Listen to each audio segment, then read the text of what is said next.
Here we go. Hello, hello. We got a cool one today.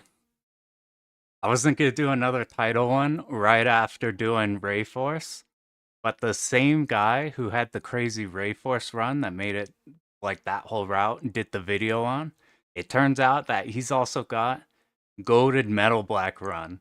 So I ended up learning that one and it's really good. Really, really good route. And that same guy, it's like Tome Narubi. He's like the title god. They have like every single they got like all the routes for like all the Darius games too. They got all the god routes. Yeah, dude, what up? This is a good one. It's really good. It's like notably good too. Even like comparing same ones at the time. I'm pretty impressed by some of the stuff it has. Yeah, it's on the easier end. Even like a stage 2 is pretty mean. Like if you get through that pretty well, then like you're pretty set. I found that most of the game you memo up till like stage 6. Stage 6 is the real hassle. Stage 6 has a lot of problems. That's where I think the 1cc is going to be mad easy and the no miss is going to be a dick because of stage 6, but we'll see. It just depends how some of these teleporting enemies go. So real quick before we start, I need to see if I keep trying to get the chat on screen without absolutely annihilating it, but I managed to absolutely annihilate it every single time. Yo, what up, girl? You're just in time for some Metal Black. I thought I had the chat going. Looks like I broke the chat though. Luckily, YouTube saves the chat every time, which is pretty nice. It's just not going to show up on stream. They'll be popping up in there. So Metal Black, this one didn't take too long to learn the like super consistent route, but that's because they ran this in a Callus Cup way back. I say way back is like a year ago or something. So everybody is doing this for score, and I got a clear there. But I found the route by Tome Narubi, who did the God Rayforce route, and shit's really good. There's some cool stuff, like it completely messes up the bosses, like all of them. There's a bunch of stuff too I didn't know about, like power levels that change things. So we're gonna hop into it. So we want the no miss today. However, before uh if we do a run and we end up dying somewhere, we're just gonna keep it going till we get the first 1cc. And then after we get the first 1cc, then we'll just run it back for trying to get the no miss. So we'll be able to see. Yo, what up, Max? Yo, Max, did we play this one? I'm not sure. We might not have played this one. This one might be new to you. This is like the god uh this company right here, like Taito. All of their games are like massively ahead of their time, like graphically. And this one's like trippy, super crazy. I'm gonna let this opening thing run. Yeah, it'll depend once you see it. I'm not sure if we did any Taito stuff whenever we were like messing with the 2P ones. Oh, G Darius, man, I haven't touched G Darius. I hear how good it is though. That's one I really want to see. Yeah, the extra level, if you don't care for score, you don't have to give a shit about it at all. If you're playing for score, those extra levels are your absolute bane. They're absolute disaster. Like, they're so goddamn, like, your whole run is based off those. It's so funny. We're gonna have, like, 2 extra stages here. Oh, I just blinked that you know Miss G, Darius. Yeah, if you did that, you can pick this one up really fast. Like, I haven't done G Darius, but from what I've seen of it, this one's fairly lenient, even if you're like going for the no miss. It's especially lenient if you're not going for it, just because there's no power loss. It's crazy and no checkpoints. This game's like 91 or in 90. Like if you look at other like of the particularly like mediocre to bad games from this time, like nothing even comes close to this. So this is like the That's where stage 6 RNG, we'll see how that goes, but we've like minimized as much as we can. Most of it is static, but there's some enemies that are a real dick. But we'll see how that goes.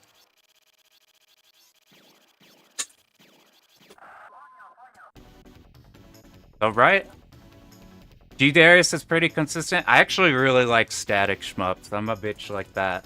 I'm like the more the route can carry me, I'm like, I'll take it. We are playing with auto fire, cause you can't get. It kind of functions weird when some of the like horror games from this time are doing it, where you hold down and it fires like fast, and then like shrinks down. We just do auto fire because like I pretty much do auto fire for everything. There's very few games where I won't do auto fire on. Like Thundercross 2, there's a trick where like if you played StarCraft where you stack Mutalisk, you can stack your options just like that, and you just insta-kill all the bosses. And it's so lame because all the bosses have cool like individual soundtracks and everything, and they're all really neat. And then you just one-tap them. That's about the only time I won't do auto fire. Everything else I will. This right here, this kills literally everybody. You like try to get above this carrier and then it rams into you. But this is like the ultra atmospheric shmup, like before everything else.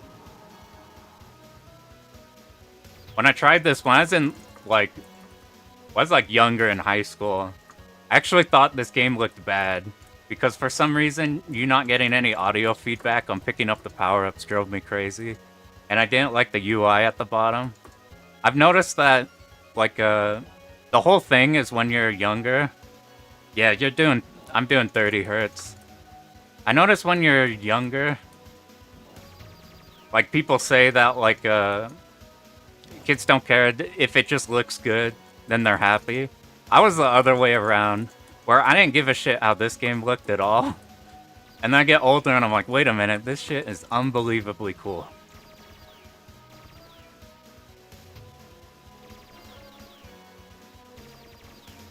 But the whole thing with this game, you only have a straight shot, but you see how wide it is? It's incredibly wide. You can hit stuff above and below. Perfectly good. Every time you're picking up these, you're building up that beam level. That's just your power level, but if you want to spend it, you have a screen clearing bomb that will like do in a few different ways. There's like a couple ways to manipulate it to last longer. Make some things really easy. This first one, you can beam battle the bosses by like bombing on them.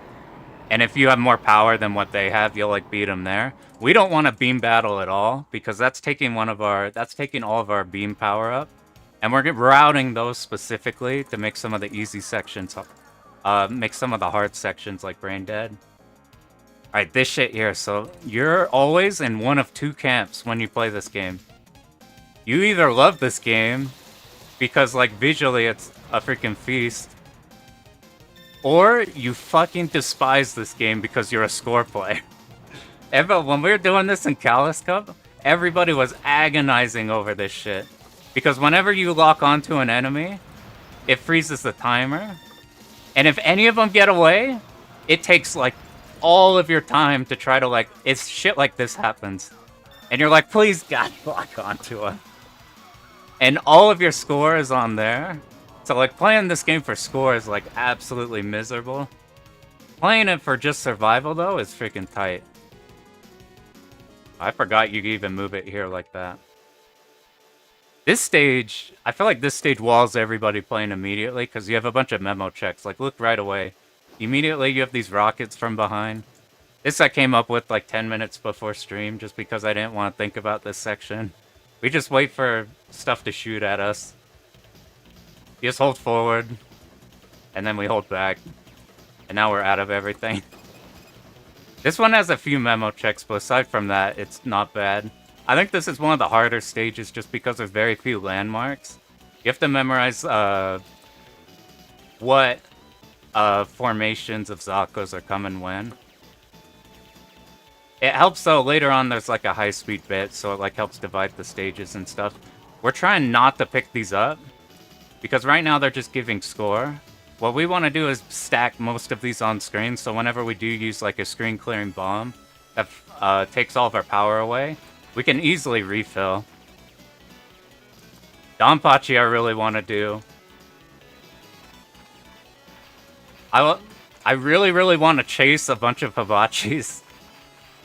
I have this funny idea of like a video that would be like trying to rank how hard each Hibachi fight is. So I've been wanting to go through all the Dodonpachis. Donpachi I have a 1-all of, but I really want to mess with the second loop. We want to bomb here because these are dangerous. See here, if you just let bomb go, it alternates between the laser and the screen clear. If you hold it down, you get just the laser, which is beneficial because it takes less of your beam power over time, so it lasts for longer, which is important in some places, which I'll be pointing out those. You see now we get like a higher speed section. Here we're just stay up top, go to the other, then like we'll start top here. Then we'll head down. And then you just keep doing this until the next section actually starts, which is noted by a missile. And these power-ups, they'll spawn like randomly like on X-axis, but they'll like float up to you. This is the scariest bit right here, so we need to be a little bit forward just so we don't ram this missile. We need to kill one guy on the bottom. We got him, then we go fast. This is like the big memo part. Now we just wait as long as possible, screen clear bomb. We're gonna hold laser for most of it until they're in the middle, so the laser lasts as long as possible. By now here, everything's good, and we want exactly 3 beam levels. Something weird about this game, I don't know if it's rank, or like if the enemies get less health based on your weapon level, or if just this one hurts a lot, but beam level 3 does way more damage than everything else in the game. Thanks, Max. Thanks for popping in. Appreciate, dude. So, like, right here, if we stick beam level 3, we just absolutely, like, look at the bosses. It's about to be, like, pure red. We're gonna get him to just about when he's this point, and then if we keep shooting, it'll die. So now we're gonna pick up power-ups a bit just to make the start of the next section easier. If we do this, then it pretty much just explodes as soon as, like, right this point here. We're gonna tap back a bit, it shoots like a laser at you. Thanks, Gigabyte, appreciate that. Yeah, we'll do Donpachi at some point. I've been wanting to do either 2-all Donpachi or 2-all Dodonpachi. I settled on Dodonpachi just because I have that routed more. But Donpachi Plasma's got, like, a type A route that I wanted to mess with a lot. It no misses the second loop, including PLB at the end. I always forget where to start here.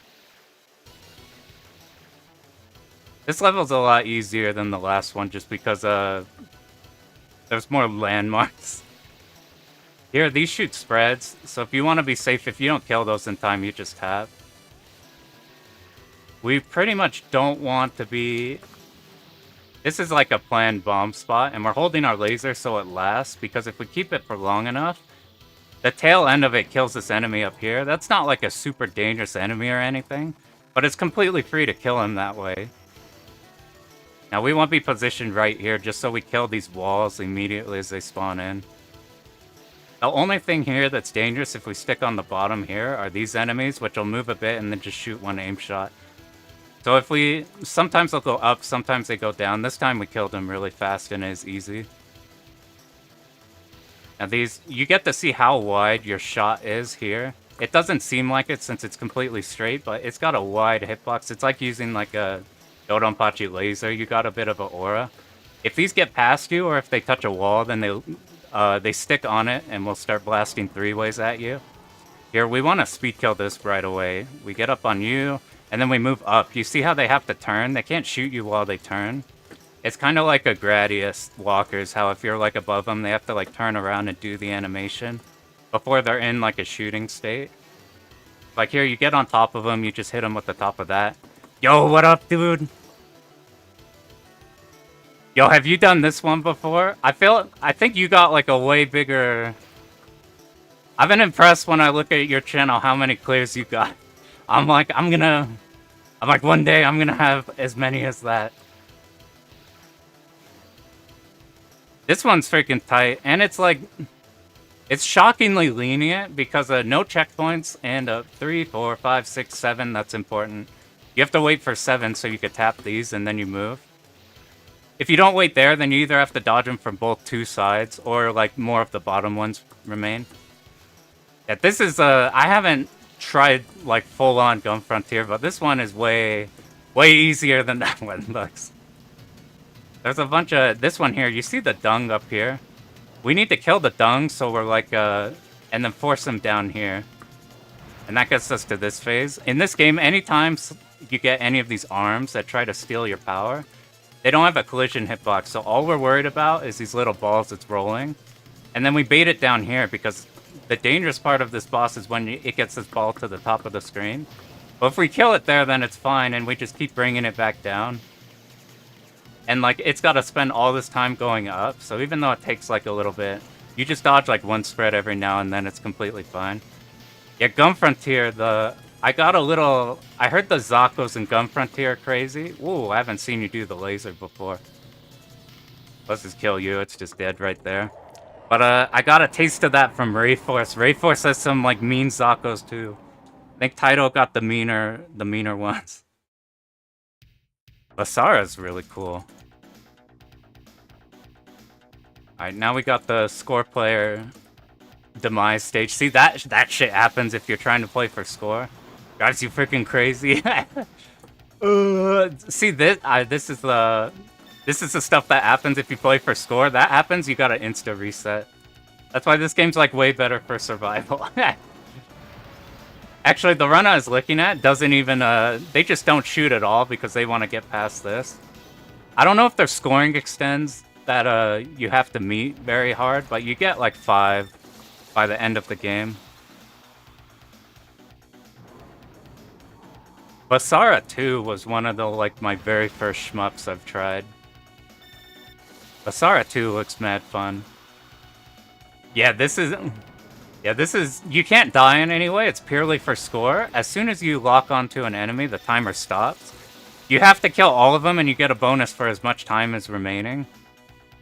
So the whole jam with this game is that, like, if you bring this up to a score player, they're like, dude, Metal Black fucking sucks. If you bring it up to anybody else who plays this game not for score, then they're like, yeah, this game is absurd. Like, 91, and they put out, like, this shit. Like, I can't think of a single horror game, like, what was 91? You got, like, Harrier Airwing, you got, like, Thundercross 2. Like, nothing comes close to, like, those games are tight, presentation-wise, but look at the missile not hitting. We want to kill the gold one at the very end. Yeah, I don't know how they do this. Alright, come on, last one. No! See, if we cared for score, bam, insta reset. This one here's... yeah. This one here, the game picks up here a lot. You have to memo a lot. Right here, there's a... each section, this stage, once you know what to do, it's not hard, but you have to know what to do. Like, right here, we need to know to be here. And then if you're moving forward, you don't have to deal with any of the mines. All of these blue ships from above, we're going to bomb here just because it deals with everything. We hold laser, so the beam goes slower. And since we didn't pick up any of these, we can now power up here. If you sit in the middle here, none of these turtles can hit you. The only thing you have to worry about are these mines. But, like, it's only one wave of mines and you're fine.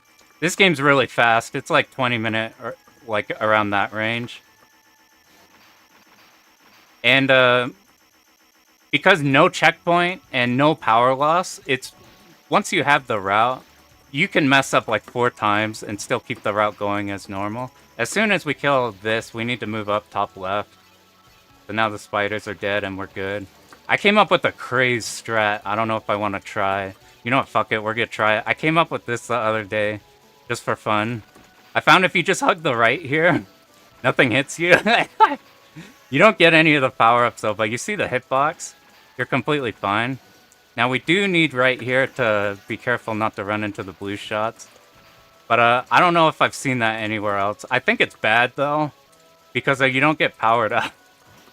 But that's fine, we just power up right here. But that shit's pretty funny. These try to take your power-ups, but otherwise they don't hit you. We want to get to 9 here. The interesting thing is you're way more powerful at beam level 3 than anything else. We want to stay back and move forward. Otherwise, these enemies on the right that we were killing on spawn just mess you up. But the thing is, the better your power is, the wider your shot is, it's easier to hit stuff up and down. So for the most part in the stages, these you want to move forward and then move back. We need to wait for 1, 2, 3, 4, then we can move. We could get to these guys before they shoot. If you hide back a little bit, these mines kill you, so you have to make sure to get like right on top of them, otherwise you cause problems. The final boss is nuts. Dude, the final boss with our strats is crazy easy, but I had to spend a few hours fucking practicing it for a no-miss attempt just because it does some weird things sometimes. Alright, this is the crazy shit. If you've ever seen this game, this is the longest boss in the game. It's gonna show us this whole R-type battleship.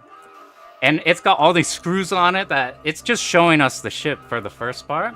All these screws will come off and there's a lot of stuff you have to navigate. Well, check this shit out. So we leave all these power here. As soon as this shows up, we do this, then we hold beam. And we pick everything up to extend it. And we get the level 3 beam, so it's doing a shit ton. It's fucking dead. It just dies. I could not believe that. Dude, this boss is so long. You have to go around the whole boss slowly, dodging stuff. And like, you just laser and it dies. I saw that and I instantly learned. As soon as I see a strat like that, I instantly want to learn the run. So like, I was not going to learn Metal Black because I've already played it. I don't want to like, I want to learn something new. And then I saw that shit. I'm like, nope, we're learning this game immediately. Watch, if you move right back here, these blue enemies are trying to get behind you and then wall you off. So if you're here, they just kill themselves off screen and you're good. These small little enemies here are the devil. They'll like, they try to get to your wherever they need to go, and then they'll just start shooting straight up really fast in a spread. Check this out. We use the terrain here, so none of these like slow down guys can reach us. By this point, if they're... Oh, we might die. This is like extremely bad. Okay, he moved backwards. That was good. Let's try to get back. These red enemies right here are the biggest problem with trying to do the no-miss. They are incredibly fucking difficult because they teleport in and they're invuln. You have to hit them meaty with the projectile. If they're not instantly meaty, they can sneak by you. Even when you're like bombing, it causes so many problems. Like so many problems. These guys, you need a wider shot here because they'll cause so many issues. I found you need to be holding back. If you're anywhere in the middle of the screen, they can spawn behind you and you can't do anything. You're just... They're very, very little. We need to get here as fast as possible. You sit on top of them. See this guy, how he has to keep turning around since we're right above him? He can't do anything. I need to kill this one first. Alright, we need to stop getting power-ups because you see these red guys? As soon as this comes in, we plan bomb here. See, they try to get up to you while they're invincible. And then try to ram you. It's like, these guys are the real... One of the meanest Zakos I've ever seen. Like, they're even meaner than the Rayforce ones that's having issues with. Now, we need to get some power-ups, and we're bombing just to get rid of them. Because we want to get to exactly level 3. If you get to level 3, this boss dies before it can shoot. This is my favorite soundtrack in, like general background. This shit's fucking tight. It's like the first boss again, but floating. The thing is he tries to race you. He's gonna try to build up his beam level by stealing your power-ups. And then we'll challenge you to a beam fight. But if we're at beam level 3, and we just constantly shoot its head instead of like that like orb from earlier, then we kill it before it could do anything. Now, I got unlucky and it keeps like moving to the top, so let's see if that causes any problems. Hopefully we kill it like right now. I'm gonna actually pick up power-ups now since it's about dead. Actually, I haven't had it live this long, so let's try not to die. I haven't actually seen what it does beyond this point. Because it usually dies earlier. I got unlucky, though. I kept putting its head off screen. Yeah, I see why you want to speed kill that, because those missiles look like they'd be annoying.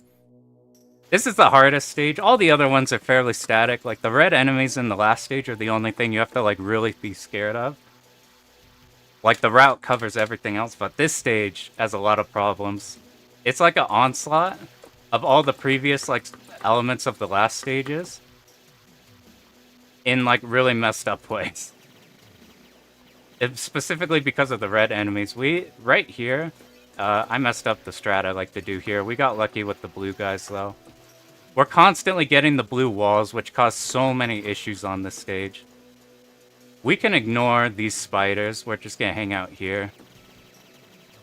Now, we want to just stick to the top, because the only thing that'll threaten us are these blue ones. We pick up, like, too many power-ups, so we don't have too many here.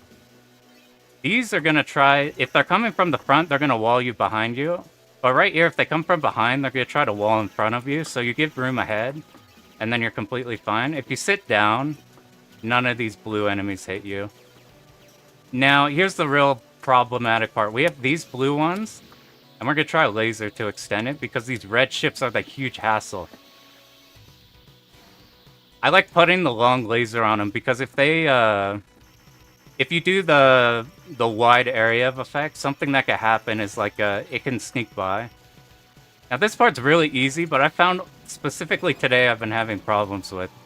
Been getting hit by stuff I've never done before. We're going to ignore these spiders behind us. If we sit here, we kill the wall, and if you're right here, the spiders can't find an angle to hit you.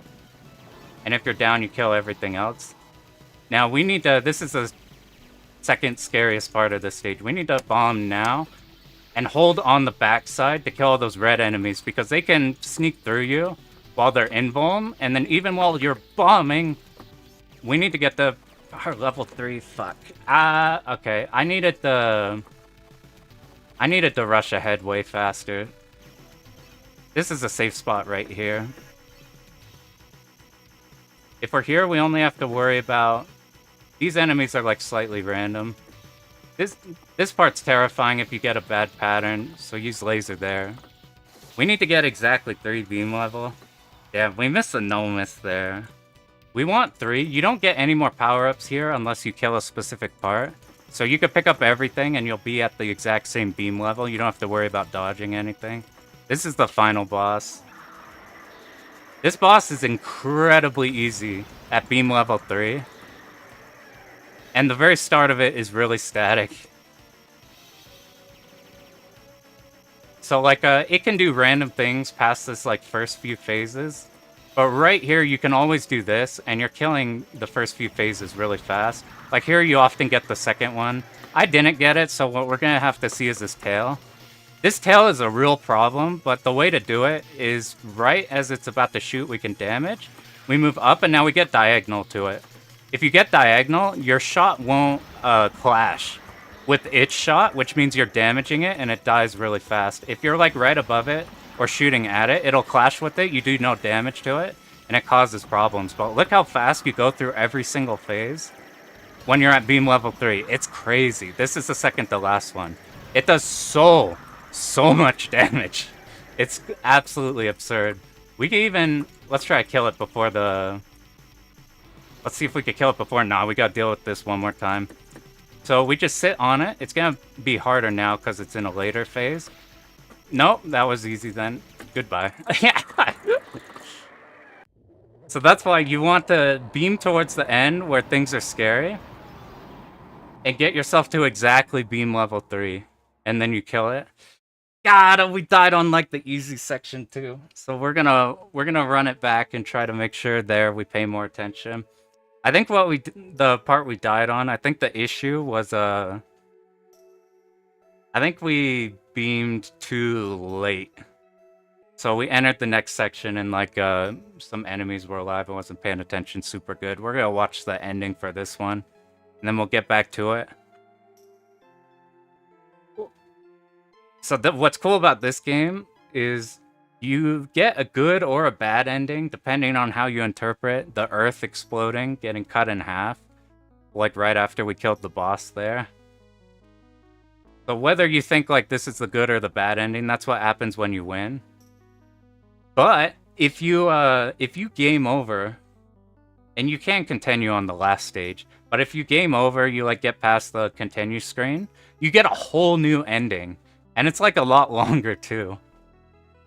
So like, if we end up getting the Nomus, I'll like end up showing that one. Let's pop a save state and show that, because it's like, they put like a lot of work into that one. Here, let's just skip this one out. This is what happens with auto fire. Oh yeah, I think I remember reading something on that. Somebody in the Gundam one. I love it when you see crossover like that. We're pretty low on score. If you play this game for score, you get like in the like 600k. That's like, I found out like Nexer, the PC Engine one. That game has like it's got like Char and Amuro from like original Gundam as the voice actors, which is incredible. Alright, we're running it back. We're gonna see if we run into the trap of like now dying on all the earlier stages.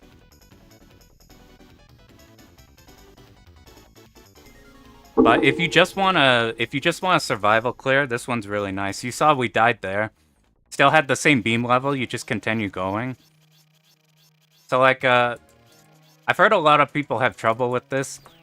Because it is memo still. It's like still a horizontal game. You don't have like a wide spread, so you still have to like memo parts. But I think once you know the route, it's fairly easy to get the clear on, just because like not having power loss is huge. Like even with checkpoints, it would be fine. I don't think checkpoints are like ever a problem, but every game with checkpoints that people hate always has attached to it like disastrous power loss in like every single one. So it's like I blame that for all the checkpoint games having a bad rap, because they also stick power loss that makes it a disaster. But I want to say this one is supposed to be easier than G Darius and Darius Gaiden. I want to learn Darius Gaiden, but there's that game's really popular, so there's already like 900 videos on how to like do a survival clear of that. I'm like, I wouldn't mind doing my own. But I'm like, there's only like one other one I found on here. There's I think like Control Monsters did one on this, and I think there's a STG Weekly, but that's about it for this one.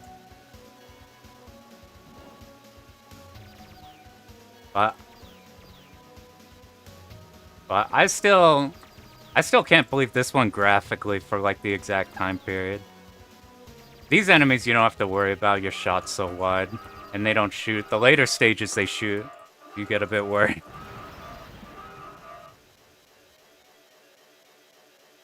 And anytime they shoot their big beams, you can always like beam them back.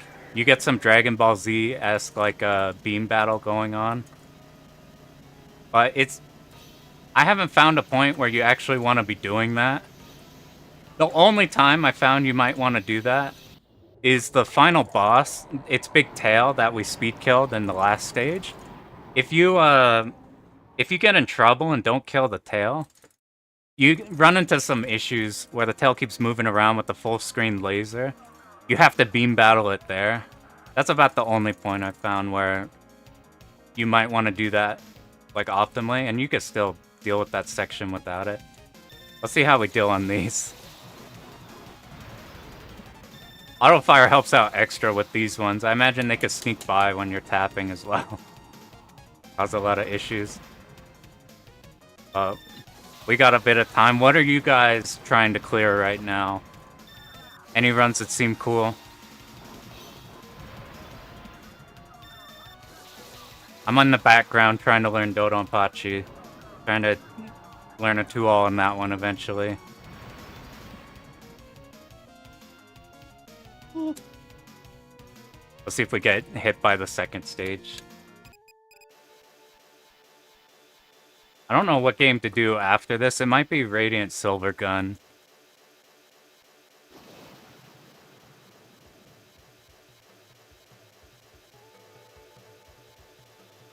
Yeah, if you haven't seen like Cave Maniac STG, they're right here in the chat. They They posted a cool run of that one. I messed this up already. That's a game. If I don't know if you can see on the camera right now. I have like a Radiant Silvergun marquee on this cab right now, and I haven't learned that route at all. So I'm like, I gotta stop being fraudulent. Have this fraudulent art on the cab. Don't even know the game. I gotta learn that one. I was scared for the longest time to try Radiant Silvergun because while the routing is intense, it's all static. So once you know it, you got it. And the thing that terrified me was, what if you fuck up and you don't get enough, like, weapon power for the end of the game, and then you're screwed? You're like, oh, I didn't level up Vulcan enough, and now I'm in trouble.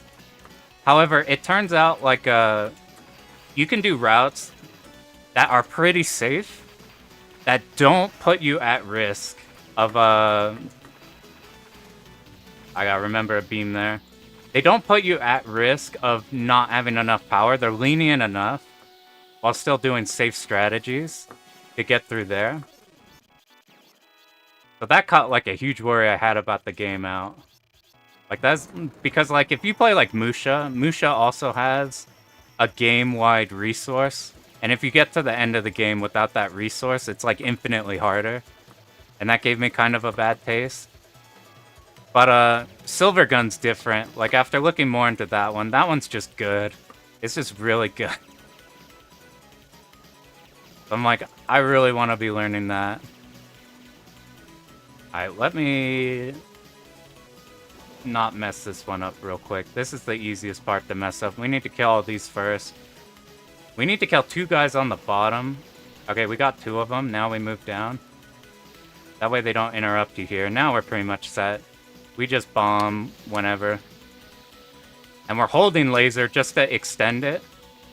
So that when they're in the middle, we get the big AoE. I fucked up there, so that got a little spooky. I'm deleting a few of these by like popping laser just to make it easier to dodge. Now we're at 3. I have that issue with Ikaruga where it's so different. And like what you need to do is so different from everything else that I haven't exactly found the motivation to try to go into that one yet. I keep looking for survival runs that I like, that hit the right amount of extends to make like the last boss easier. I found a couple there maybe. But Radiant Silvergun, as I've like found a route that I really like, it's like how I've like that same feeling I've had. We killed it early, that's fine though. For me, it's like I really like static memo. Once you know, you know. Which isn't very exciting, but that game, you got so much you're managing that if it was RNG, it would be pretty nuts.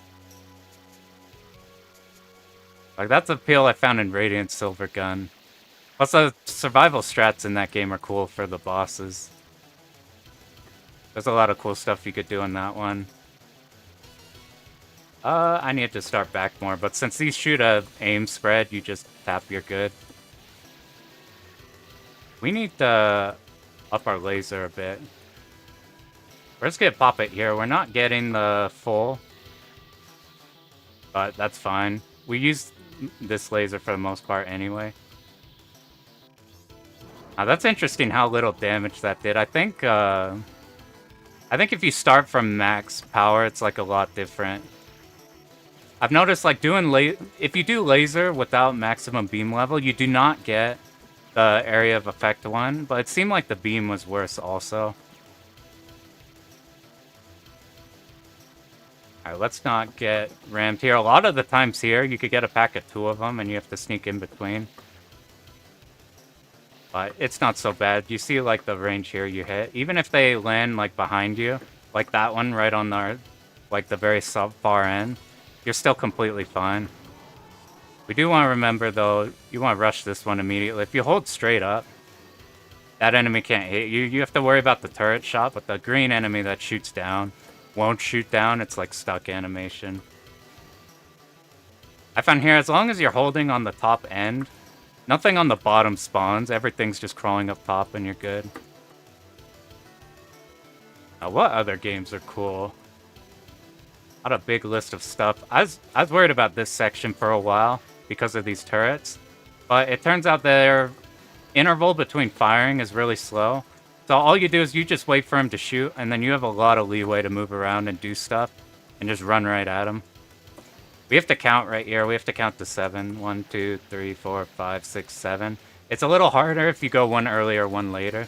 But you do this, and then you go down, and it's fine. They won't ever be on the like left side. They'll like spin around like that, and then they'll eventually like go straight again and just... I think before we weren't shooting it down here.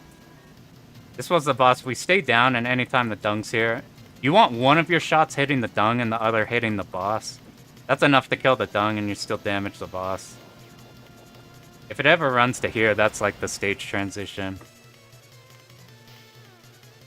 And this tentacle here never hits you. Any arms that the bosses have don't ever hit you. This is what happens if you let it live. I got lucky that it shot its spread at the... when it's at the peak of the jump. So I actually shot it while the ball was off screen. So we didn't actually see it shoot anything, so that's kind of lucky. We probably got one more here. And then it's either going to die or it's going to move on to it shooting a beam. It should die like now, yeah. Other cool stuff. I want to learn a cave game entirely on stream from being like fairly blind to it. There's a few that I haven't like dove in on. But I thought about what it would... I don't know too much about Akai Katana Shin. I found a replay that I really like, and I did like throw in like a credit or two just for fun, just to mess around with it. But I thought about that one as a candidate to learn entirely on stream. I did like the other streams for Psycho. I did those because Psycho's so fast that you get through those incredibly quickly. Oh, those missiles are doing whatever they want. I'm not sure the exact hitbox you have to hit them. I think if you go on Shmup Wiki, they show there. But the Psycho games are crazy fast. Like Dragon Blaze we got in like 4 hours. But I do want to try like a cave one and see exactly, specifically how much time it would take. Akai Katana Shin's one. This one might be dangerous to do that on, but Dangan Fever Run would be really interesting. It's a 20-minute game, and it's really fucking hard. So that would be... I'd be really curious how that one would go. My only issue with that would be, well, the learning phase on a stream is cool. Because you're learning how everything... how the, like, route works. You're discovering, like, whatever weird things about the game are. If, the phase where you're just grinding execution is kind of boring. Like, if you're just save state a 10-second section and then just load it back over and over and over and over and over. I'm like, that's less fun to watch than, like, the learning or runs. So I don't want a game where it's going to be, like, you grinding out execution on that for a while. Like a Dragon Blaze, we only had to do that for, like, an hour. But for, like, a really hard game, it's going to be a lot more than that. If we stay ahead of the mines, we could kill everything. That's the only thing. We keep all these alive so we could bomb here, just because this kills everything. And because the next section's easy, you can afford, like, not having the widespread here. So you just sit in the middle, nothing hits you. Even, you don't have as wide a spread on lower power level, but even so, you still got a bit of a spread. You wait for one turtle there, and then you could move. I thought about Guwange as well. I haven't found a survival route that I specifically like for Guwange, though. Like, when I look for, like, a survival-specific route, instead of looking for one where they're, like, don't care about scoring or just kind of going through it and trying to beat it, I want to find, like, an engineered route. So, like, the route we copied for this game, and same thing for Rayforce, that one's, like, engineered to kill any risk as possible. So it, like, minimizes the amount of, like, actually hard sections you have to deal with completely. And those type of runs I like really, really like. Those are the ones I like go nuts over. Guwange, I haven't found the equivalent of that one yet. But I'm still looking for exactly one. Here, these, ooh, I missed that pink bullet. That could have been bad. We need to start back. These enemies we kill up front here, they get stuck on this rock and then give you so many issues. Like, they almost will kill you every time if you leave them alive. You have to do a movement like that. If you move from, like, forward to back, you also get issues. We need to be back so we get... If you try to, like, kill those spiders by hugging the left line, you get problems because you can't hit them. They're, like, at an awkward position. And because if you see these walls, they're kind of jagged. Their hitbox changes constantly. It's so easy for you to, like, ram them while trying to hit them with your shot here. And you just move forward, then they're like this, where they take time to get to you, and then it's fine. You don't have to fiddle with it. Now we're back to the super speed kill. This shit is so fast, I can't believe it. Like, the moment I find a route, and you see, like, if you don't know the game that well, you can, like, see if, like, how good, like, a route might be. But if you see a moment like this in a route, compared to, like, when you watch other replays, that's when you know you spotted, like, survival route gold. Is you see some strat like this that just annihilates the boss. And then you're good.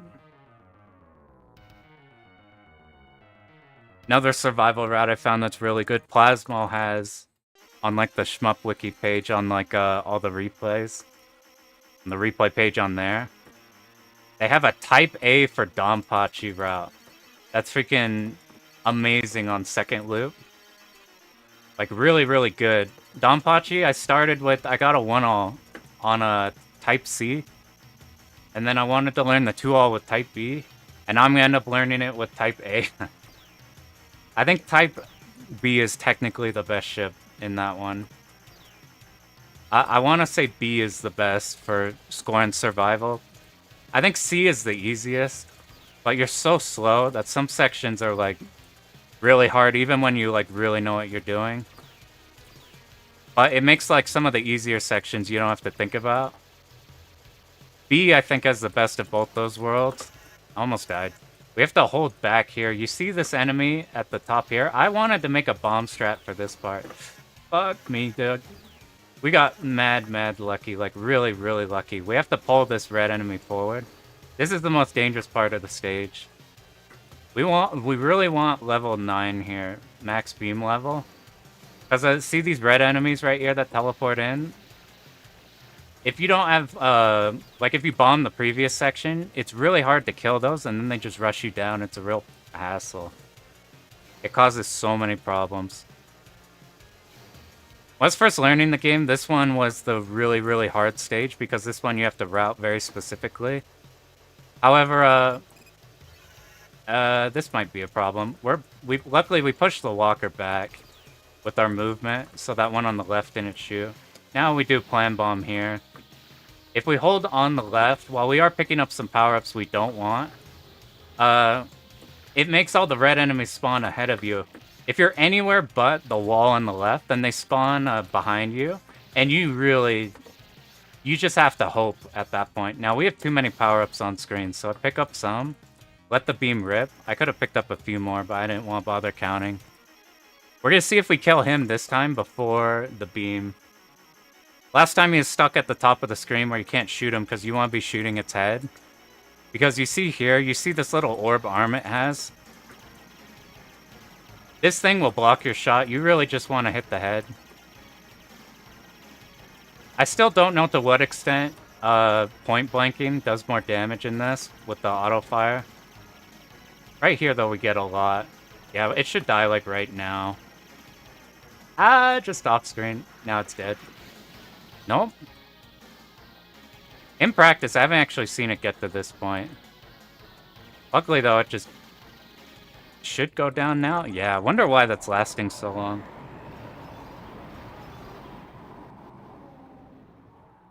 Usually you kill it right before the beam there. There could be a way to Like, I think it chases the power-ups, but if I'm wrong and it doesn't chase the power-ups, instead chases, like, your vertical position, maybe you, like, bait it down, and then as it moves up, as you're shooting its head, you're fine. Alright, let's not fuck up this stage. This is the real hassle of a stage for the... Just because of these red enemies are such assholes. Because we didn't end the stage on beam level 3, we're actually good here. We want to kill one spider there, then kill that top one. This starting section's actually really scary.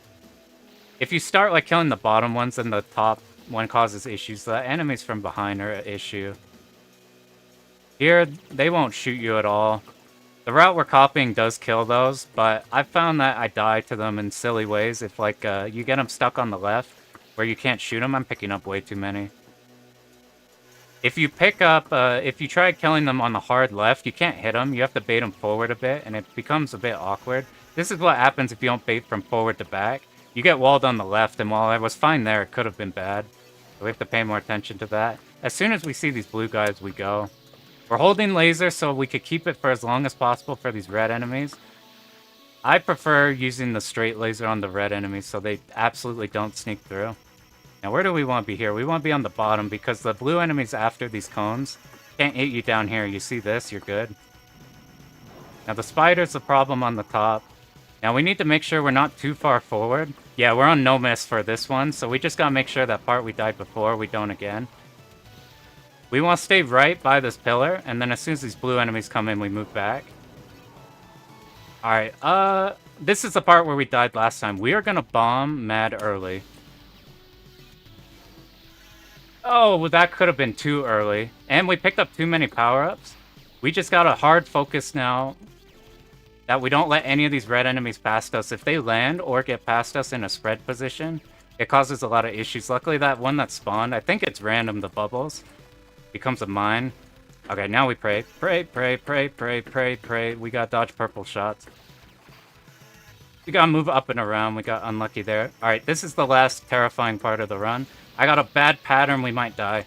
We got so lucky. Alright, we need to count 10 of these.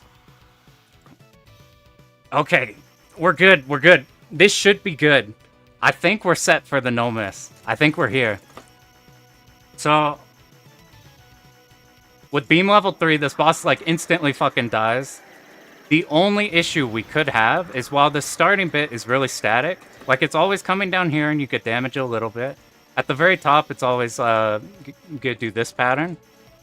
However, later on, its tail pattern, which is the one that can cause some issues, could happen or could not happen. I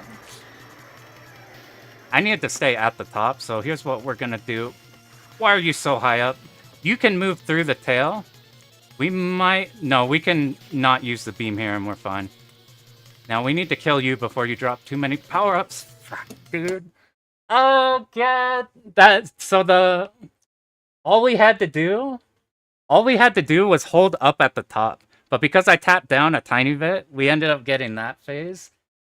And, we didn't have enough room to kill the tail.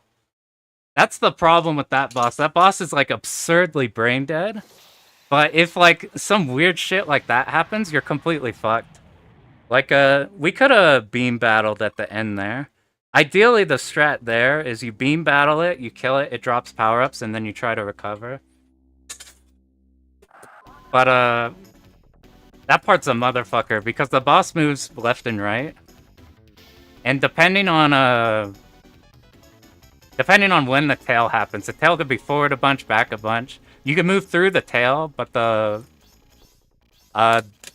laser shoots his screen wide. I got really unlucky. We just needed, we needed to play a bit more safe there. But that's why you need the starting bit to be static, because if you do that, then you have a chance to never see a tail pattern. And usually the tail pattern is not bad at all. Like, if it hits any other formation but that, you can kill the tail before it does anything, before it can even shoot. But because we got unlucky with how it was positioned, and then we did a really bad movement in order to try to kill it, shit like that happens. That's like the... Stage 1 to 5 are there's so few problems you could have in the no miss route. So it's really just all about stage 6. It's all about if the red teleporting enemies sneak by your bomb laser. It's about the tail end of stage 6, and then it's the final boss. Everything else is super static. So as long as we get comfy on like those ones, we're good. Yeah, luckily 1 to 5 like aren't a big deal at all. Once you have the route, it's really easy to get there. So, yeah, we need to just next time I'll just focus up, make sure I'm doing the route right whenever we reach that point in the boss. And that way, even if we do get unlucky and get a tail, you would stay on top of him, we can't do anything. Even if we get a tail pattern on the last boss again, then we have strats to kill it easily. Like, usually that's not a problem. It's just I got stun locked by it being so high on the screen and so forward on the screen. I haven't actually seen it be in that position before. But I think if it does get in that position, we do what we did, where we just move up and around it. And then we'll just beam battle it. Because while you don't get power-ups on that boss, if you do kill the tail will start dropping them until you destroy the tail. So you can, like, beam battle, then refill, and then continue the boss. It won't make it so the boss lasts longer. The boss is like other patterns it shoots. But that boss is so funny because you can either, like, in practice, I've had ones where it's tailed like 3 times, and I've had patterns where it literally didn't tail. It didn't shoot the yellow bullets. It literally just moved in, you kill a phase. Moved in, you kill a phase for the entire time. So it's pretty funny. Luckily, if you're going for not a no miss, it doesn't matter. Like, the worst case scenario is you lose like one life and then the boss is dead. So, like, for not no miss purposes, that boss is like extremely easy. For no miss, I keep psyching myself out because of the tail pattern. The tail one, ideally what you do is you sit next to it as it shoots. And then whenever it finally shoots its beam, you move up to the top right of it. If you move on top of it, your beam clashes with its beam, which causes you to do no damage to it. All of your main shot is focused on canceling its out. Whoops.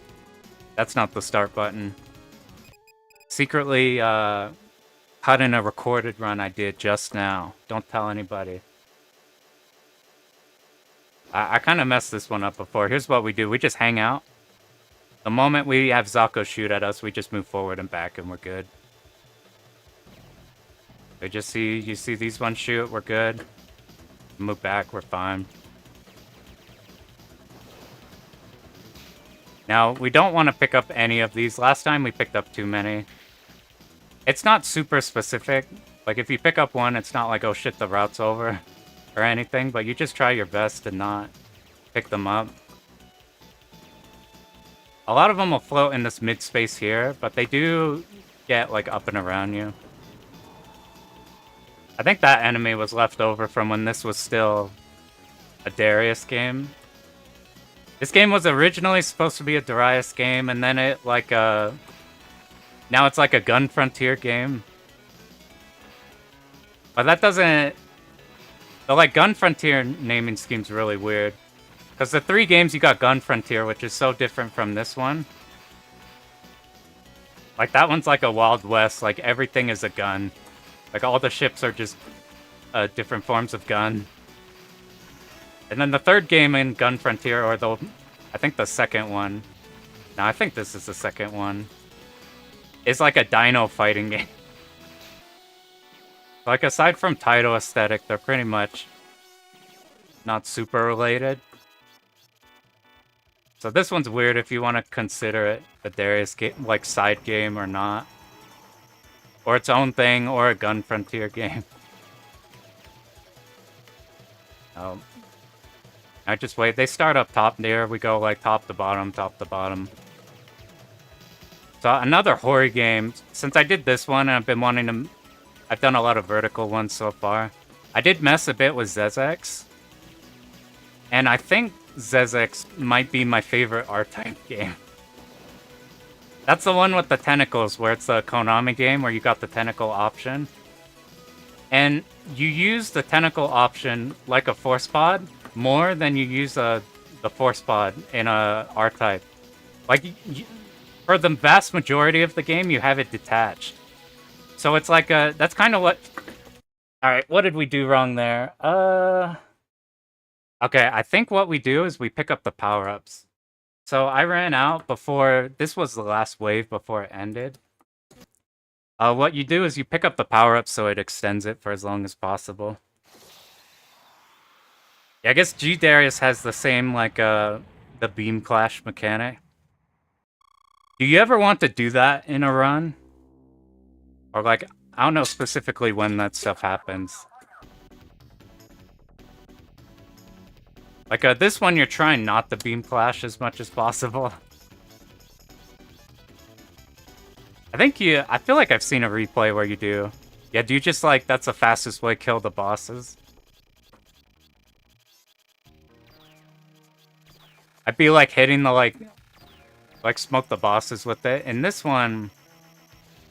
Actually, I do think it kills the bosses, same as this one. Like, if you beam battle and win the beam battle on the boss in this game, like this very first boss, you insta-kill it. But because you lose all your power for the next stage, and because there's strats where you just smoke the boss in this game with normal shot, you don't really do it in this one. Get a lot of score, too. And they're tanky? Gotcha. That's cool, because it's like a cool mechanic, and like we don't ever want to do it in this run. We'd rather just keep the beams to use the like beam on like a hard section. So our adjustment for this run is we make sure on the second stage at the very end that we just pick up some of the power-ups to extend. Since we want beam level 3 anyway, there's an excess of power-ups on the second boss. So it's not a big deal at all.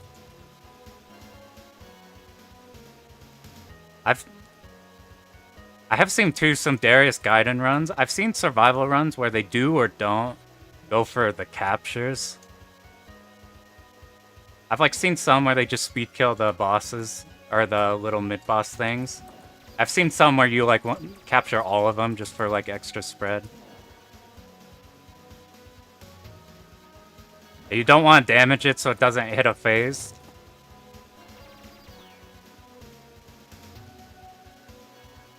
I had that happen in a Dragon Blaze.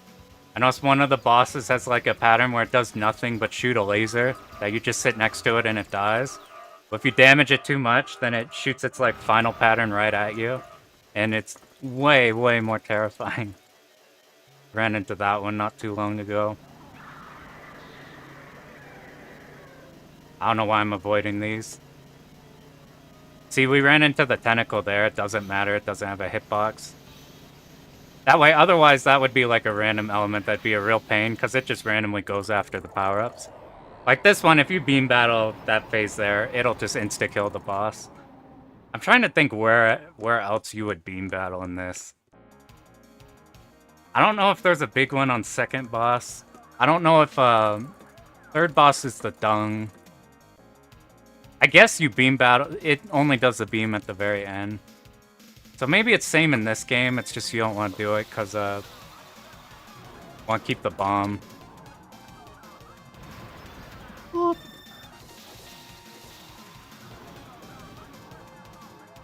Oh. You know, were you playing on the like a PC port for G Darius? They have like the HD one. I don't think they do. I want to say any score runs I've seen of this. Look at that missile. I haven't seen a score run where they've done the beam battles, I don't think. Wow, these are the... Yeah, Steam port's good. That's the one I'd probably pick up to do that one. I don't know, like, anything really about G Darius, so... I did find, I think it's the same guy who did this route. All the title games, this route, like every route possible in Darius Gaiden. And they have like every route and also G Darius. What am I doing? I'm staying at the bottom. I'm gonna... Last time is slightly dicey. Okay, that's how you actually do the movement. Last time I did it too early. Or whatever. Steamport's good, tight.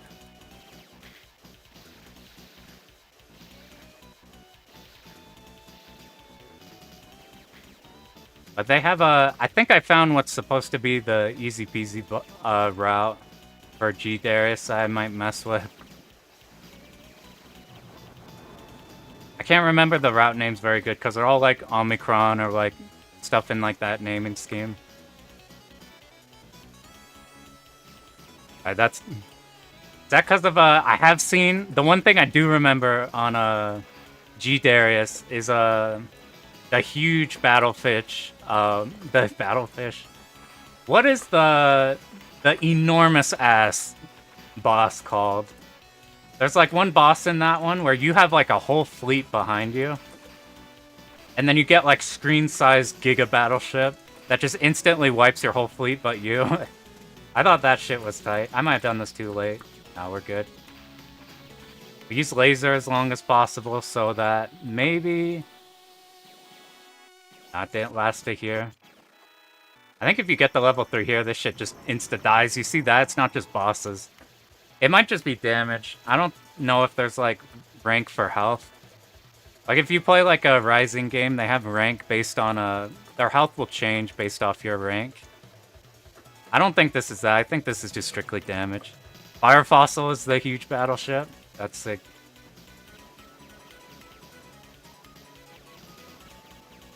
I also remember there's like that diagonal section, right? It turns like Eschatos for a second, where it's like aim different, aiming like diagonal to the top right. Thought that shit was cool. Okay, cool. I killed the bottom, so we're good. Alright, remember how we fucked up last time? Here's how we fix that. We are going to bomb, and then we're picking up some of these so we last as long as possible. Yeah, you see that? This is the last one. And now we could get 3 just fine. So that's how you get rid of that. When we were playing Callus Cup, fucking everybody was getting filtered by that, including me. I forgot what strat it was. I think Dumple-chan has a strat for that one that like simplifies that section. I forgot exactly what strat they're using there. That's the same stage? That's tight.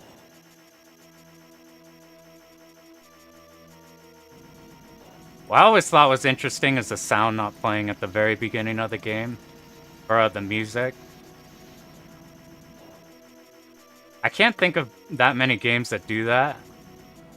Next one I can think of is Rayzamber 2 or 3 pauses the music on the last stage or something.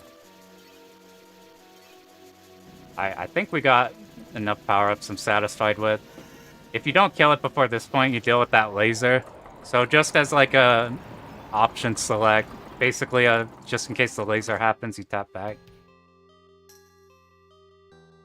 Reverse Tatsujin. Oh yeah. Yeah, I forgot Tatsujin does that. You don't get the like shot effects for the start. I need to do a Tollpoint thing at some point. That's not like the later ones. So far I've learned, I forgot where, middle. I've learned V5, Batsugun. Batsugun was my first clear. Now we bomb. Ooh, I didn't pick up enough. Is that an issue? Nah, it's fine. I gotta pay more attention to that. It doesn't matter that much, though. I did get a YOLO clear on the North American version of Twin Cobra. The not Kyoku Tiger one. Just because you're so strong at max power. And there's no checkpoints in that one. Yeah, they're like... Ooh, almost died.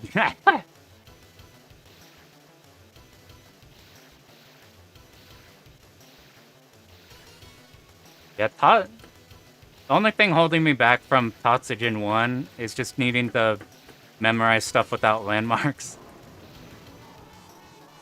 You know a good-ass Toa playing game. Freaking I panic bombed. Bombs don't even work in there. What up, Beth? Yeah, this is the most movie shmup. I actually don't know what other shmup would hold that title but this one. Accidentally bombed, so our power's out, but because we don't have another plan bomb.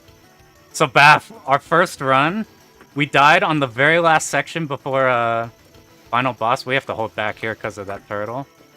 And then the very last run we did, we died on the very last phase of the last boss. So we're like right there for the no miss. We're so close. Our shot is so tiny. 1, 2, 3, 4, 5, 6, 7. We might have gone too late. Now we're good. You have to count those to 7.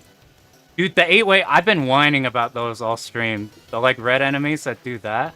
They could sneak by your bombs even so easily. Just because of... They just invuln and then try to like sit right on top of you. So even if you're like beamed out, you're fucking toast. I think that's the only like random element of this game that gets me scared. Like so far, stage 1 to 5. It's just very, very consistent routing and you just get through those without any problem. But like those enemies on the last stage are fucking nightmare right now. Oh yeah, I don't know if you've seen the next stage. You know the huge battleship rocket thing?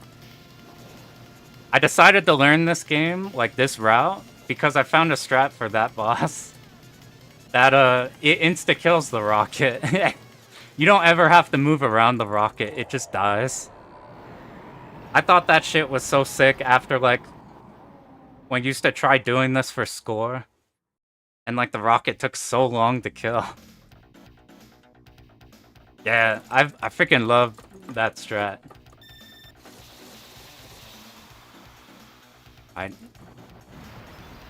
We're doing this for like Callus Cup, and every time I'd open up the Metal Black section, it was somebody like in agony over this section because of shit like that happening. You're just not locking on, and just like, oh, all my scores fucked. I'm like, thank God the scoring extends aren't reliant on you doing well in this section. Yeah, I didn't think it was the worst, but shit was so funny. Opening up the Discord and somebody's just in pain actively. Yeah, they get off-screen curve in a weird way. It was either 5 or 6. Not a new one. I haven't done any new ones. I did a... Which one with Metal Black in? It was either 5 and 6, one of those two, or 6 and 7, I don't remember. I was absolutely determined on one of those Callus Cups to get the highest score in Gokujo Parodius. Because you could farm the start of Stage 3 in that game for shit tons of score because there's tons of bells immediately. But that shit is agonizing. That game is so hard for score. Even if you're cheesing it like I was trying to do there. Oh my god, the bells are like nightmarish.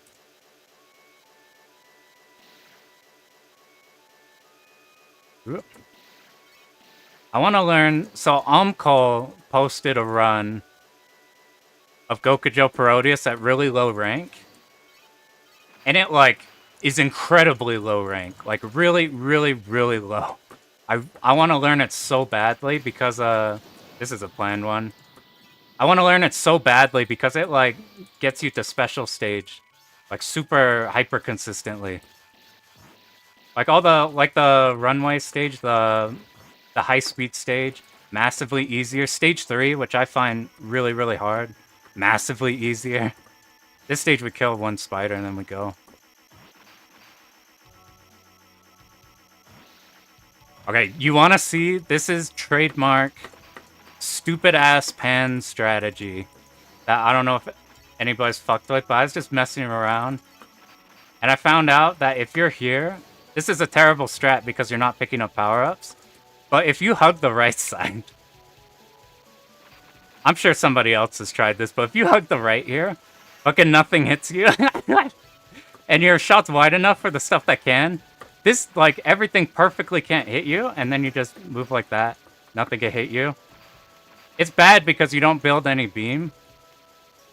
Woo! But, I thought that shit is funny. I think you don't want to be doing that, though, because, I mean, I guess you power up back here. Ooh, I haven't actually seen that enemy shoot. Usually I kill it. Haven't been paying attention. Alright, here we have to make sure, I have to remind myself every time to be in position for this, because you let those enemies live, and then bounce on that rock, and they'll just stay there until it finally scrolls in, and you can't hit them before that. Causes so many issues. Alright, here's remind ourselves it's not Darius' game. We gotta wait for 4 here. 1, 2, 3, 4, now we could go. I was having troubles with this part because you see how I almost rammed into a mine right behind us there? If you're like holding to the left, there's a lot of sections where you want to be on the hard left edge. And that section, if you be doing that, then those mines could sneak by you really easily. Okay, this section's mad easy. I almost died to that spider. If it lived for like a second longer, we're dead. Yeah, here's just the insta-kill thing. I only found like one replay that does this. Every other replay I saw them like going around the R-Type battle shit. I'm like, I'm sure there's a bunch of others that are doing this, but I'm like, the moment I see something like this, that's the route that I yoink immediately. Like, I'll go from not caring about a game to then wanting to learn the route just by seeing like a strat like this. Where you just nuke it immediately. And just boop, goodbye. And what's nice is even if it, like, usually you lose all your beam when you bomb, but because, it dies, look, our beam level's still at 3. It pauses there. I don't think anything wrong will happen in this stage. Here, I think the move is you just move when you're about to be hit and you're fine, because you're killing, like, a wave ahead or the current wave. And, like, these can't hit you, you're good. That's what I was thinking. I think, like, because there's not too many replays on it. That's why I like watch replays more than I play these. Like, I would have half the clears. If I didn't try streaming or doing, like, the videos, I wouldn't have any clears because my dumbass would just be, like, looking at replays that I would eventually not learn. I moved too late. That could have killed me. These enemies are the problem. We have to bait. Alright, what did we do wrong there? Maybe. Alright, let me save state that part real quick. That's the most dangerous section of this stage. Let's do that part one more time. So the issue here is the enemies that wall you are the problem. Let me just make sure I can manipulate it right. As soon as they die, do we sit at the bottom? No. Let me just make sure, real quick before we go. Yo, what up, man? Yo, how's the Ray Force grind? Oh. Oh, that might be bad. Well, right now we're... Okay, yeah, all we have to do is we just hold to the left there, and then the part we died is not a problem. So right now, we got two runs that died at the very end of the game before the no miss could happen. And then the third run we just died on this section. Upload soon. That'll be tight. I'll be down. Right? So we hold left. Let me just make sure. Give me like 2 more times of just making sure if we hold at the left wall, we're good. The Brave Force is interesting since it's so mean and like in ways that like the other games aren't. Like like the grounded enemies are shockingly... Yeah, if we hold left there, then we're fine. Maybe we move forward for... Let me just see the strat if we... No, we don't want to hold there. Sage 6, hell yeah. 6 is like fucking really hard. That one I feel like is the gatekeeper of clears in that game. Like, it's so interesting, the stuff that makes that one hard versus everything else. Let me just test here if you could just bomb this shit. Like, if we just bomb here, are we gonna be okay? The real issue is the next section. You see these red enemies right here? Not these ones, You see these red teleporting guys? Alright, now let's just see if we could build enough power for the next section. If we do that, then we'll just stick to the bomb strat on the next run, right after this. If we don't... Nah, we can't do that. We're not going to build enough beam for the part we want to skip. Let me just make sure we have this down. I was worried about this part. What if we ignore that top enemy? No, we don't want to ignore him. This game, I got in the mood for Taito because of this one. I mean, because of Rayforce. I'm like, visual's so goddamn good on this one. I wanted more, so we just went straight to this one. So you see, I've been holding on the left wall once we get past this point. So like, we sit here and you kill some. And these enemies that try to get behind you, they shoot on the wall where we don't care. If we sit on the back wall, okay, that's the problem we've had. Now we could fix that. Yo, if you like the presentation on Rayforce at all, this is just the horizontal version of that presentation. It's so goddamn good. This whole game is fucking incredible, presentation-wise. Like, this shit was 91, and it, like, smokes, like, fucking everything on that time. Like, I keep thinking of the games on that one, and nothing even comes, like, remotely close. And this one is, like... This one's got interesting parallels to Rayforce, because you have a straight shot that is wide enough to, like, hit things above and below you. It's just like the one in Rayforce where you hit things, like, left and right. But the huge thing on this game is, no power loss at all. It's a horizontal game in, like, early 90s. No power loss at all. And you have a screen-clearing bomb. I'm like, what? And you get, like, 5 lives. I don't know if that's, like, your life plus 5 more, or if it's, like, 5 total.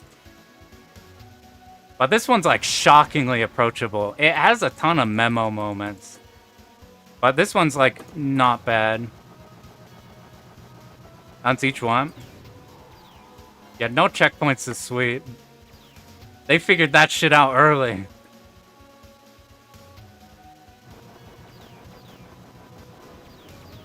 I wonder if Darius Gaiden would be as popular if it had checkpoints.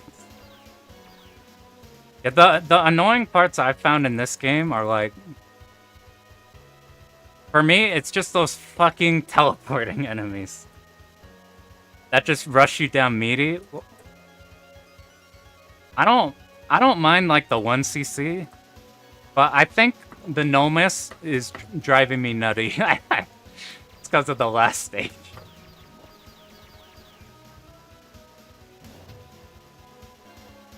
Like, I want to have the no miss just so I have, like, all of the strats, like, guaranteed to be working. And there's not, like, a hole somewhere. Like, if I want to do a video on this eventually, but if you do a video on, like... I didn't know the exact difficulty level of Darius 1. I heard 2's really hard.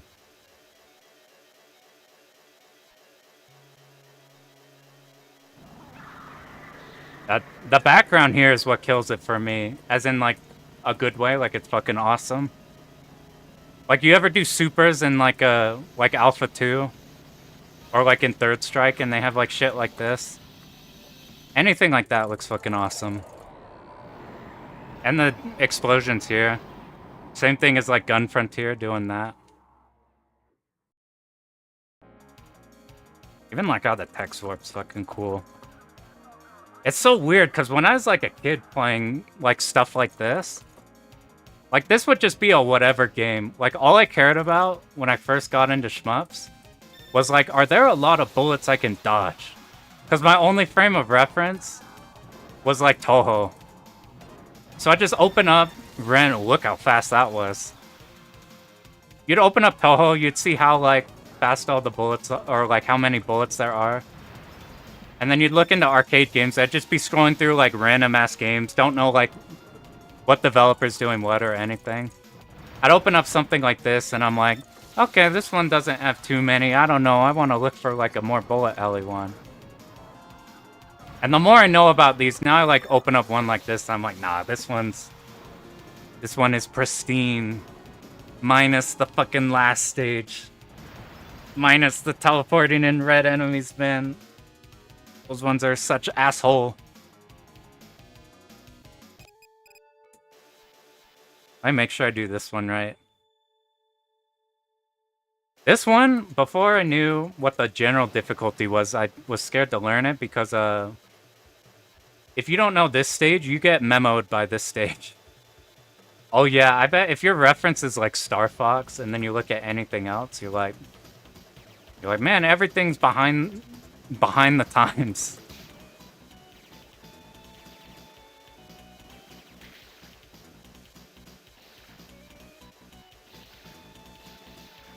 I had that where I was like, if there's not a bunch of bullets on screen, it could be the best looking thing ever and I wouldn't care. It could even have, like, for some reason, I, like, remember, like, games I think look fucking incredible graphically before. For some reason, as a kid, I just didn't give a shit about. Like, mechas, you know, the whole meme is, like, when you're a kid, mechs are fucking awesome. And then when you're an adult, you're like, don't give a shit. I went the other way around. Where I'm like, to me, when I was a kid, mechs were, like the little kid thing. That was like, I just did not give a shit about them at all. Doesn't matter how cool they were, if it was like Transformers type stuff, or if it was like, I needed to kill those first, but we can move forward, that's fine, now we're safe here. But I saw like the Dogyun mechs, and I was like, it's just kind of like a lot of mechanical shit. I don't really care, it's not like realistic or anything, it looks kind of weird. And now I look at Dogyun and I'm like, holy shit. Look at these bosses, they're fucking awesome.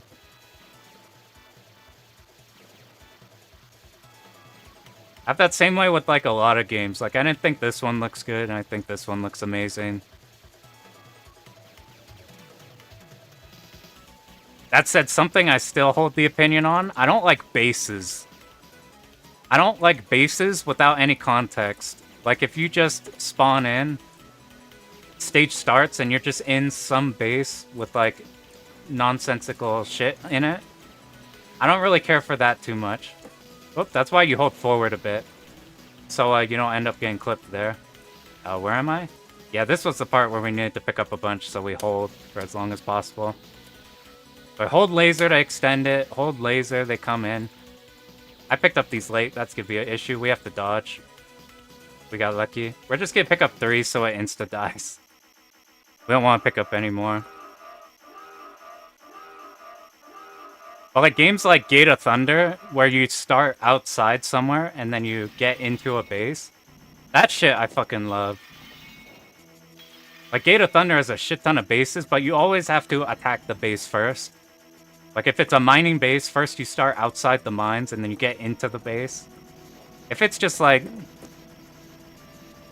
I like Dodonpachi's stage 5 and 6, like, gameplay-wise. I don't like him visually. Right, we want to get him to, like, about red. You have to watch for right ears when he starts putting out these, which don't do anything, but, like, you can ram them. We want to power up a little bit here, so by the time it dies, we're good. You keep tapping back there in case the laser happens. Ugh. It's hard to...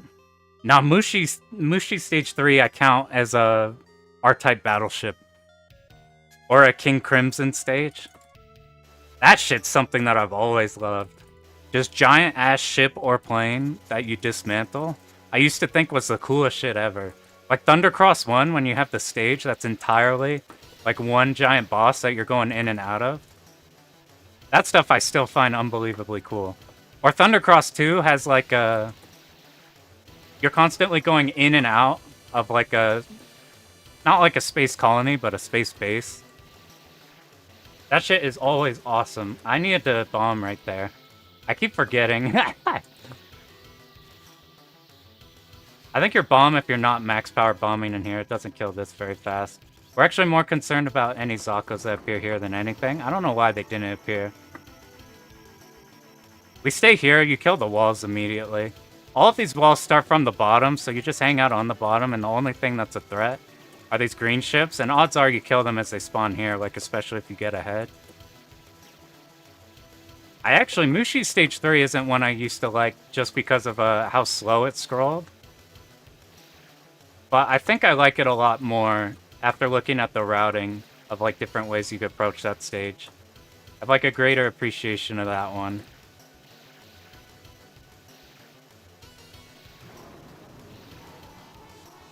R-type battleships will always be cool. Okay, have we died on this stage yet? I feel like this one, once you do the route, you're pretty much set. The only thing that could have issues is a right here where we have to manage the turrets. Mushi Stage 3 is one of the coolest cave secret extends, though. I used to think Saidaijo had the coolest secret extend, but I've changed my mind on that after being traumatized by that extend. Holy shit.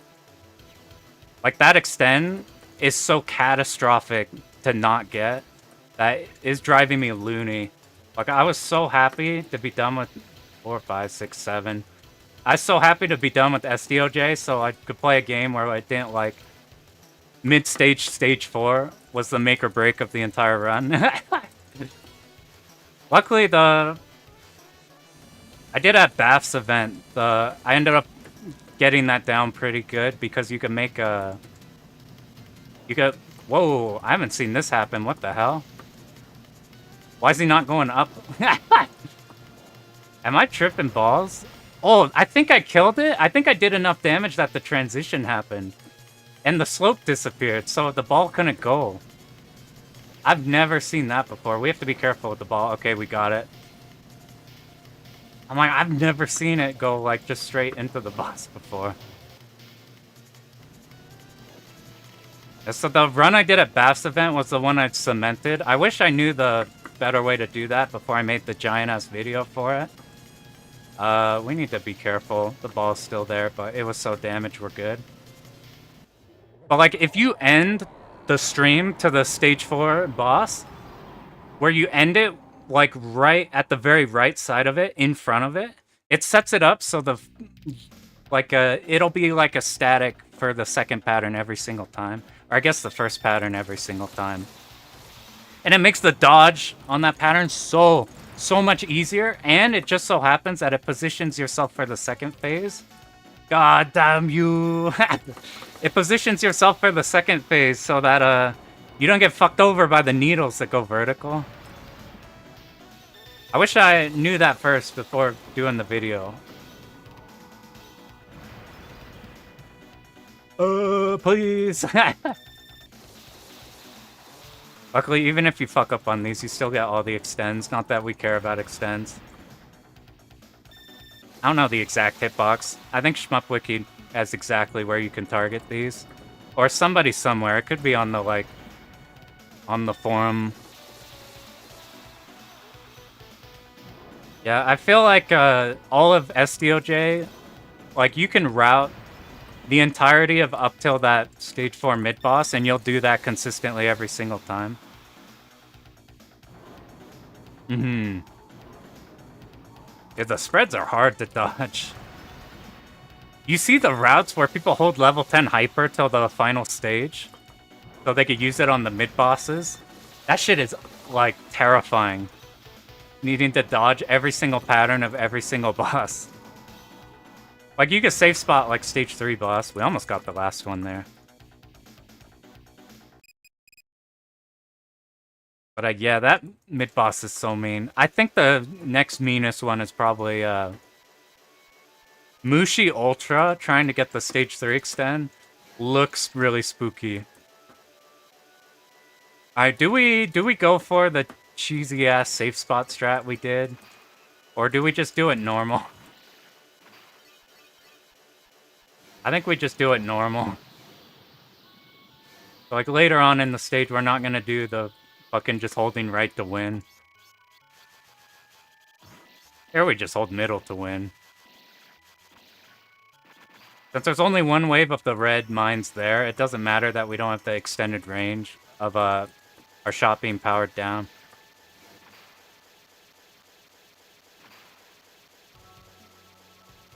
I saw an Asagami run where they build hypers for the entire game up till Hibachi. And they no-miss everything up until Hibachi last pattern. And then they just insta-kill Hibachi. It's crazy. They don't even get to the... what do you call it? The washing machine. You don't even see the washing machine of Hibachi. I like could not believe it. I'm like, is there any way to get this amount of hypers to the boss before then? And I'm like, no, it's way, way harder to do that than not. This stage is relatively consistent so far, what we've seen.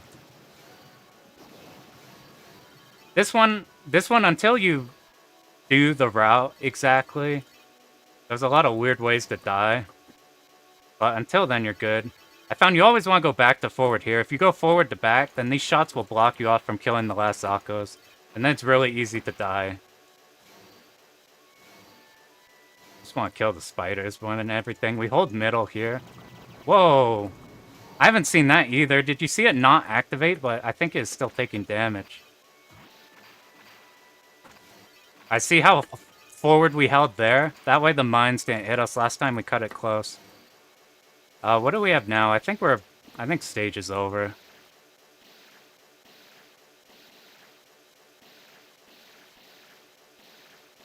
These are luckily so easy. I don't even think you need to kill that spider. I think you just move at the top and you're good. Any spider that you don't have to kill. Expert. I've thought about learning expert. I think Sea Ship's actually usable in expert. It might be like mad good there. But I would be super curious if normal game plus Hibachi or just expert mode any clear is easier or harder, whichever one. I've been really curious on that because it's so fucked. But it's still I don't know. I'm really, really curious on that one. Because plus you can die if you're not trying to see TLB. There's a few people in the Discord posting like CEX runs. They're pretty good. I saw on like STM's channel, they have like everything up till stage 5 routed for no miss with the CEX. But they don't have stage 5 routed, and that one's fucking horrifying. I don't think anything else spawns. We got... Get powered back up. Alright, where did we die before? Okay, so we have to remember what we were practicing, because it's gonna come up like right now. That enemy almost killed us. We need to hold as left as possible here. So after we get rid of this, we're holding left. We're trying to manipulate all of these guys to not be dicks. Okay, we're good. Okay. Now we want to push this guy out with our movement. And we won't be on the left. I need to get to the left way earlier because of those teleporting enemies. If you're not holding the left side, they spawn on the left wall. You're so fucked. Our shot's wide enough here. The red enemies are a problem. You hit a meaty.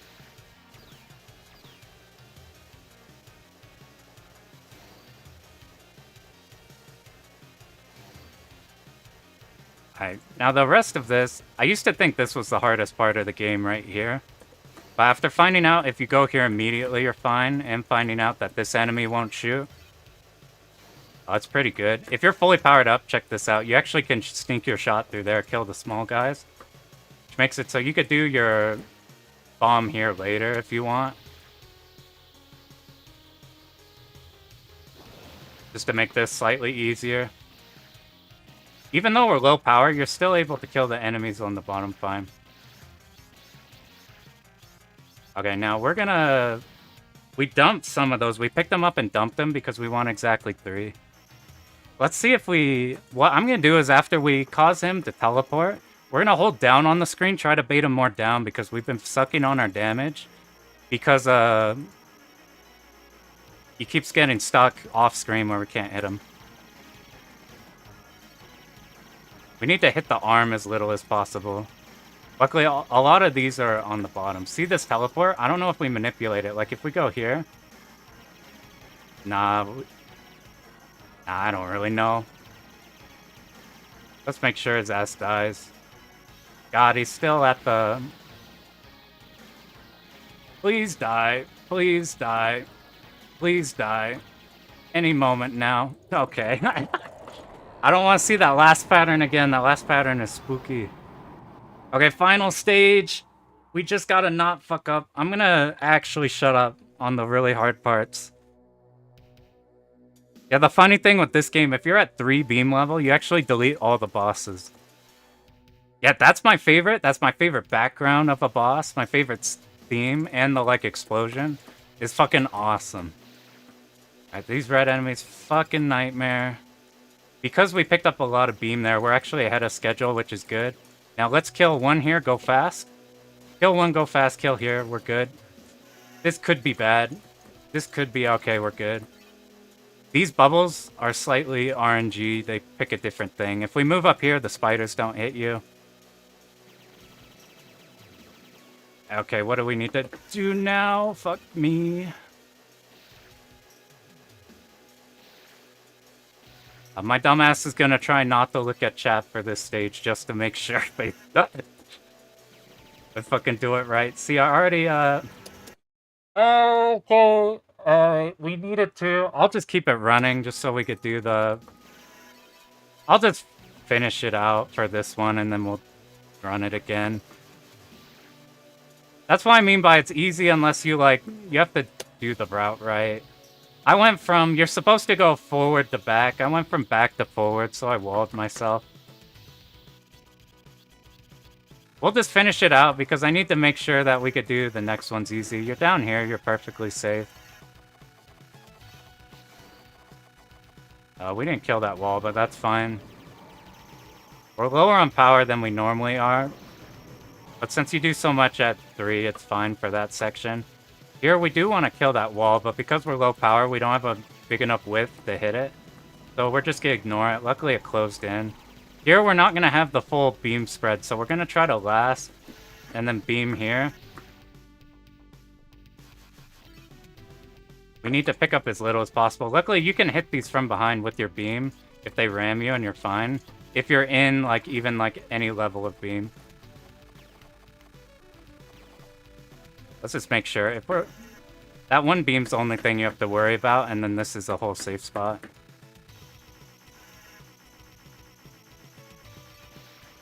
This section's horrifying. I always die to this in practice, but we keep getting lucky here. We spend the beam because we need 3 exactly. Oh man, if you haven't seen the final boss here, this one's like... This one's a trip. This is the boss a lot of people remember from this game. You might have to do it cats. The level 3, you absolutely fucking smoked this boss. We got one no-miss run to here, and then we died because we did this section right here wrong. And then we fucked up the section right after that. So here we just hold. We hold, we don't move. And it kills like 1 to 2 phases. We got 1 phase. That's fine because this is easier on a... This is harder if we got the tail on the next phase. Right as soon as it shoots, move up and then we get diagonal. If we're diagonal, we don't clash with the bullets and then we're fine. Yeah, this one I feel like too, if you ever see something with screenshots, they're showing like the first boss. Or like this one, because of like everything going on here. Alright, 1 more phase and we're good.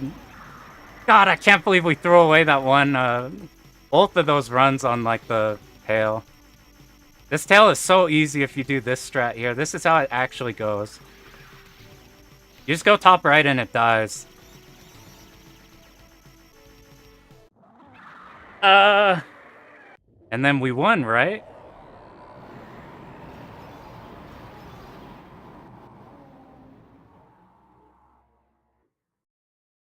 Uh-oh.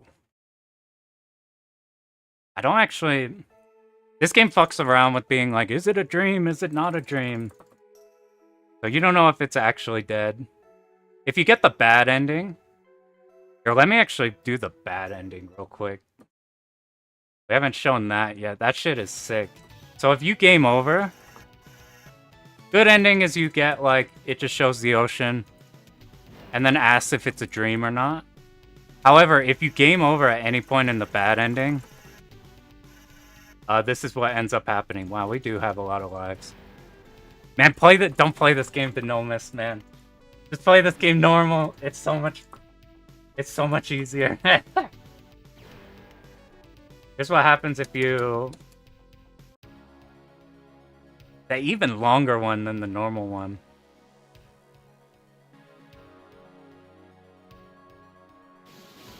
Yeah, if you game over here, you're a martyr. So everybody goes in after you to finish everything up. It's fucking sick as hell.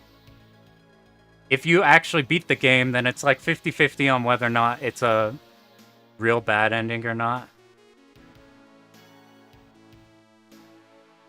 This one, I guess you don't know if you do win or not. But you don't know if this one is a bad ending or not. Alright, so what we're gonna do for next run is I just need to real quick look at that part where I just ate shit on. And then we run it back again. God, this is yeah, you don't see it because everybody's clear runs isn't gonna have this. And like it's not obvious that there's gonna be an alt ending if you like game over on the last stage. And here you go. And going by how we could get to the last stage on 1 life, I think 20,000 lives might be okay. I think we might be able to win the game on 20,000 lives. We run this shit back. Actually, I lied.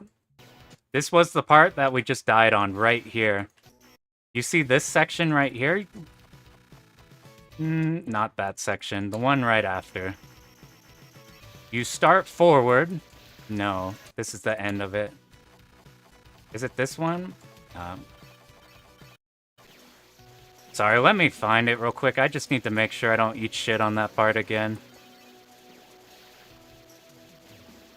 So I believe it's after we're getting out of like this set of rocks. Yeah, they could be though, like in every shmup ever, whenever you have buddy ships, like R-Type, you'll see all the other like R9s. I fucking hate those so much. Alright.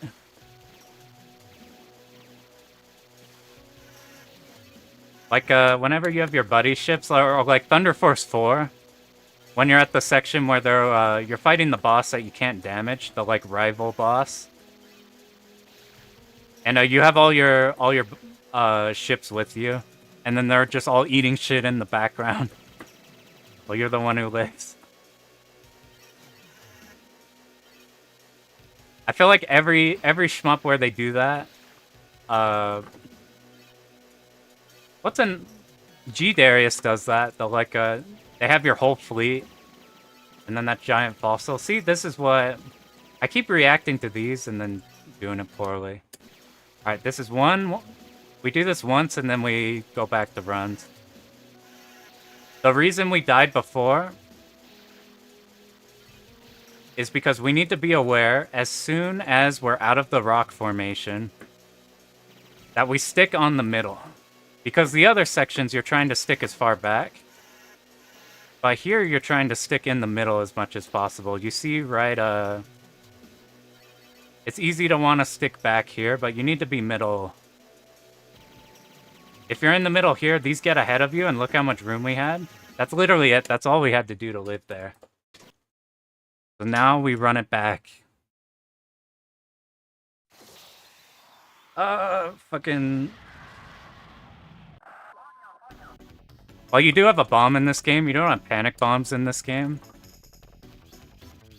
But this one's, like, way easier than all the other games I've been doing. What's funny, though, like, no miss is being difficult.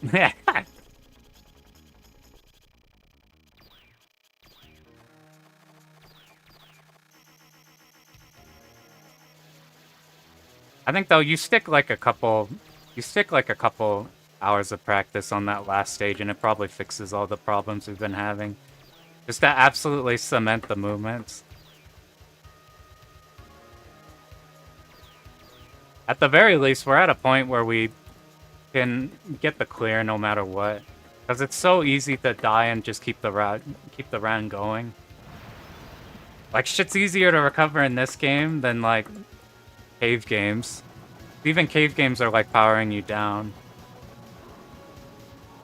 Outside of, like, the newer ones that don't have any power-ups.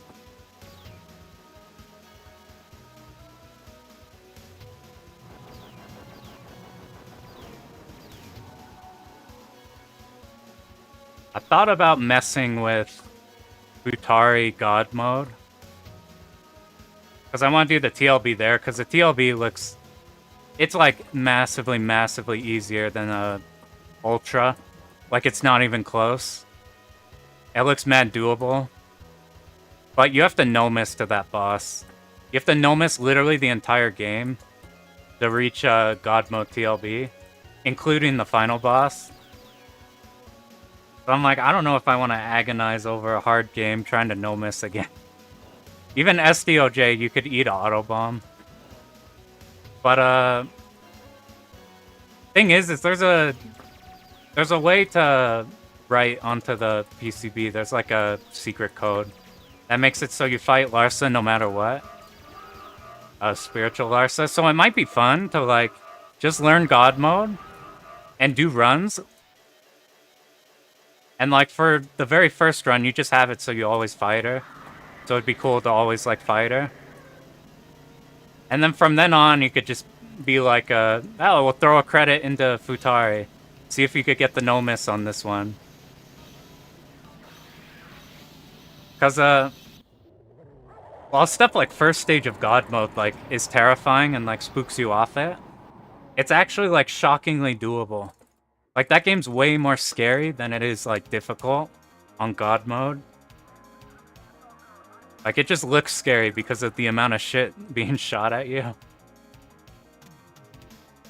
But, like, I found a couple routes that are, like, extremely, extremely consistent on it. Yeah, stage 1's a motherfucker.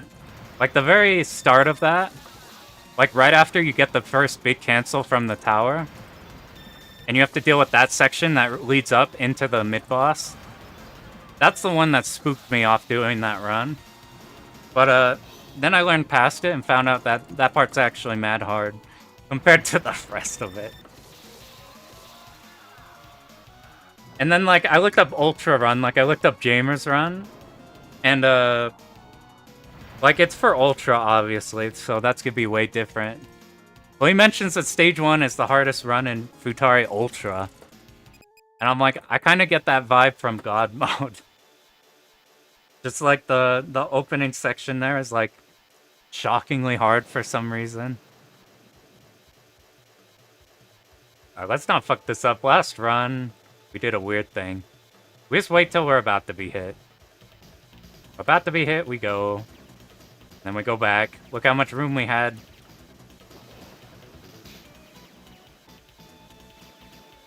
I'm finally cementing out on each section whether you start at the top or the bottom. I was playing like Carrier Airwing in that game.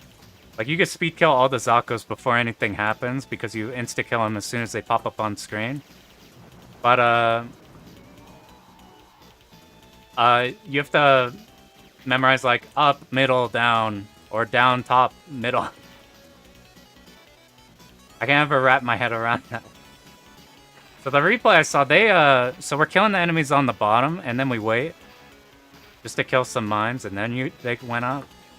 That seems to clear it up so you could go up and back down without these ones backstabbing you.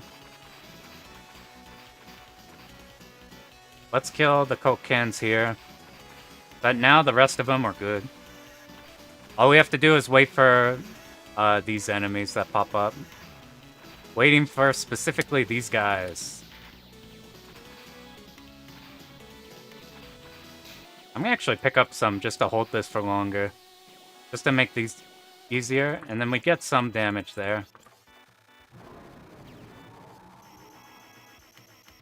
Something nice about picking up the power-ups in this game, okay, they start bottom first, is that they spawn like randomly on the x-axis, but they like drag towards you.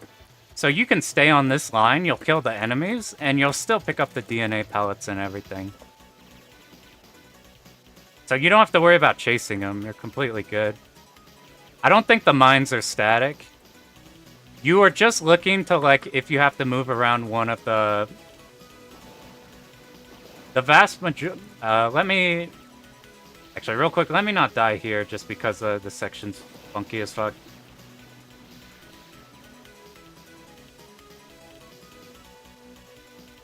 We bomb now. We pick up some so we get this for the entire duration. Yeah, the mines are random. The side of your shot... Oh, no, I messed up. We need to pick up 3 ASAP. I was still holding my laser, so I was extending the... I was not getting power, I was extending the range of how long the super lasts. But yeah, the mines are random.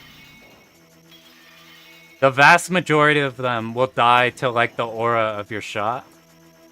And then you're just looking... Once you get comfy with the exact, like, one that'll sneak around, they'll usually go, like, up and around and behind you. So whenever you're dodging the mines there, like, you're holding at the bottom of the screen, you're killing everything that spawns, but if you see one that you didn't spawn kill because it was on the far left and went off screen, then you might just tap to the right a bit. And then if it happens to pop back on screen, you dodge it. See how fast that dies? If you use level 3 power, it didn't even get to the next part. Which means we have a little less power here, but that's not a problem. Luckily, the other stages, the mines, aren't too big a deal because you can route to ignore them. So it's really just that section there where the mines are top, bottom, top, bottom. Do we start top first? Yeah.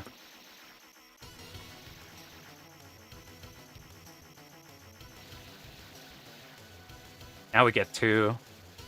I gotta remember, here's where you get both of them. Even if they shoot, it's fine, you just tap, but... We're not gonna have a full beam here. But we still do it anyway. And we'll just tap, it's completely fine. We even get shots on this one right here.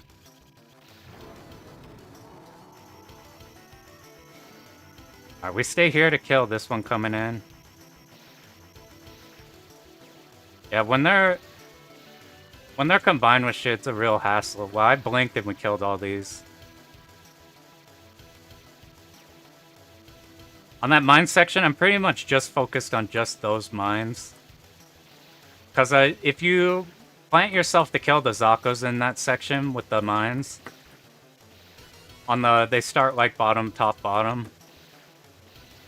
Then the only thing that can hit you are the mines, so you can like tunnel vision and just focus on those. And then on stage 4, you can route around the mines.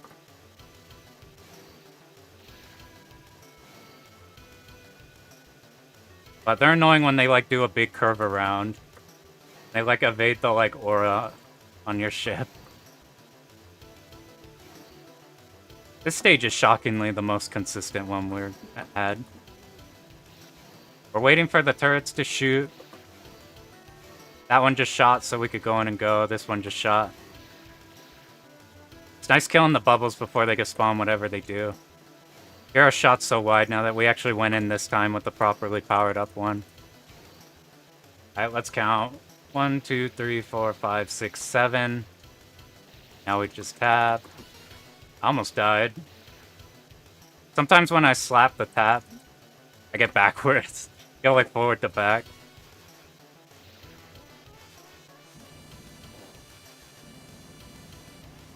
Let's see if we get that thing again where the... This pebble gets stuck horizontally. I managed to get it like the last possible point.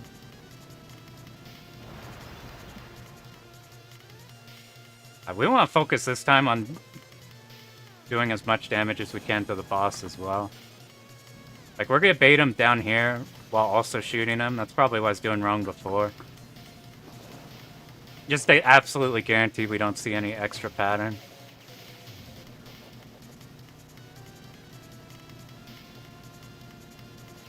It's gonna drop down, so let's just tap just in case it shoots. It didn't shoot, so we're fine.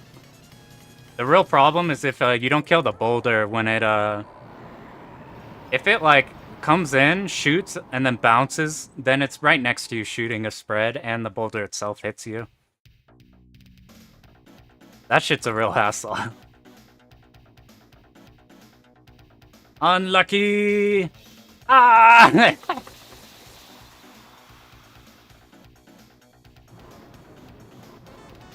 Your, like, reticle doesn't move very fast with the camera.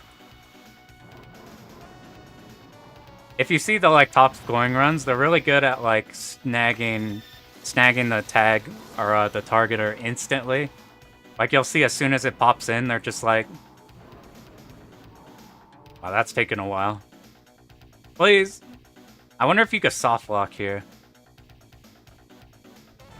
Thank God. I actually got scared there. I thought we were stuck. The timer freezes every time you lock onto one, so that if that happened, that'd be so funny. I don't know if I'm making it up. I feel like that is a thing I've heard of before.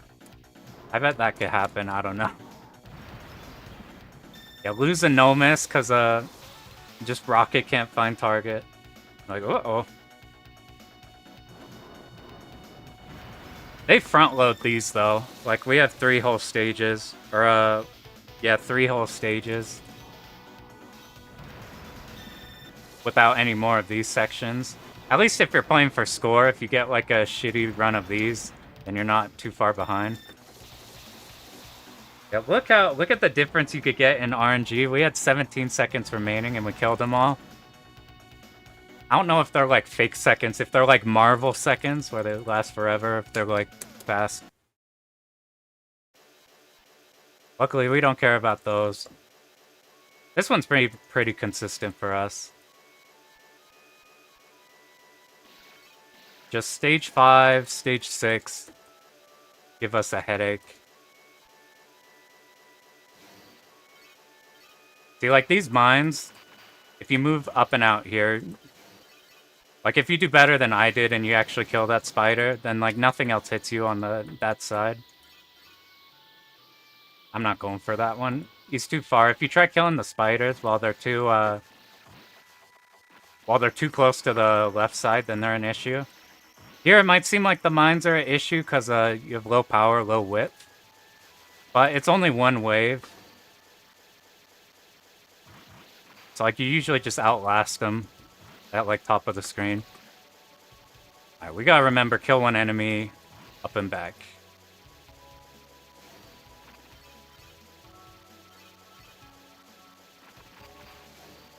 Like, that one there, if you...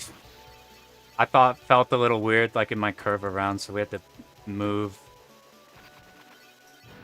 Oh, see, this is why you don't go for the spiders. Alright, let's see. Let me see if I can not have to kill that spider. Let's find out where that was. That was where we could do our funny strat. Was this where that spider was? It was. It was right here. If we sit on top of him, will he shoot?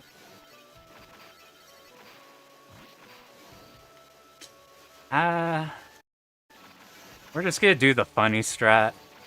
We're just doing this. I fucking hate those spiders in this one. So the spiders are nice because you manipulate them. Because you sit on top of them, they can't shoot you. But they move based off your position. Yeah, see, that's the kind of thing we have to do. Fuck, man. God damn.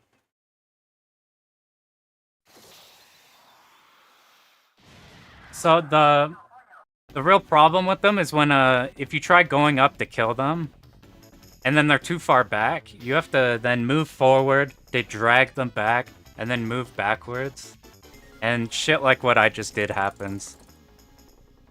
That's why on the route we've been ignoring as many spiders as we can that come from behind. Because of exactly shit like that. That shit doesn't happen very often. And if we're just going for a clear, it doesn't matter. But for a no miss, that's like potential ways you could get fucked over.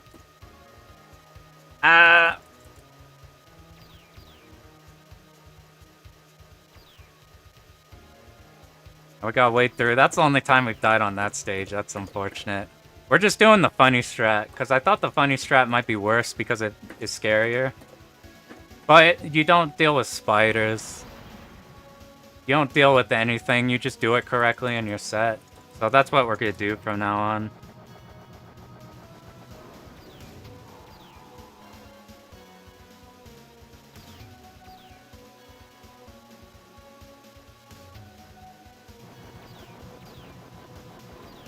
Unfortunately, we're reaching the point of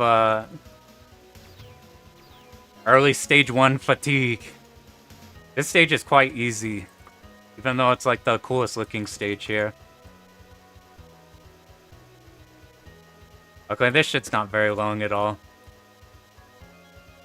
Since while stage 2 and 3 are pretty easy, there's still like you have to think on a couple parts.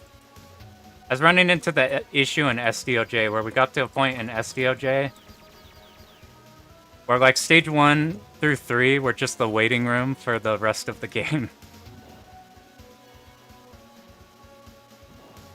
So every restart was like, alright, give us like 12 minutes, we'll get to the part that actually we have to turn our brain back on.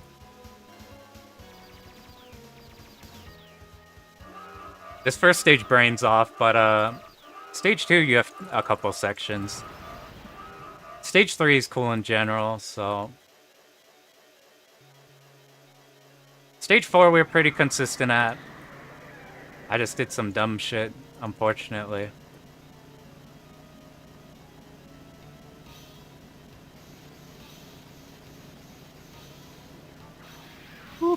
I'm trying to think of what a cool game would be to do entirely on stream for the entire learning process.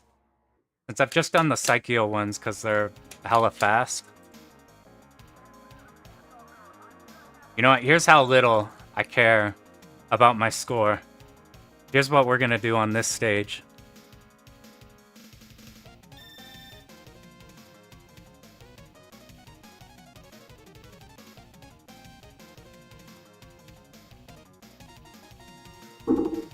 Absolutely nothing. I want to find a game that would be fun enough to learn, like non-Psycheo, that's like a little longer.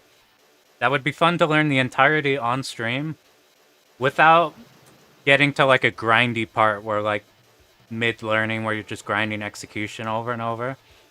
So like Danganronpa Run is a candidate, but that game is really hard.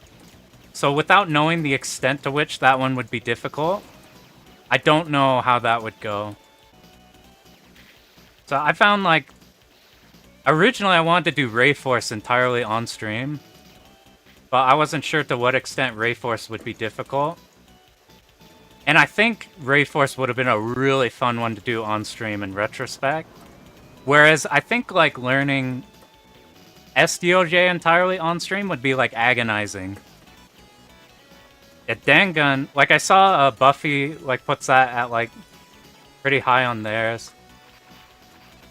The thing is I looked at like I've lost track of where we are.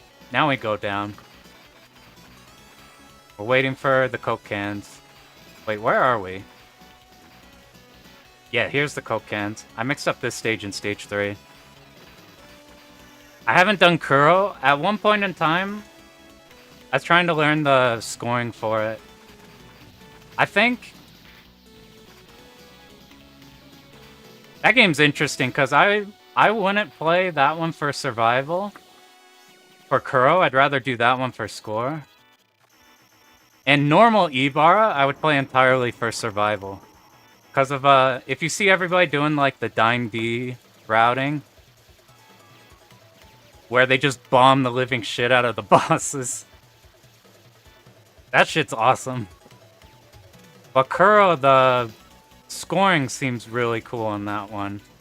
Like, you get the cave, like, the late cave, like, Escaluda 2, like, enjoyment of just hitting, like... I lost track of where we were. You get the enjoyment of seeing, like, tons of shit explode on screen. Okay, we got all of them, so we're good here.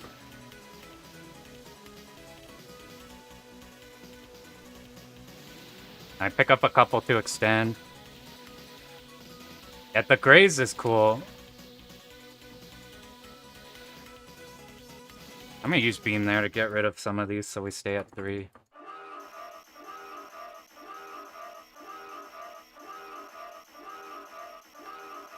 What I would do if you're scared of normal Ibarra is I would look up any of the Dying D routes. So like Bath has one. I forget if M Night has another one using like that same style. But it makes the game way less intimidating. It's still terrifying because that game's really hard. But way less so than like it's no like Garaga level of management. But yeah, Ibarra Kuro, though, like... I usually don't do ranked games for score, but Kuro I would do for rank, just because the way the rank works on that is really cool.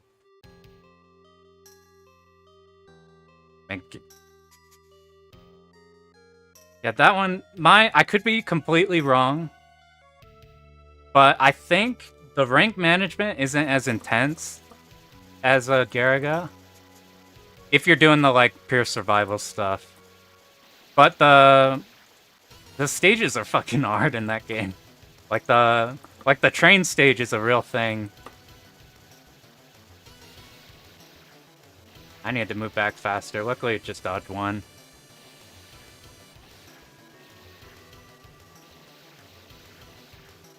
I need to do Garaga at some point. I need to bomb there. I don't know what the hell I'm doing. I routed Garaga all through stage 6 and then got distracted by other stuff. I think I routed it, and then midway through routing, we were going to like a fighting game tournament or something, so I just paused and then locked in on trying to get ready for that, and then I just didn't finish laving it.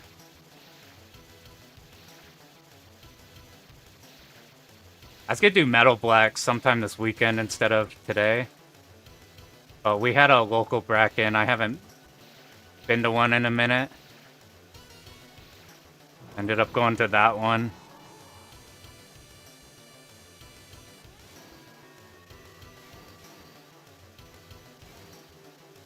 I actually don't know what that green enemy does if he hits you.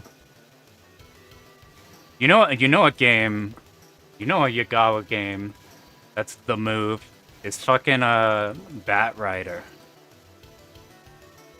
Fucking I found this dude who's been making Bat Rider like information videos in Japanese for over 10 years.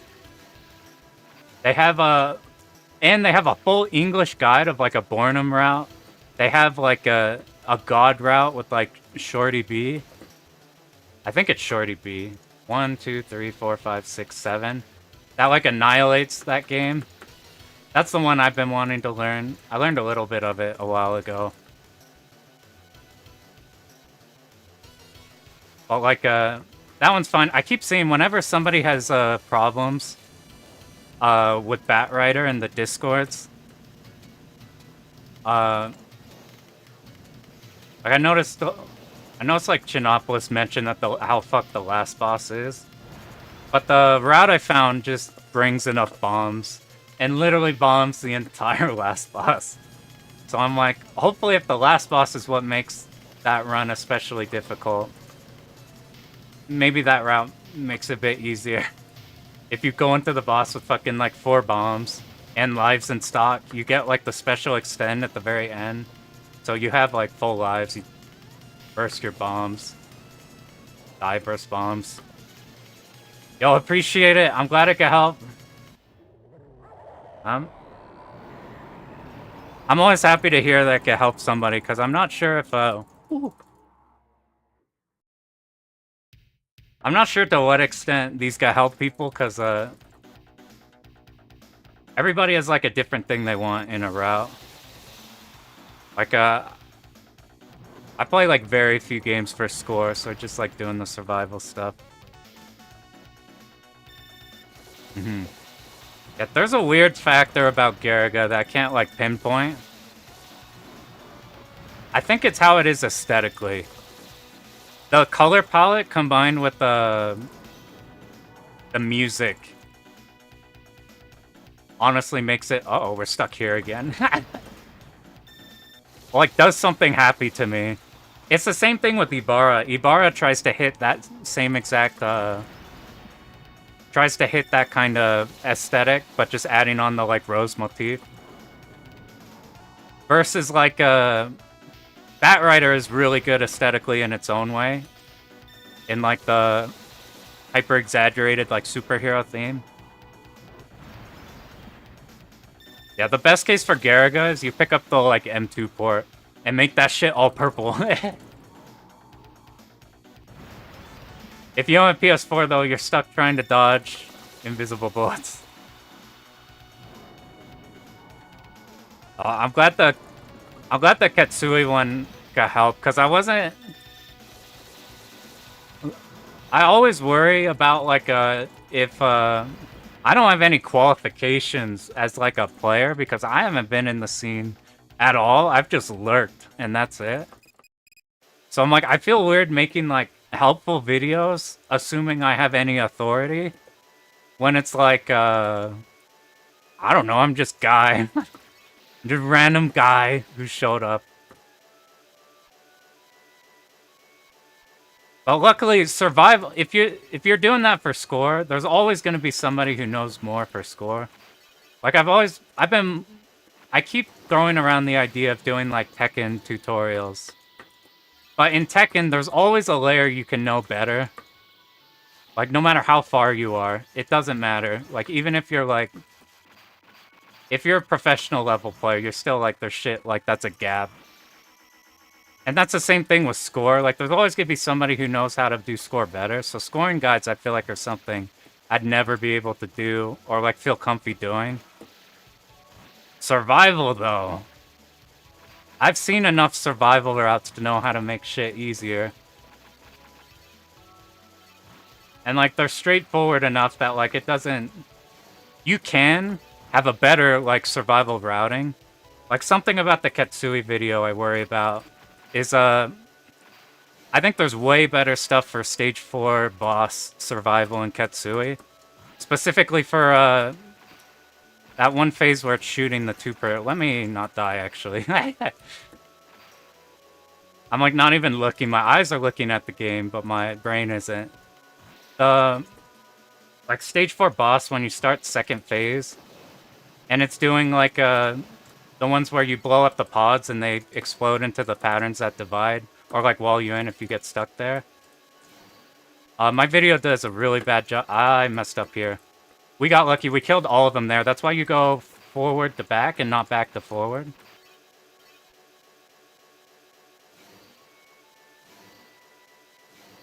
Ooh. Here, let me get to the boss where we gotta pause, and I'll peep that. Oh, I went here late. But luckily, we got lucky with the mines. The mines are really easy.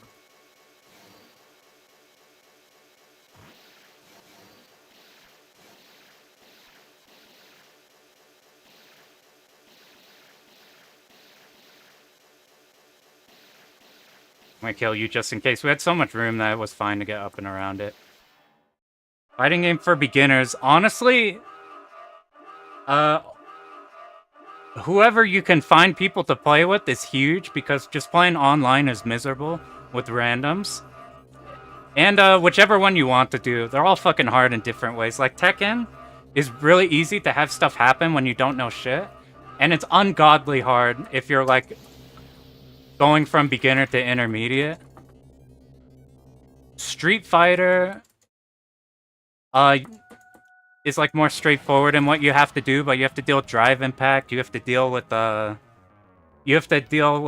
dealing with drive impact and learning to anti-air and learning what else? I don't know, that one's hard, so all my lights are slowly dying. But the one that you could find cool people to play with is big. I might die here. Okay, it's good to know that that works. This part's so easy, I could just look. I think, Kuro, you should just go for it. The absolute worst case scenario, what I found, is if you have any, either like, there's something better, or if you accidentally do a misinformation, then what happens is just somebody will just post a comment like, oh, hey, at this part you could do this. And then it's like, okay, cool. And now all that information is still in one place for, like, somebody who's trying to learn. So I want to look more at chat, but this part I died on before. I gotta not die here, and then... before I can yap. Fuck, that was so bad. I needed to move forward. Oh god, we got lucky, man. I hate that section. I want to bomb it so bad, but we can't bomb there. If you have a local scene for fighting games, that goes above everything. Why are you not dead? Oh god, how do we fix this?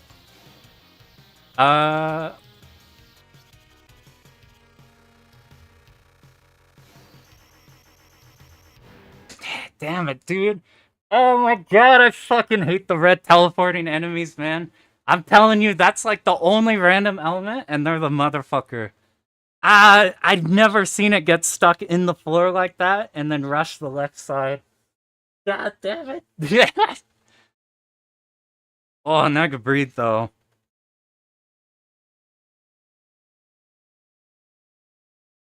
Oh. Yeah, it's hard not to be self-conscious of the shit you put out, because it's like, it's a lot to put whatever you have out there. What your videos got, though, you have the X factor of, like, you're absurdly, like, likable. In that, like, we'll listen to literally, like, whatever your thoughts are, which means that we care far less about what your, like, level of skill is. Like, something people worry about a lot is whether they're worth watching, because if they're, like, good or bad enough. But, like,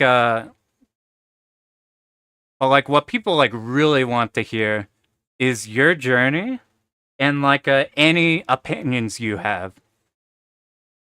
And, like, anything going along, anything else is, like, extra sick shit.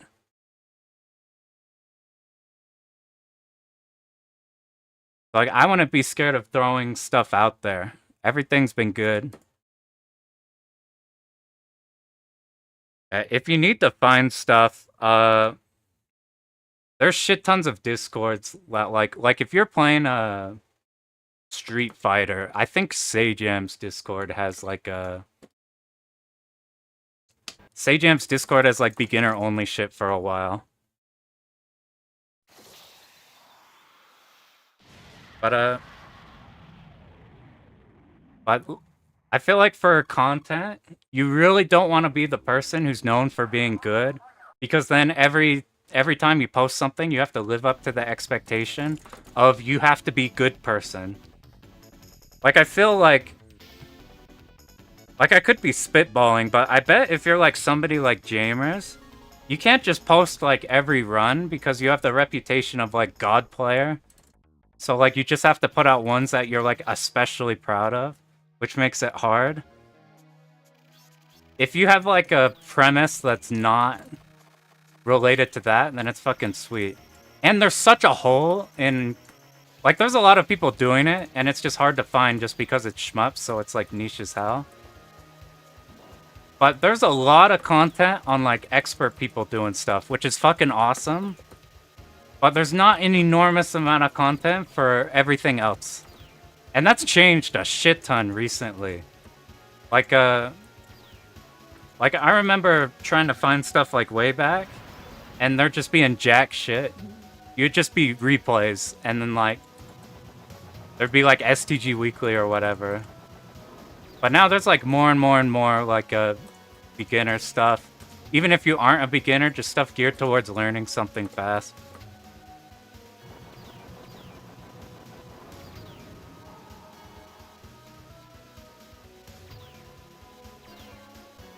I want to find another format of video that's not just the like 1cc guide stuff. Just cause well, like I really have fun doing those. I'm like, I wonder what else you could do. Like I feel like that's a pretty good hole to fill. Like just helping people who don't care for score get a clear that they otherwise might think that they might not be able to do. I think that's a pretty good thing to have. I'm also wondering about other stuff.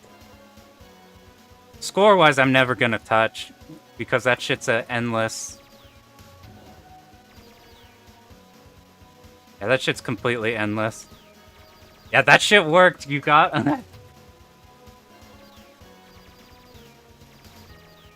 Yeah, people fucking love to share stuff they know about and thing that they are passionate about. So if you ever ask for help in anything, everybody like jumps on that immediately.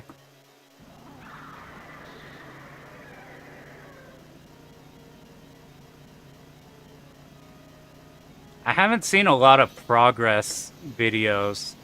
Like I think your Ketsui ones were the first one where I saw like progression between videos of like where you were at, which is really cool. And I've only ever really seen that one other time, and it was with the dude who's like, I've never learned to shmup before, and they're like documenting Mushihime original, I think. And that's literally the only time I've ever seen anything like that. So like that's the thing that caught me on your channel. Was like something like seeing something like that, I'm like, oh, this is different. This is really cool. I'm like, we don't like have these. And then it ends up you got a likable personality going through those. So it's like it's perfect combo. I'm actually shooting these now. I wasn't even thinking about it. I don't even know where I am. Am I in stage 2? Woo. Yeah, I go learn enough score to like reach a certain point. Like that's a hole I wish I had in the Daojo video. I wish I could redo the Daojo one. Because I think I could do that one better now. It's still good though. I think, I hope. I haven't looked at it in a minute. Dude, I found a no-miss of Daojo. I don't mean no-miss first loop. I mean it no-miss both loops. Including Hibachi. It's fucking crazy. And I'm like, they must have some like wizard magic they did in their run. And I looked at the run, and it's a pure survival run, and it's just incredibly solid routing. And then a lot of luck on Hibachi. I could not fucking believe it. Like, I've seen survival runs of Daojo, but you have to manage your hyper so perfectly in the right spots. And this one, in parts that I think are like mad fucking difficult, it just goes through. Even second loop shit. So I've been like... Man, all of the Dodonpachis I've been picking up too many power-ups. I like saw that, and now like my interest in Daojo 2-all spiked immediately.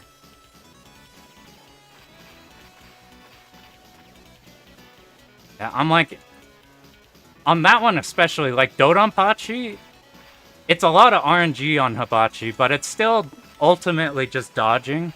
Like you can dodge every pattern. Like SDOJ is a big fuck you in that like you can technically dodge every pattern, but realistically you never will. For Hibachi.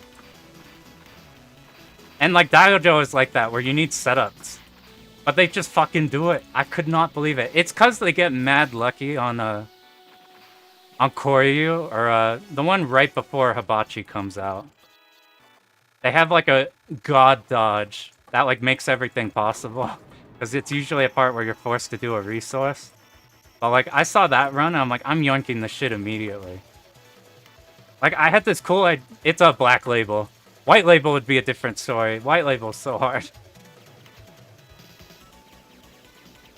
Yeah, 2-all no miss. I'm like, is this a TAS or a demonstration? And they make mistakes during it. They just adapt good. It could be TAS and I not know. Wow, I almost died. But I'm like, I fucked up. Dude, I just forgot where I was. Yeah, I don't even want to think about white label hibachi.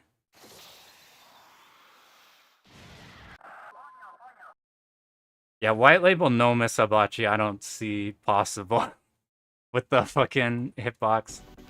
Alright, sorry, I'll pay more attention on the sections I know are hard. So we stop seeing these early ones over and over again. I am fatigued from these first two. But it's just God routing.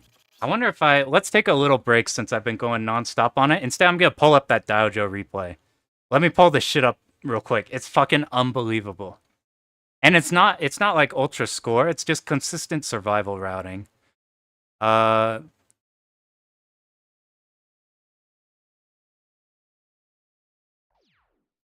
let's see if I could chuck that on here. So check this shit out. By the way, before I forget, I think Akai Katana is the one I'll do entirely on stream. Depending on how the practice mode is. Specifically a Shin. Alright, window capture. Dude, I've done video editing. Like, not good video editing, but like, way back in the day, in like, Call of Duty 4 Modern Warfare 2 days, I was one of those kids making montages. So all my editing knowledge is from that point in time. Alright, how do we mask? This guy also, okay, if you want like both emote or Ura route of Ketsui. This guy also has no misses of those, I think. I think they're no misses. He has no misses of both of those with both ships. That's why I was like kind of like, are these? Let me make sure these are real. Because he has them in like everything. But they're so spread apart in videos. So first I'll show the Dojo one. Then I need to show this Ketsui one. It's fucking sweet. For a moment, I saw his like one of Type B. And it got me to want to switch to Type B because the route was so sick. And then I found out he has it also with Type A. So it's like fucking unbelievable. So this is on like a... I'll just chuck this in chat. Why not?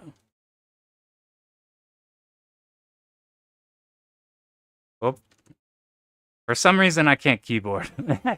Ah, shit. This was happening earlier. I don't know how I triggered this, but, all my... Oh, there it is. Let's make you bigger. Oh god, I'm not on OBS, I'm on the fucking webpage. So this is like what you would expect out of a survival run. It's like just everything done cleanly. Like a... And this stuff I'm familiar with. Like this is very similar routing to what I usually done. And I found it's incredibly consistent. And you like go at the end here and they like deal with all the parts I've had trouble with better than normal. And like especially this part, which is like a nightmare. This is my least favorite part of the entire game, but with this routing, look at how he goes into the middle here. It like simplifies this section so much more than shit I tried to do before. I bet this is... And then like the thing that impressed me though, is this boss is really hard not to use a resource on. But here's what they do. They don't hyper during the whole stage because the route is so good that in first loop, They don't have to hyper at all first stage. And it's enough that you get through these first two patterns with the resources while point blanking. And this pattern, which is fucking unbelievably impossible, is fucking skipped. And then pop.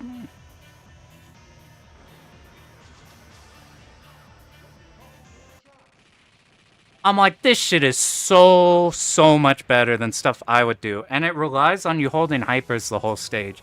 But the routing is so good that every part that I thought would be like a impact point that you'd want a hyper for is like unbelievably consistent. Like the way they do the beehive. This is just loop 1, by the way, still. Like, it's how they manipulate the Zakos on the exact timing. So we're like on that midline. It's that exact time you hold on the left. These ones right here, this is a critical point because you have to manipulate the Zakos, but the way he moves up with them, it clears the most open path ever. And it makes everything so easy. So I'm like, wait, you can actually do this stage like without worrying about it. Yeah, and the first two patterns are fucking psycho on a high rank. Like, I usually have really low rank starting here. But this is just all they did.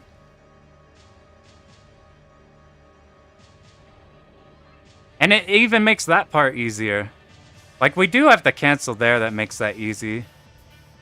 But this pattern's not the worst to dodge, like, the first pattern through. And then by here, it's just like, you only do it twice. And with 2 dodges, you've successfully cleared the whole first phase.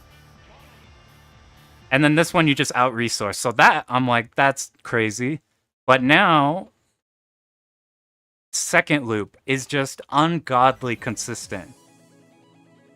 What's some, like, crazy shit in second loop? How about, let's go to the second stage. You know how you have the big base shit? It's Nico Nico, so it's gonna take 800 years to do anything. Here's the strats that are already, like... already know these ones. Uh-oh, did I, just making sure stream didn't die, because Nico makes everything panic. And something like this, which this is a section I agonized over, because what you want for this section to make the second boss really easy, for second loop especially, you can in the first loop, is you want one hyper in stock, almost built a hyper, and then don't build anymore. But look, we're halfway through here. And it's enough. This isn't the hardest chain compared to the shit I was trying to do. Like, this isn't like score player shit. This is shit you can just do. And it's so manipulatable because that B on the left is there for so long that if you built too much hyper, you could pick that up early so you don't build as much. Or you pick it up late if you need a lot. So it's like so adaptable, so you always get there. You always completely fucking annihilate this. If you've never seen this boss, by the way, using the cool-ass strats, this is one example of skipping this boss. Like, you just out-resource it there. And then you could do this in the first loop, too. The strat's fucking awesome. The carts in Stage 4, I'll be honest, when I watched this replay, I didn't notice any difference because from the first loop. Because the shit is so good. Let's get to the carts. It's before this. Or is it? It's after this. Okay. No, it's before this. This is the 1-up extend. Donde? Show me the mine carts. And then I'll get the Ketsui in a sec. We'll just show this part here and then let's get the mine carts. I'm way behind. Here's the mine carts.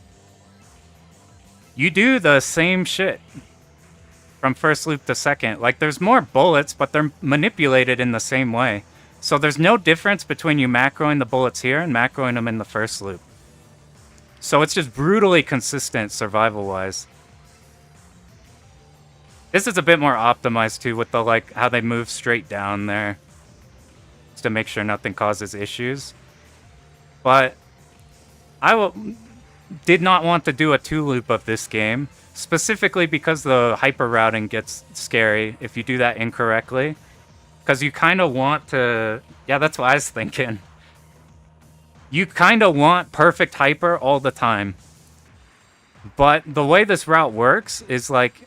you don't need it for a lot of places. Even this part here, you do this part different from the first loop. And like, it's just god routing.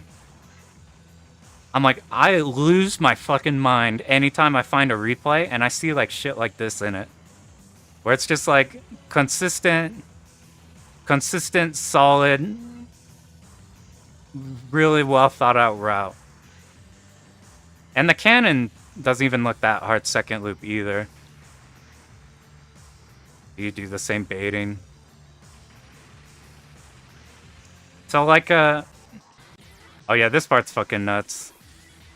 The first phase of this boss is crazy, but if you hyper here,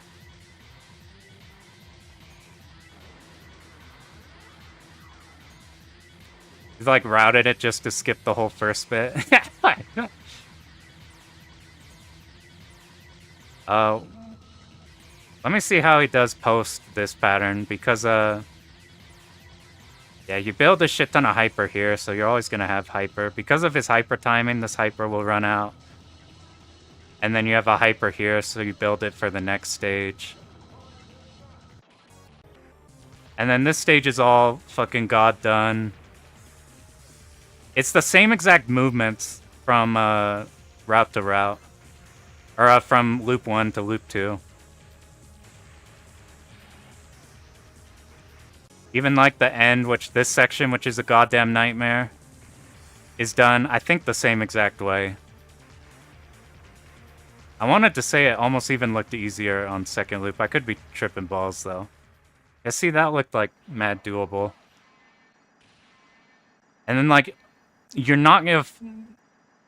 Like, I didn't think you could no-miss the end of this without a resource. So this is like, you can memorize that pattern and you're always gonna hit their high rank.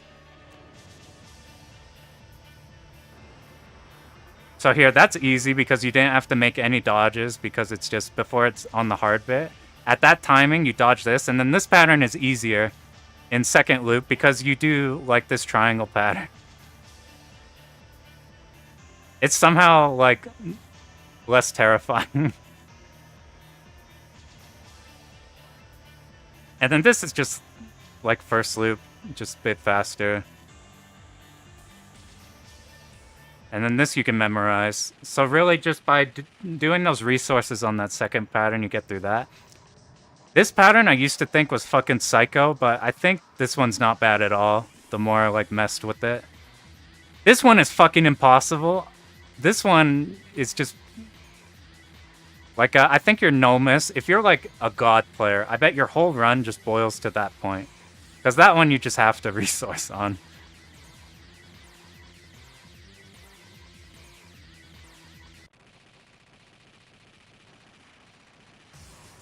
And Hibachi, usually here you die, you spawn in, you bomb twice. But like... I think he has the hyper build-ups timed for like the sections like that.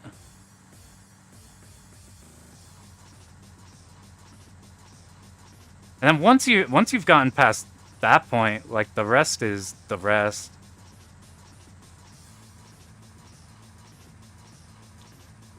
Here's interesting. I always wondered if you should like point blank up there and then move back before that second wave, but I think it's damage based, so maybe that's bad. And then here's you just gotta be lucky, I guess, for a no-miss run. Like, you can dodge comfortably whenever it's not like creating lines. But when it's creating lines, you're just so fucked. I like the... I don't know.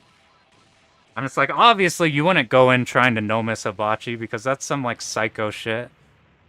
But the whole rest of the run, I was like, this is gonna be some super player shit. But the whole rest of the run is just routed tightly. Now where's like... Let's just do Amote, because I will never, ever, ever touch Ura.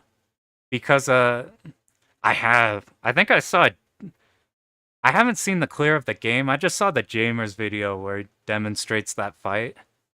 But not like the whole game with that one. Alright, let's find I can't read, and you can't tell, but the screen is like 800 miles across the room. Wait, maybe I have it in here. That's a. I want to see the Type A one. Let's just do. I'll show the end here. You know, at end of Ketsui, after final stage, the elevator, which is a goddamn nightmare. Oh yeah, I wish before I did my Ketsui video, I think this strategy does for this boss is way better than the one I was doing. I beg of you, Nico. I get terrified the stream dies every time that happens. Like, I was doing a strat where you kill both these turrets. He does the one where you kill one.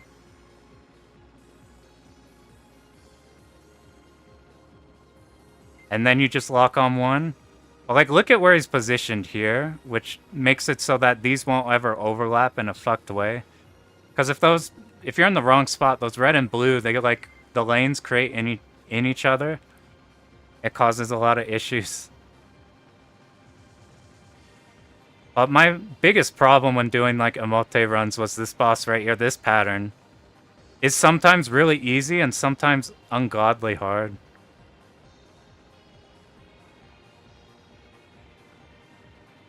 The way that they just have the timing set, so they're always going to go back on the same exact timing, so the red shots are always hitting the exact time you want, so you never have to think about them. And then you're just strictly it's just how far you tap for the blue bullets. Oh, like, this is the other killer in the Emote run. You got this section, which is a fucking nightmare, especially on... I think this section's easier on Type B, because you have speed. Here you get locked in easy, but you see how high up on screen they are? I haven't seen how they do this part, actually. This is... Oh, that's interesting. They stood in the middle for longer than normal. And then this part is... I would never do a Ura run because I can never no-miss this part of the game. You have to no-miss the whole goddamn game, and then you get to this section, which is unbelievably hard without bomb. I've never done this part without a bomb before. I think in my clear run, I used 2 resources here. I'm like, it just fucking does it. And then, like, yada yada, you kill everything. That's cool and all. Now... But second loop, though. Let me just make sure this is Emote.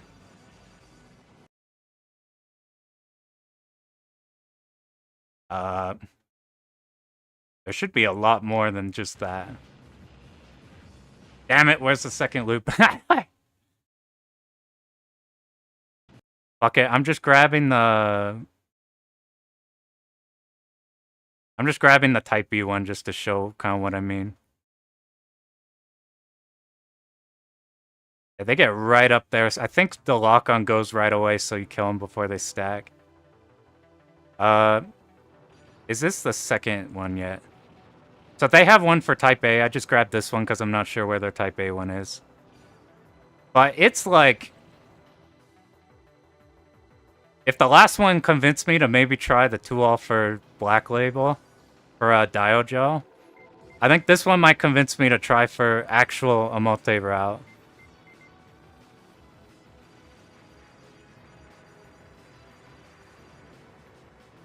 The real killer, when I was messing with this, could be on stage 2. I'll just let this run for a bit. You see how it's kind of routed? Like, stage 1, you have to change everything because of the suicide bullets. But here it's like, you don't have to go back and forth or anything. You just arrange everything, so you just do one sweep. And then it's just... You have all this extra stuff. It doesn't matter. It's just simple stream to the right at the right time.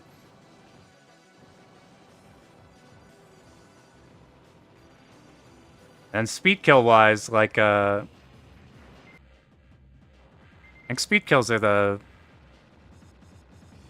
You're doing this like you would normal. What's, let me get the, like, one of the fucked bits. So, like, this section is really hard. Both in first loop and the Emote.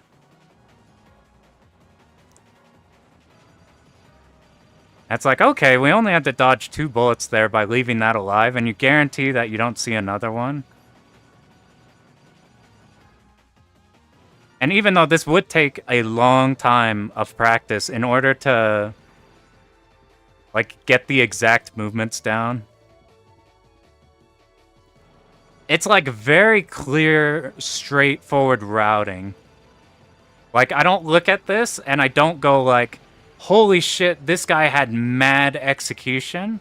I look at this and I go, this guy has mad good strategy. Which is what I like to see in a run, because if I see like an execution-based runs, those runs are fucking horrifying. Because like I'm like, it's terrifying learning a game's route so intensely, and then it's still being like, okay, cool, but now can I execute? That's what got me off of doing scoring runs. Because I do like a run and you do like stage 2 and you're like, okay, everything went according to plan, but it could have been better, we got a reset, I played not perfectly. I didn't execute spot correctly. I think he did something cool for this part. I forgot. What'd you do here? Yeah, they just went up into the 2 lanes. Yeah, speaking of treasure shmups, I want to learn Silvergun, like, badly. That one's gonna come up soon. I found an awesome Silvergun route. And Buddy I Know just put out a Silvergun replay too. That's sick. How do you... Ikaruga, though, I'm still not sure how I feel about. Because I keep trying to find the run equivalent of this run. But for Ikaruga. The problem with Ikaruga is you have to engage in the scoring a lot to meet extends because there's not a limit. So it's like you want to hit like, I think 12 mil extend. So like you have to do score, which is perfectly good. Like the Silvergun route I do scores, but in as like safe a way as possible. But I haven't found an Ikaruga run that very specifically is as safe as possible, while also hitting a bunch of score milestones. Eventually the Golden Goose run will happen. I'll just look at last boss and we'll go back to Metal Black. Oh yeah, nice thing about Emote, no resource check. Look how many fucking lives he has. Man, this run is so good for... Yeah, like low... I keep going... I keep looking at like, I'll just do a low score one that gets like absolutely fuck all score and just tries to pure survival it. But then you gotta do the last boss with like 2 lives. And like everybody I see eats shit somewhere on the last boss.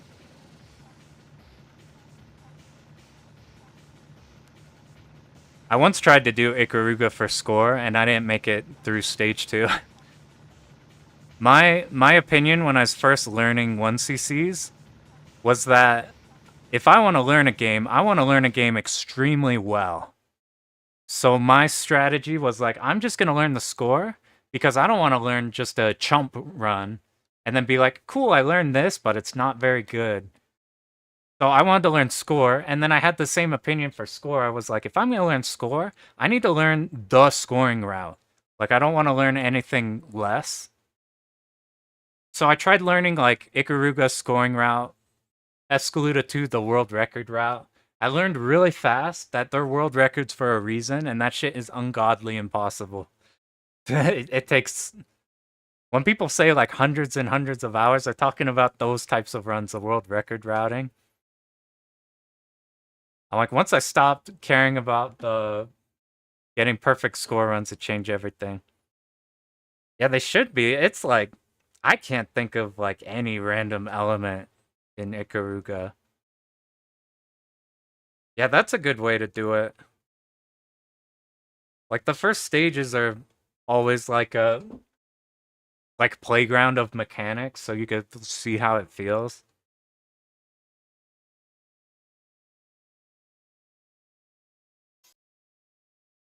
Yeah, grab more coins, I ran out.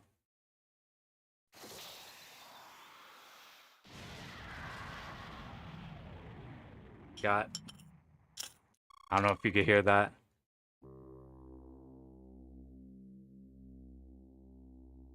For some reason, this sound makes me really, really happy.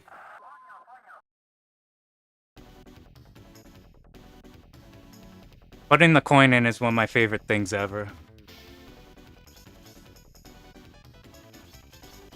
Before I ever had real cabs, I had tiny, like, I was doing the, like, arcade 1-up stuff, because I'm like, oh, I could do that for cheap and then just mod it. And you'd get, like, shitty coin insert things that don't make any sound. You get, like, a real machine.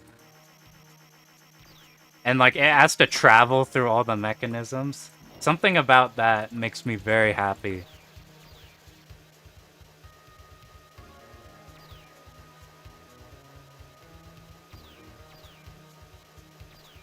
But, like, that dude's runs, I think, would be the strat to get into Emote, like, ultra consistently. And then, like, survive Emote. I feel like that's, like, the Ketsui run. The sad thing is they don't have too many runs because all the runs they do are, like, god runs. That they post, like, every few years. I'm like, oh, shit. This took that... You, like, see, like, 4 years in between videos? You're like, damn, the No Miss took 4 years. Oh, God.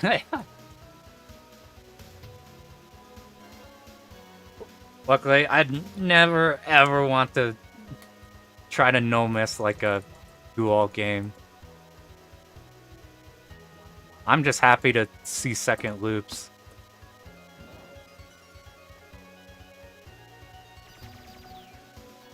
I want a 2-loop game where the second loop requirement is not agonizing.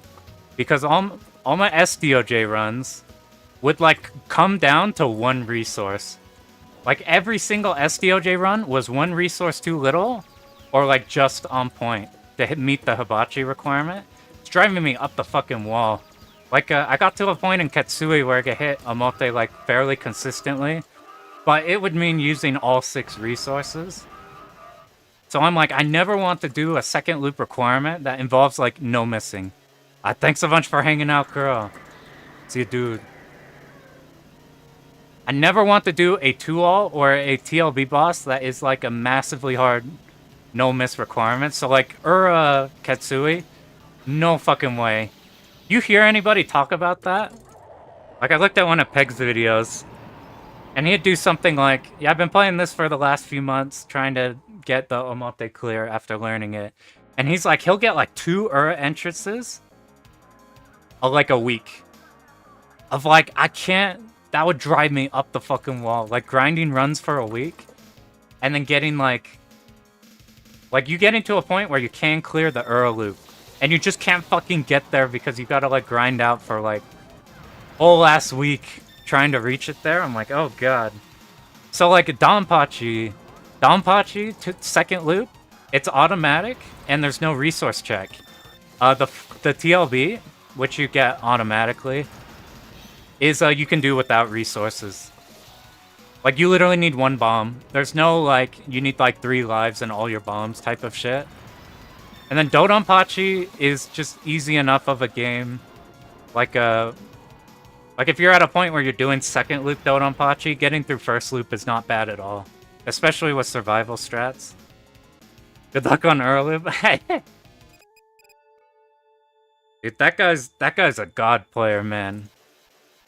He has one of the earliest shmup videos. I'm in the wrong spot. Help! He has one of the earliest shmup guides I've ever seen. One of the first ones I ever saw was his, I think it was Dodonpachi chaining routes. Or it was, either both or one or the other for, Dodonpachi and, Diojo. Where I saw, like, he's like, here's the routing for this, and it's, like, multi-videos long, 3 hours, showing you how to do all the chaining shit. I was like, whoa. Holy shit. That stuff is awesome. That's, like, one of the first resources I ever saw.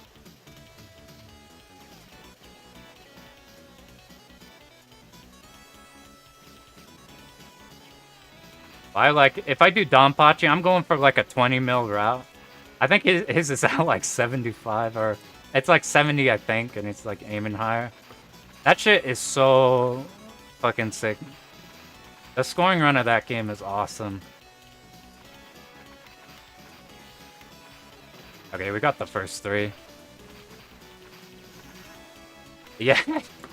That's how I feel anytime anybody posts a comment who's like, so second loop when? And I'm like, oh god.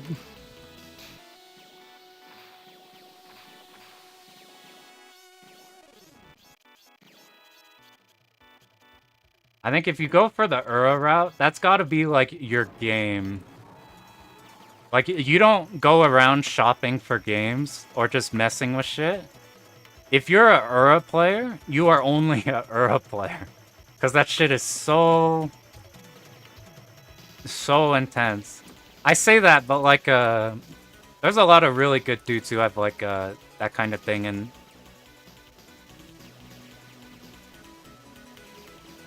like they'll have like a Mushi Ultra Clear, and then a Futari Ultra Clear, and then they're like, yeah, we also did this too.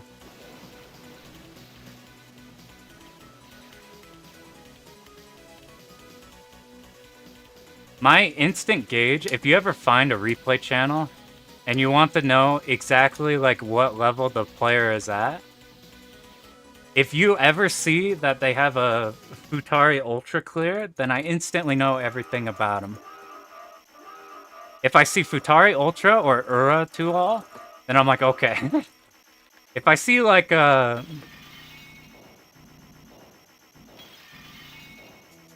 there's a lot of games that with like with time, even people, I don't have good execution or good dodging, but with time and routing, if you're good at if like you just care for survival, you could get through shit.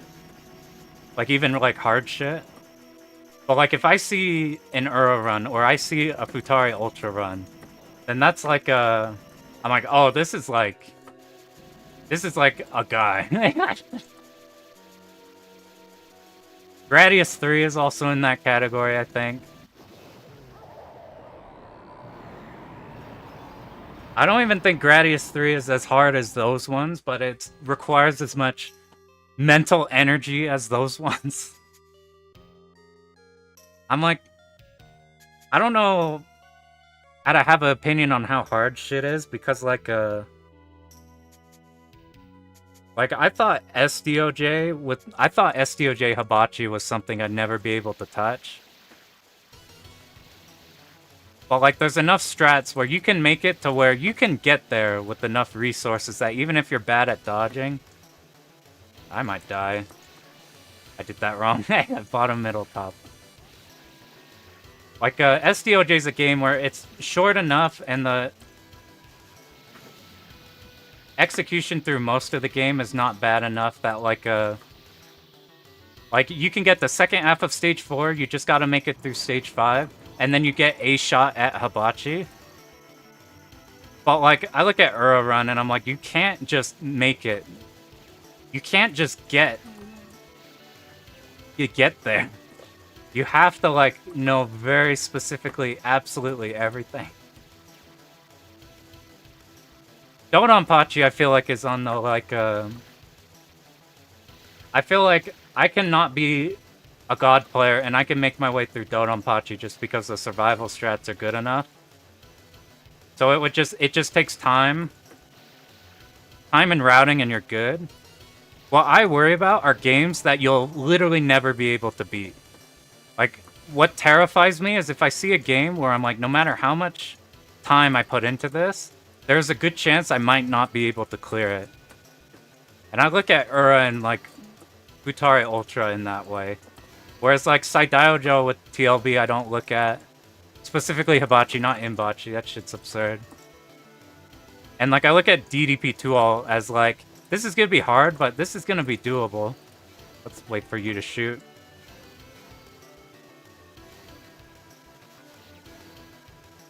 But runs where it's like, you ended up making it... You ended up snagging that one, right? That one's like 4, 5, 6, 7. Garaga, I can see feeling that way on stage 6 and 7. That shit's terrifying.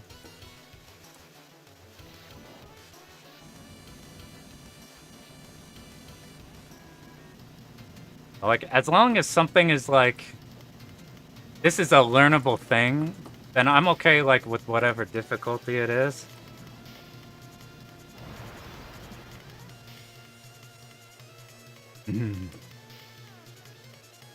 That game's so fucking intense on, like, the... Whoa. Sorry, I'm just trying to make sure not to die.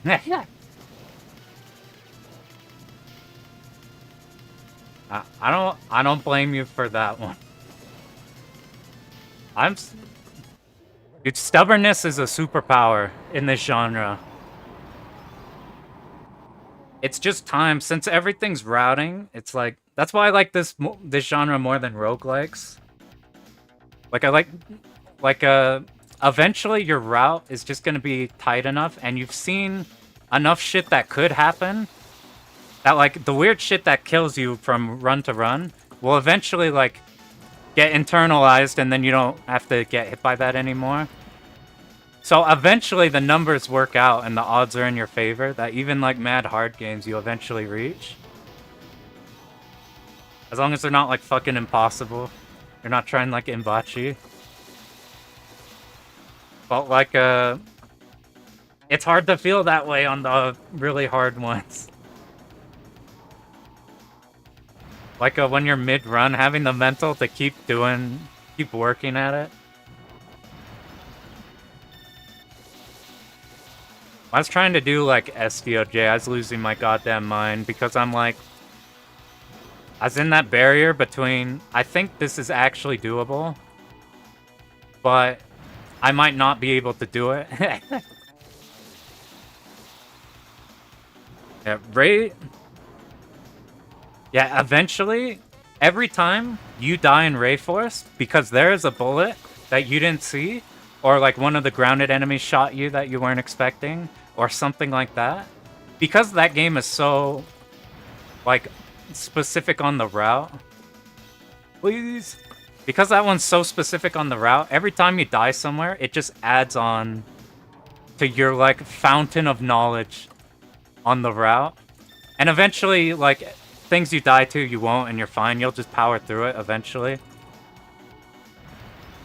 Like, eventually you'll get to a point where the only parts you'll have to worry about are the actual ones where, like, dodging is an absolute requirement. Like, you can't just route your way through a part. Like, in Wraith... Like, that'd be the Zako rush at the end of stage 7, but you want to die there anyway. And then, like, stage 6, the fucking tank turret is a motherfucker.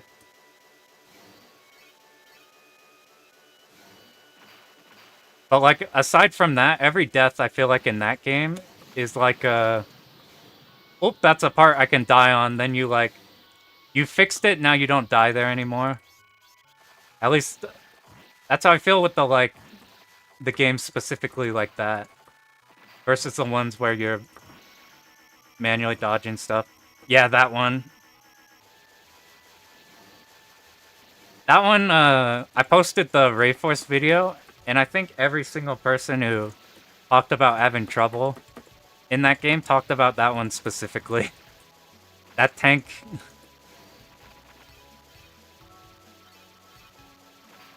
Even with the survival route that I ended up doing... Okay, we're doing this strat. Remember we died here before. We're just gonna do this because it's fucking sick. And it doesn't deal with the spiders. But the route I was doing, you only have to dodge the... the tank cannon on one go, and if you do it right, the main cannon dies before additional waves. Like, you still have to dodge that initial one, which is a motherfucker. I think you want to do less dodging on that one, like, mentally. I need to be back to forward. I think on that one, to, like, mentally feel ready for that one and not feel like you're pissing your pants. I think you want to be macroing them and not worried about dodging the spreads as much as like macroing the spreads.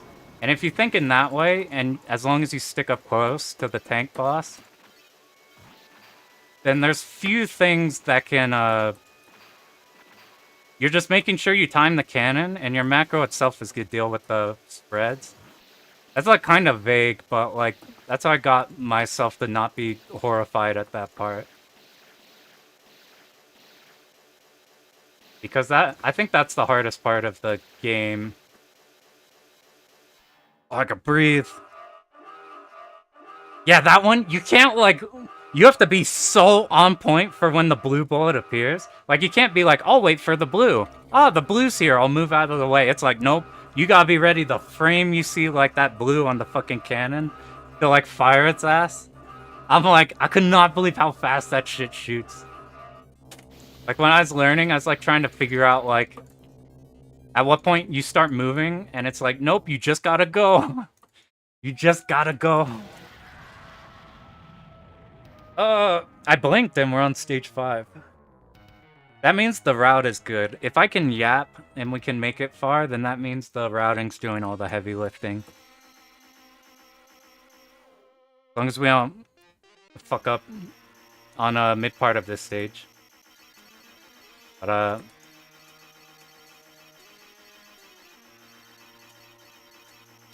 yeah, Ray Force is so goddamn cool. For some reason, I just avoided it for the longest time. Because, I thought it was gonna be like a nightmare game.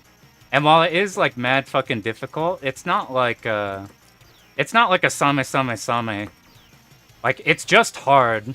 Which is cool, like, we could learn hard stuff. It's like, I don't want to learn anything impossible, though. Or something I'd have to dedicate everything to.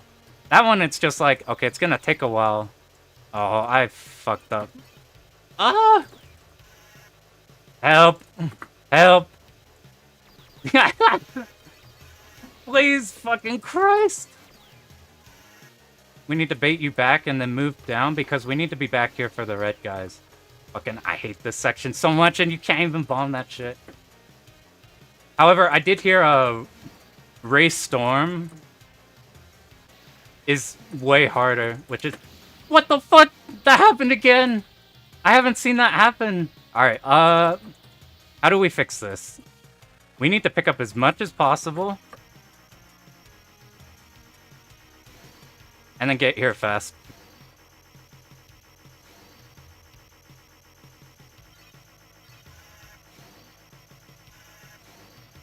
This is so bad. We have to manually dodge this. So what we're gonna do... Oh, dude. Oh, should have just speed ran through as soon as I saw nothing was spawning, but you need... God! Alright, we're coming up with... This hasn't fucked me over once in practice. But they keep going in the walls! What the fuck's happening? Where is it?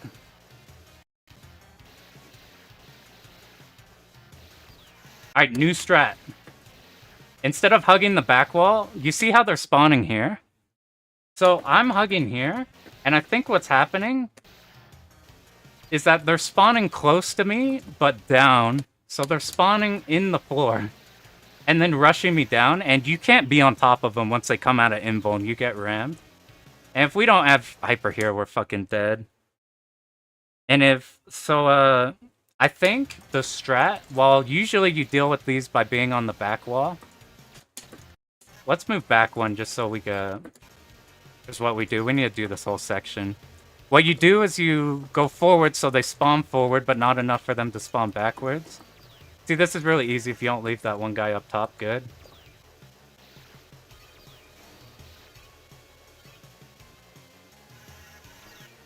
Ah. We're just gonna leave you in the back. It's fine if he lives. But like this section right here, so I keep hugging the side of the thing right here. Let's just ignore that. Here's why recovery's nice, because you just get right back into it.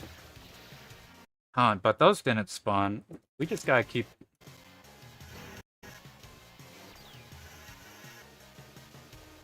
Let me just try this like 2 times to see if this works how I think it does, and then we'll go back. Dude, this shit is so easy for just the clear, but there's like 2 sections that are walling us off from a no-miss. And I can't believe this one is one of the ones. So let's start here. If we're here... No, they could spawn behind. But maybe that's fine, because then they chase you forward and then you hit back. One more time and then we go back in. Starting from here, just so I don't fuck this. It'd be so easy to just bomb there, but the issue is the other section has more dangerous red enemies that you can't bomb. That you usually bomb.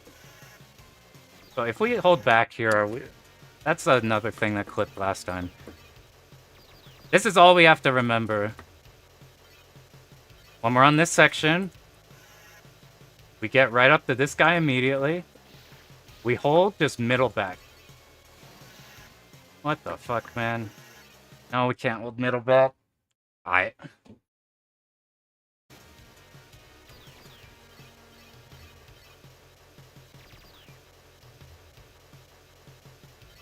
But oh, this is easy enough to manipulate those. What's terrifying me is...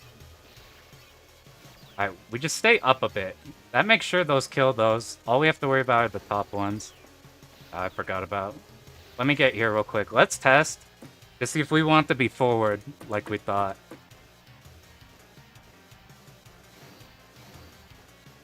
So we're forward a bit. They are spawning forward because they can't spawn far enough behind. And then even if one spawns down, we could just dip down and kill it. That'll be the strat. And then I'll just check real quick here to see if a no bomb strategy can work. So like usually what you do here is you're doing as we just did.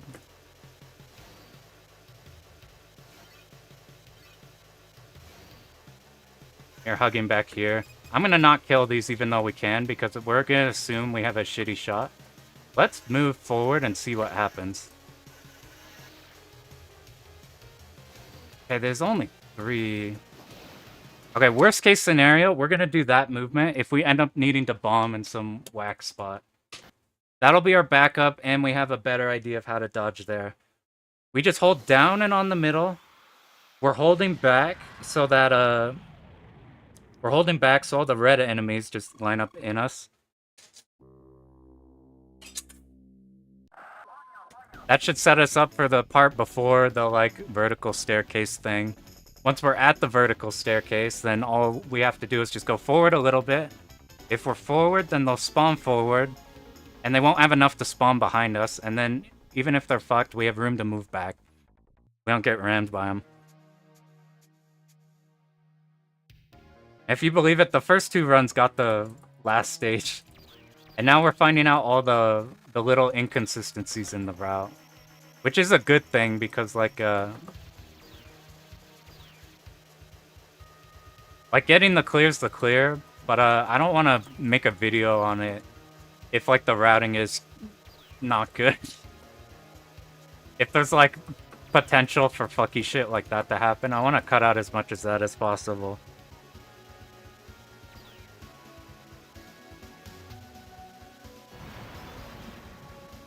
Rayforce I didn't mind having deaths on because I liked in the Rayforce video showing stage 7 you can make several mistakes, and it's not only beneficial but like it's like completely fine, and it's beneficial rank-wise to just eat shit on the hard parts of stage 7. Because when I was routing stage 7, I'm like, man, the Zaka rushes are gonna fucking kill me, man. But if, like, you just die and you're supposed to die, then it's cool, you don't have to worry in stage 7. Stage 6, though. Yeah, that's my option select. In any rank game, I'm like, oh, I died? I was just managing the rank. Oh, I died in Diojo? I guess the final boss is gonna have an easy first couple patterns.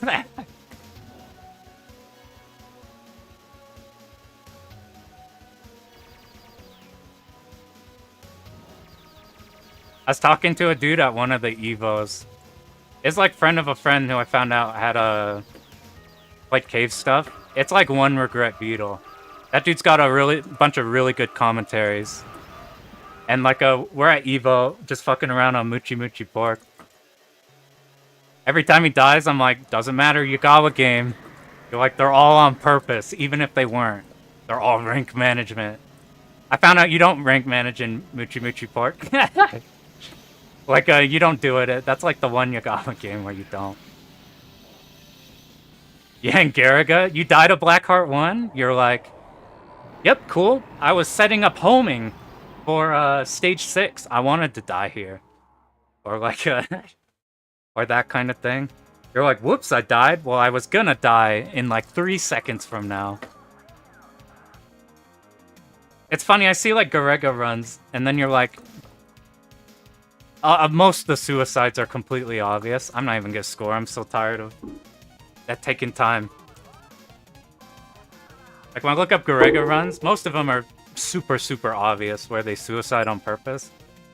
But sometimes you like if they die on Blackheart 1, I'm like, alright, was this a planned one? Or is this not? I'm like, was this planned to get homing for stage 6? Or was this a plan to...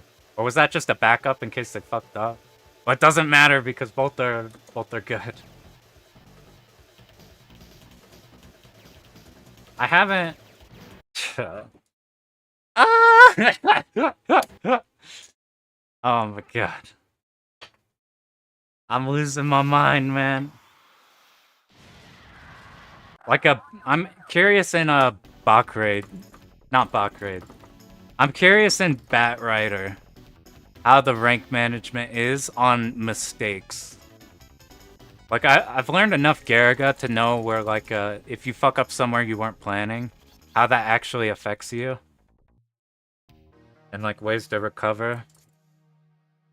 I don't know how that works in Batrider at all. I know Batrider, you can actually pick up like you can actually build bombs in that game. Like you don't get penalized for building enough small fragments to... Like Garaga, you pick all the small fragments and then once they make a big one, your rank explodes. I don't think that's a thing in Batrider. I think in Batrider, you just pick up tons of smalls and just cash bombs. I've heard that Batrider has more aggressive rank than Garaga, but I don't know what that actually means.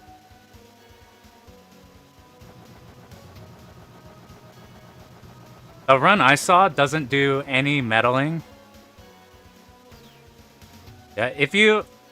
The nice thing about that one in a back raid is if you want to try them but not do the full run, if you do just not the advanced course clear, they are super, super fast to learn. Like Batrider, just the first 5 stages, like it's like 10 minutes. It's Psycho pacing, and you can't fuck up rank too bad because there's no like Garaga stage 6 or 7 for that to be a thing. But I'm like, that's always a thing.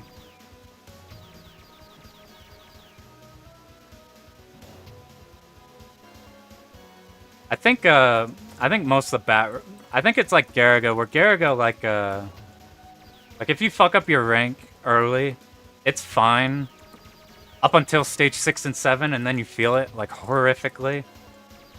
Then you're, like, eating shit the whole time and wondering what you were doing. That's what I worried about Radiant Silvergun. I thought that's the kind of game that would be. Like, fuck up early, and then, like, you're completely screwed the rest of the game. But, I ended up finding route for that, where you build up in excess of what you actually need to beat the game. But I'm like, now I'm interested in that one. Batrider, I'm really curious if it's harder or easier than what I think.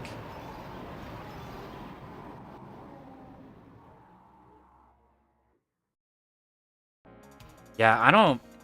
That's why I'm gonna jump in and just see. Like, I had no clue what Ray Force would be like. Like, I thought Ray Force was either gonna feel like Same Same Same, or it was gonna feel like Not bad at all. And it ended up hitting an in-between.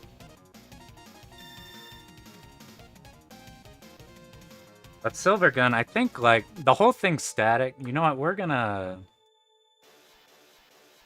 just gonna do the safe version of this shit.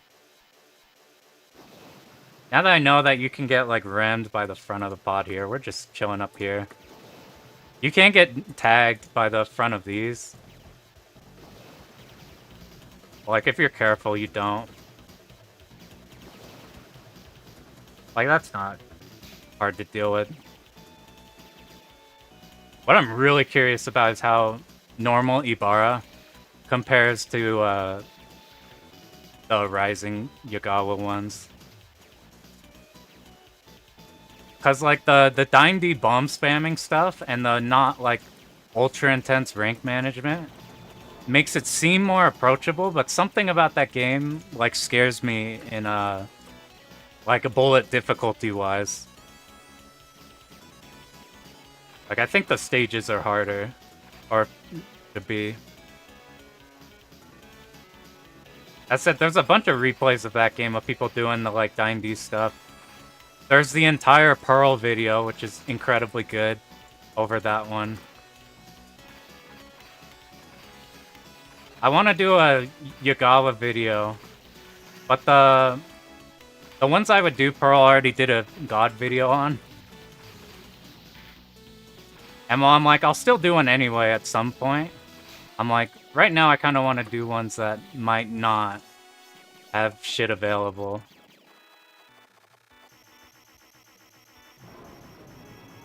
Ray Force doesn't have too much. Yeah, I don't know what it is about that game. Maybe it's the random weapons that scare me. Like not being able to static have a position where they are. Dude, my whole goal for this stream was we'll just get this real quick because the game's fairly on the easy side. And we are basically like clearing the game every time. But then I was gonna mess with Zezex and see how we could do in that. But god, this has some like evil shit for I fucked up. That's why we did the curve around.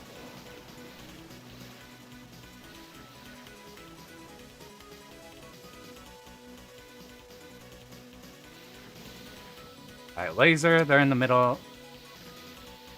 I'm like, I have to remind myself to stop yapping on the hard part.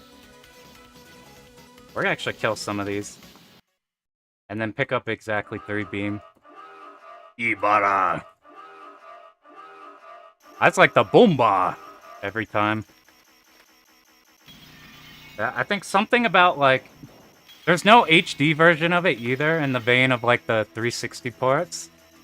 And since it's all gritty metal, and like, I don't know, it might just be the color scheme influencing. Or like the grungy theme, it makes it seem scary. And I mean, it is hard.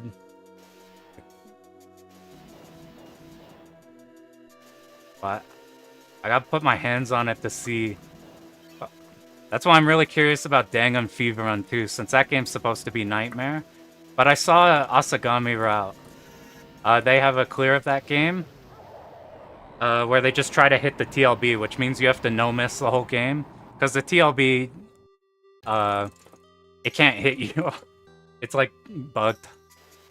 But they get through the whole game no-miss. I was looking at the route and how they do everything, and it seems like super consistent. But I also looked at Saidaijo that way. And Rayforce that way. And while those ones you learn the route, and they take a bit longer because they're harder, you still like... They're still mad learnable. So I wonder if Dangun's in that area of like, you need good execution as well. Or if it's not as bad as it might seem. I think if you're trying to pick up all the dudes, that game gets unbelievably harder. We actually bombed in the place you're supposed to bomb. We even held laser so it hits here. That was done correctly. I can't believe it. We performed the route. We'd be up top for an enemy, then you sit here, you kill like a wall before it could do anything.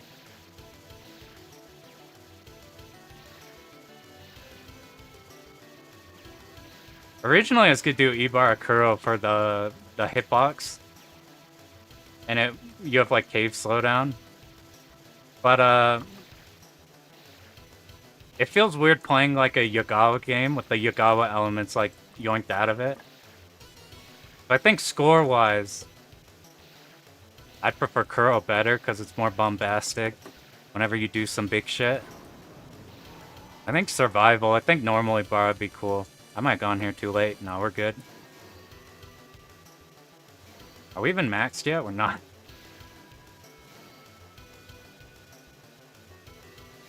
Zezex was another one that I thought was supposed to be really hard. I think that's just because I was looking at how people say of the 2 loop. I think the second loop is really hard. But the first loop, I was just doing like impromptu routing through it. And Zezex seems not bad at all, to be honest. I'm kind of stoked to do that one. That game's like magical. Because everything that people like about R-Type is like done better in that game. Like, well, kinda, like specifically with the Force Pod. Damn, I didn't even count in my head. I just, like, guessed. Yeah, the art's crazy. So I'm like working on a beat 'em up right now. It's gonna be 800 years because I'm like a novice-ass programmer. But I'm thinking of taking huge inspiration from Zezex with how they do specifically the guts like blobs that are on all the enemies. Because I don't care for guts too much. I think the guts things in shmups are cool. But the way they do it in that game is like really goddamn cool. Like the combination of sleek, weird, sharp angle, and then blobby alien shit is something that like and the like color palette of that game is unbelievably cool. Oh, why'd you show up? Let's just kill him. Kill his ass. Please? Oh my god, that was the... Yeah, I don't wanna... It's gonna be a while though. I'm like fucking... I got like 4 stuff in there. But it's gonna be a bit... I would never have attempted something like that. Like making a game. But I found Bog Hog of like a Gunvein and like all that stuff. And all of his YouTube stuff. He's got a Patreon. That's just his blog. And just constantly making articles about beat 'em up design. And it's fucking incredible. It's on Patreon, but it's free. It's just the avenue by which for posting those. And it's fucking unbelievable resource. Like, in my mind, trying to, like, design AI was something that was just wizard magic to me. Like, even AI in a shmup, I'm like, I'm not touching that shit. AI sounds like some huge thing that would be really, really complicated. And he has a whole video and, like, articles on breaking down, like, how he figured out how all the games work. And, like, I tried my first run of how I think that system works. And it's the most magical programming moment I've ever had.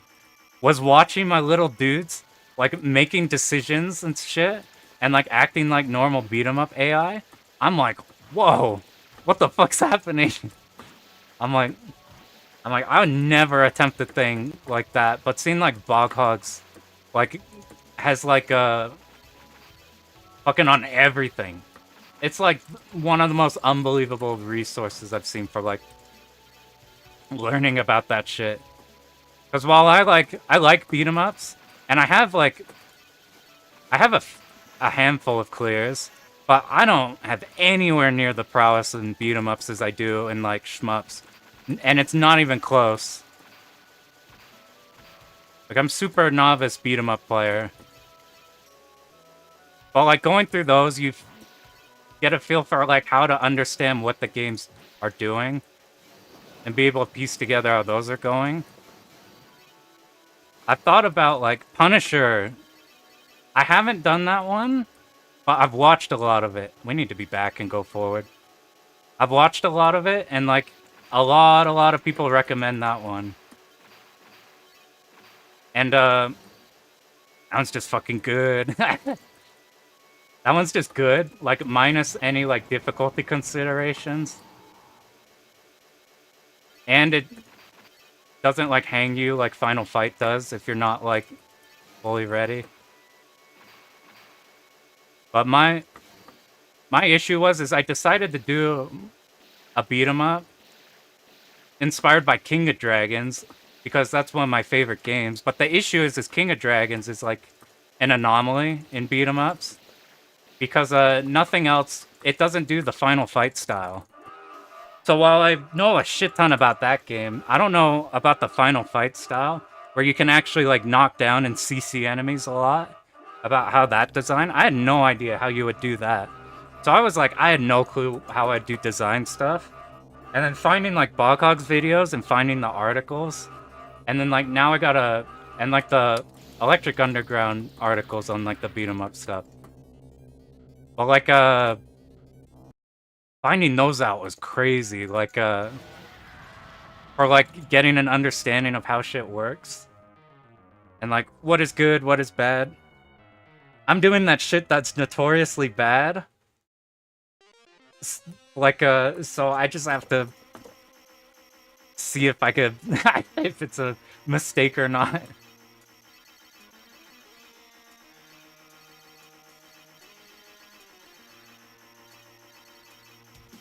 Punisher's good. If you want, like, a really fast routing one, Golden Axe is really fast to learn, the first one. It's not really in the, it's in the earlier vein, not like the Final Fight vein.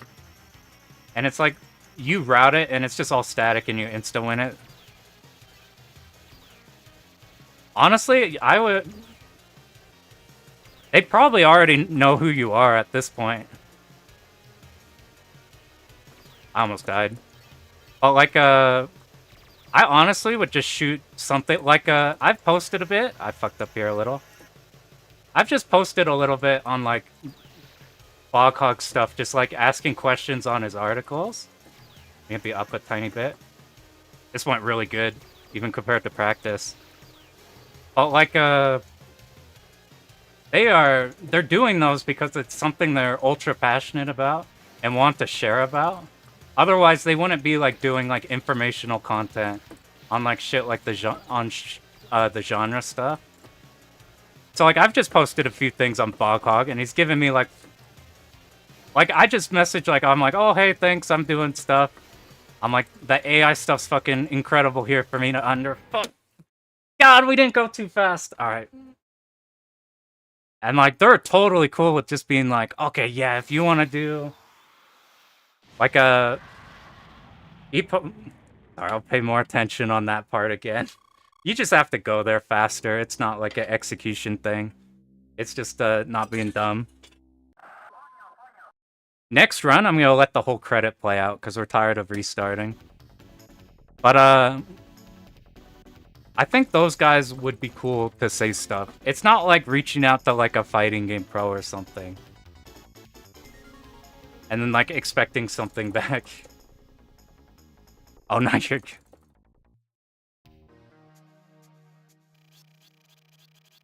This is why they always say to, you have to take breaks and stuff.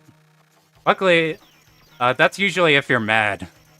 Like, if you get pissed off at something, then you're playing worse and you're not getting anything out of it. But if, something like that, that's such an easy mistake to fix, doesn't matter. Plus, this game's fucking sick, so I'm running it back. Yeah, I bet you could just reach out to dudes. You know the craziest thing? I've been a lurker for the longest time. Because I've just passively done shmup shit for the longest time. Like, I haven't actively done anything in the community till recently. So I've known everybody's names for forever. The most surreal shit ever was going to... I went to Shmup Slam. And I'm like, meet these random dudes who I've never seen before. And they tell me their tag, and I'm like, oh, I've seen all your replay. I'm like, you have no idea, but I was copying the shit out of your replay. I'm like, that's pretty funny.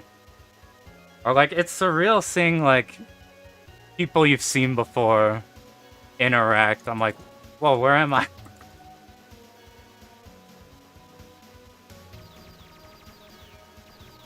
I'm like, just since I'm so used to being a hermit.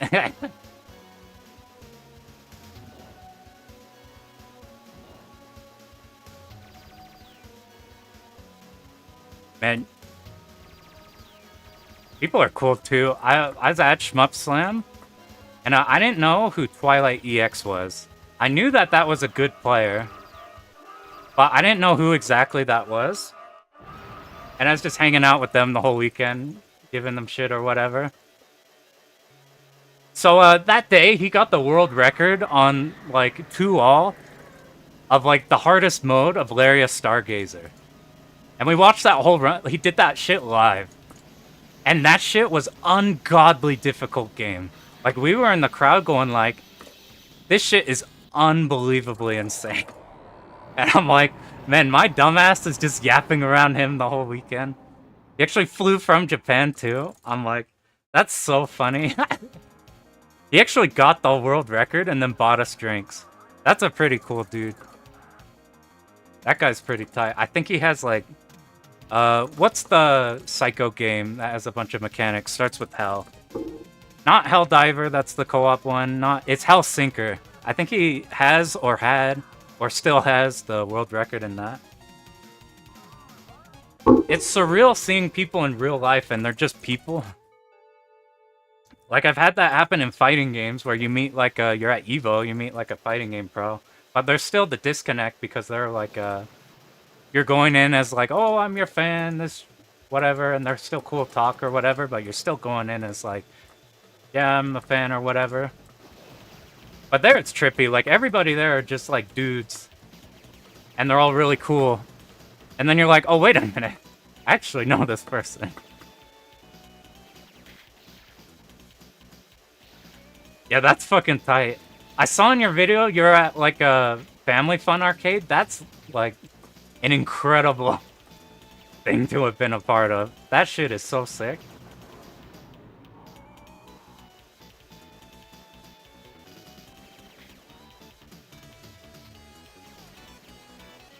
Yeah, that's like an that's absurd to be a part of. That's awesome.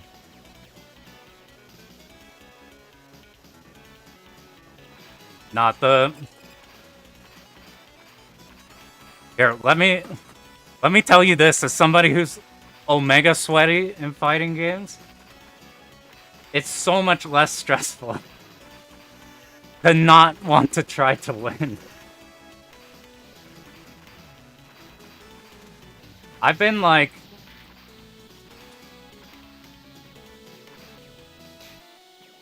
I've been low-key scared of doing like a...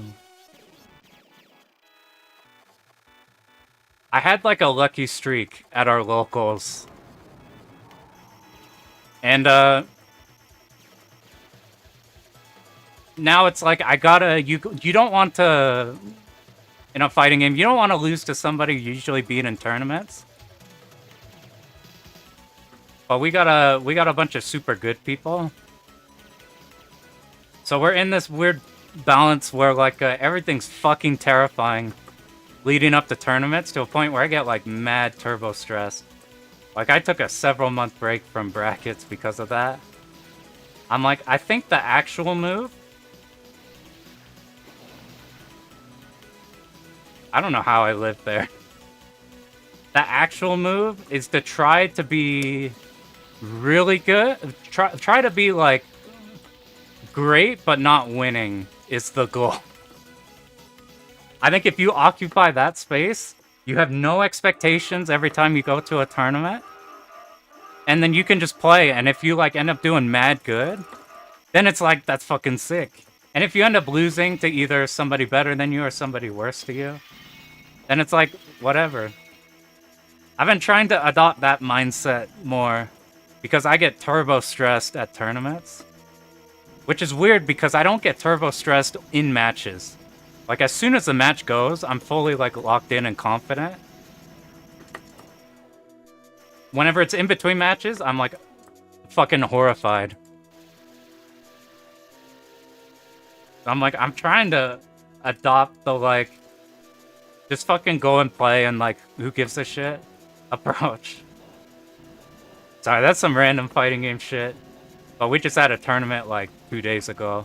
So that shit's on my mind. That's why I'm like, for these games, I'm doing for survival. I don't really care about people's perception on me being good or bad.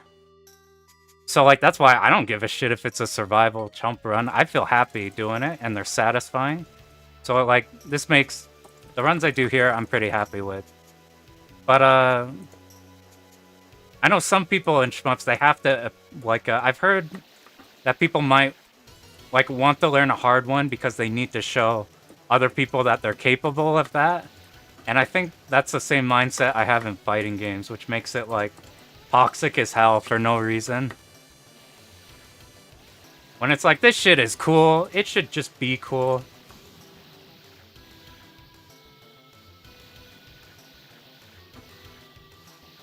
It's, you know, like, you bring shit that nobody cares about, and then it, like, is a problem. I imagine you're too busy doing... When you're, like, surrounded by that for such a long period of time. Both, like, and, like, working on shit, too. And, like, if you compare yourself to, like, Family Fun Arcade, like, the dudes there are fucking good as shit. Like, I'm lucky, I'm in fucking Utah. And we have a shockingly good fighting game scene for being in Utah. Like, I keep telling new people that, because new people come in and get annihilated by, like, actually mad, super good people. Like, top 200, top 100 Evo people. But, like, it's still, like, it's nothing like a Family Fun Arcade where you have, like, you have real people. Like, these people are, like, actually, like, they're thinking in the world level. I'm like, I can't believe... Yo, speaking of Gate of Thunder, that's my favorite console game. Would you believe me if I said that I spent more time routing Gate of Thunder than I spent getting my hibachi clear of SDOJ? I've like... That's the only game I've ever routed myself because, woo! I miscounted by one. But, Shmup Slam, the last Shmup Slam happened, and I've slowly discovered that doing no power-up, hardest difficulty on Gate of Thunder was possible. And nobody else had done it before. So I was determined for Slam to make my own run, and that turned a game that's, like, not at all long to, like, route. To, like, I must have put 80 to 90 hours in that game. Just trying to figure shit out. I was losing my... Oh yeah, that was me. That was my first time commentating. I didn't know I could talk while playing until that run. That gave me the confidence to try to make videos. Because I didn't know I could talk while playing, but it felt good doing that. Oh, thanks, dude. That was like an unbelievably lucky run, too. Because, I somehow no-missed to the last stage. Everything just worked. But, like, that run, if you wanted to learn that run, it would not take nearly as long. So if I spent 80 hours on that run, you could probably learn my route in maybe, like, 10. Or faster. Or longer. I don't know. It depends on how you jive with it. But, like, trying to find strats was fucking agonizing, dude. Agonizing. I probably spent, like, 15 hours trying to make the final boss easier. I'm still ass at it. Man, that's why whenever somebody talks about, like, routing their own runs, because it's cooler that way, it's like you figure out your own stuff. I know exactly what you're talking about, because finding something is so fucking sick. But at the same time, I will never do that again. I will be a copy monkey forever, because that shit takes so long to make your own strats. I could not believe how long that took. I'm like... I was supposed to bomb there, so we'll bomb now. So I'm like, I found it so funny to think about how, like, SDOJ Hibachi was so much faster than fucking PC Engine Technosoft game. Well, not Technosoft game, but, like, in that vein. Like, same dudes, sort of. I keep playing around with the idea of doing the same thing for Lords of Thunder, because I feel like it's possible. But, like, then I keep remembering how long it took, and I'm like, what the fuck am I doing? Just play the game normally. Alright, we're doing this so we don't have any spider problems. Lords of Thunder I don't have a clear on. That game looks fucking awesome. I like the vertical shot a lot, the earth one. You see how wide our shot is? It hits the mines behind us. But, even, have you messed with the Sapphire? Or Ginga Fuketsu something Sapphire? Like another one of theirs? That's my first. I think that's my first console shmup clear.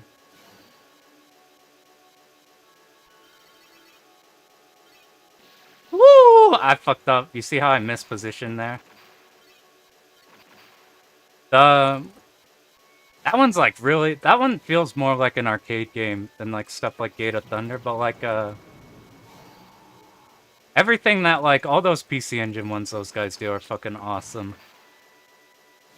Music in that one's god tier. Memo in that one is hard as fuck. Yeah, before before you're in the scene, I feel like it's easy to have played like console shmups, so I know what you're talking about. The first video I saw saw your videos on was the one where you're talking about the games that are fun to play without the 1cc. I was super intrigued on that video because I've thought about that because I've like because there's such a huge, enormous population of people who play shmups, don't go for clears. Not because they're trying and are bad, or like any reason like that people worry about, but just because like they just don't want to dive in and like save state practice through everything. They just want to go in and play, and that's like an enormous amount of people. So like I saw the title of that video and instantly I was like, oh yeah, this is like exactly what I think would be really cool for people.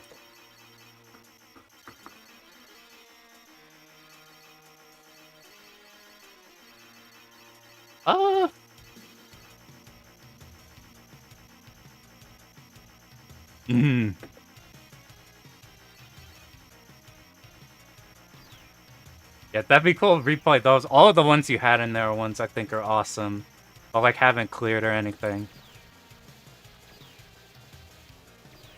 Like the R-Type 3 one. Well, oh, did you do that one before DOJ?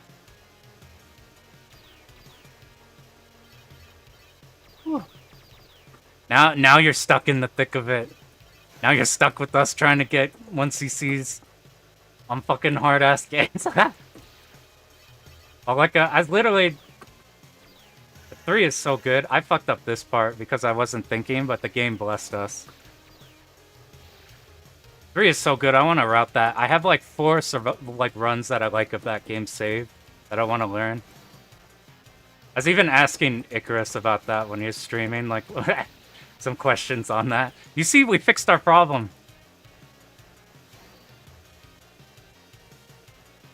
But, and what was I thinking? We're not gonna fuck up that. Oh, okay, this is... I'll remember we're playing out the whole run. I might give up on the no miss after one more run and just like...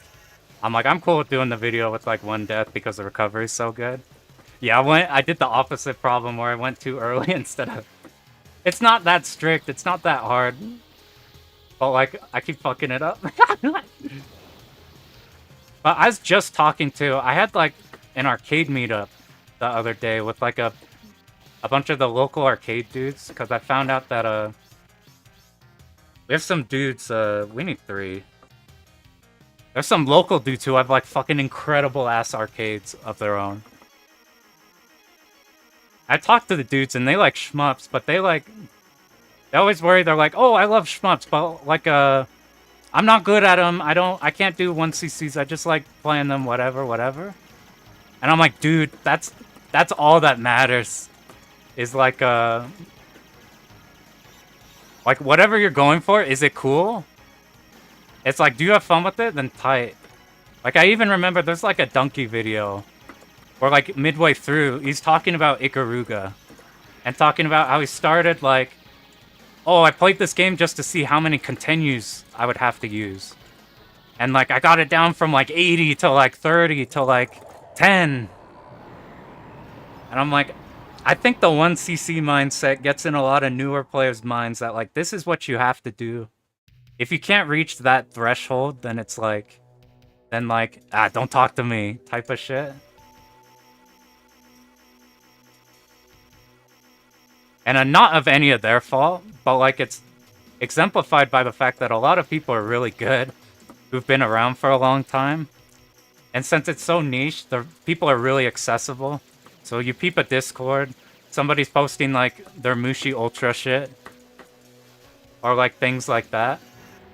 I'm just... Alright, fuck it. We're gonna do one... we already gave up that run just because I died earlier, but I'm too impatient to let the clear go.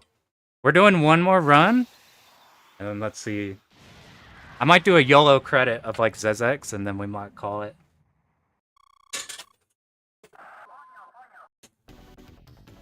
I feel the same way with the fighting game stuff. Like, it's easy for people not to want to go do tournaments or play people because they think they're bad. Yeah, that's what you think would happen would be, like, you learn a hard-ass game, and now everything that's not as hard as that would feel, like, too easy for you. But what ends up happening is just, like, it's this different level of effort and appreciation for each thing. So, like, I did SDOJ, and now I'm getting filtered by this game. And this game's not hard. It's just hard for the nomads. Right after I did SDOJ, I went straight to, like, Thundercross 1, which is, like, a really easy game. Do you know Froborn? Dude got his Same clear, and then was like, now we can relax. It's just playing a bunch of interesting games they found. Now that they have a break from that. That's pretty much my move, too. I've settled on the, whenever I'm, like, tired of routing something, you just throw out, like, throw some JRPG you haven't done. Like, I've been going through Lufia 2.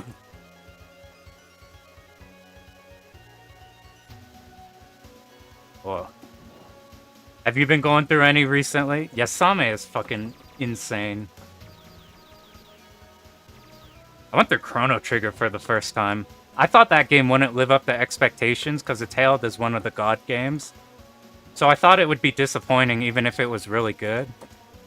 What I found out about that game is that Chrono Trigger, it's just everything is just really good. So it's just like, it's just a standard because it's so goddamn good. Damn, Chrono and Gorega. That's a fucking tight combo to be doing.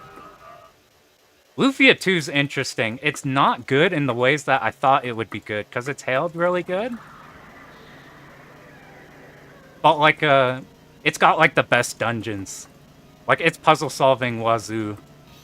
Like, if that's a thing you care about, that game's got god puzzles. And, like, all the dungeon design is incredible. Story's good enough to, like, make you want to go through and see what happens, and they do some weird shit in the middle, which is neat. Oh. We're skipping this, we don't give a shit about score. Actually, this is the last black, what's this game called? I don't even know what this game's called. Metal Black. This is the last Metal Black. Yo, From mentioned Gun Hazard. That's one that's been on my radar. That shit looks so cool. That shit looks fucking awesome. I see your CRT setups too look really cool. I like yours a lot.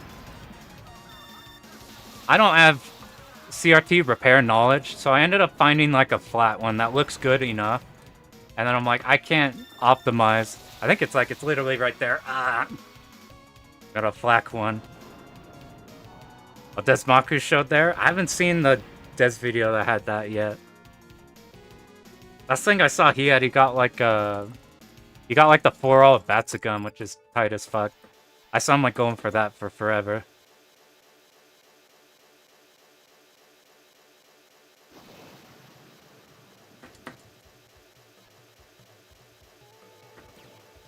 Yeah, I have my like holy trinity of like games that I ever give a shit about now. Yeah, the 4-all in that shit is so long. And the suicide bullets are so nuts. But, oh. Whew. And with this game, luckily, even though I feel like I'm eating shit a lot, I think I'm still okay to do the... Yeah, it's like, you get one loop of no suicide bullets. Bam, fucking you get suicide bullets for, like, everything. And then, like, I think the third loop has, like, super fucked ones, and then the fourth loop has, like, really long ones. Or, really, like, spaced out ones, so they're weird.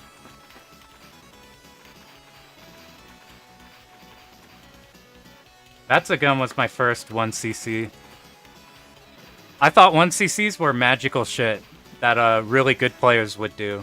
For the longest time. I didn't know that they were, like, doable things that, like, normal people could do. Until I eventually just ended up learning Batsugun. I'm like, oh, this shit's kind of tight. Like, actually learning them.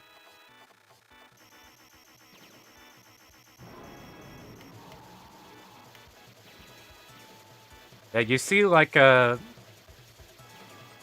good players doing shit, and immediately you think, like, wow, that guy has a lot of skill. They must have, like... And they must put intense hours into, like, getting to that point. And, like, for the hard shit, that's true. But, like... You don't realize that these are doable for, like, layman. For the... For, like, shit like this. Did I fuck up? No. We got the bottom one. Yeah, that's fine.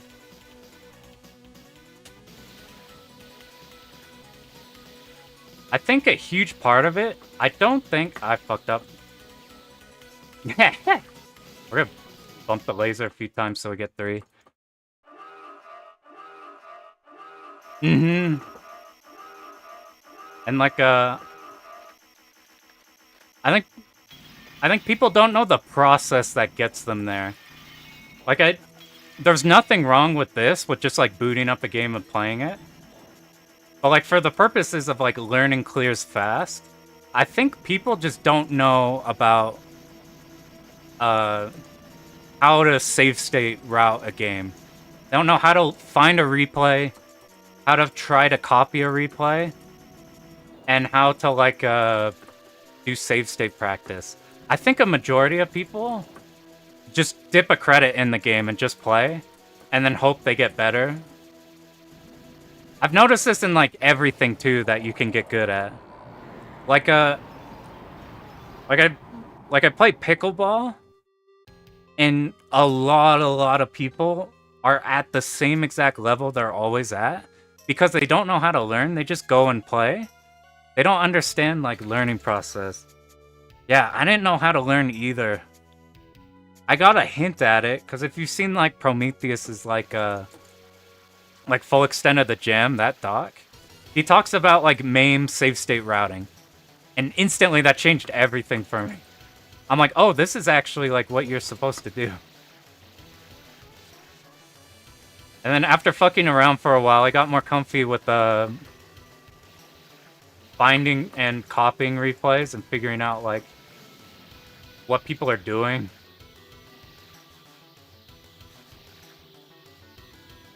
I think if you know how to do that, then it's like, because you just can't learn shit if you just put a credit in and just keep going.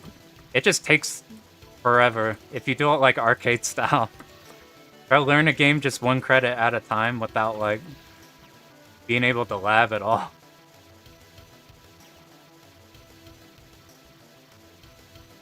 I'm like,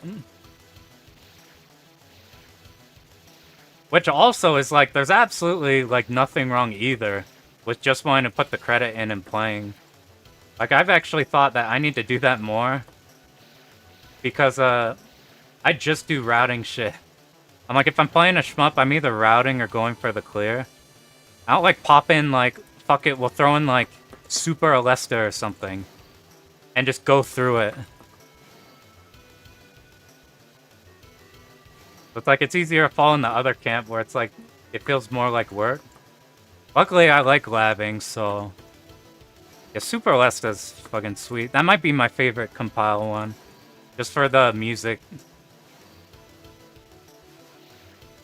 Just how kind of surreal the music is in that one. Combined with the pacing of it, is like perfect.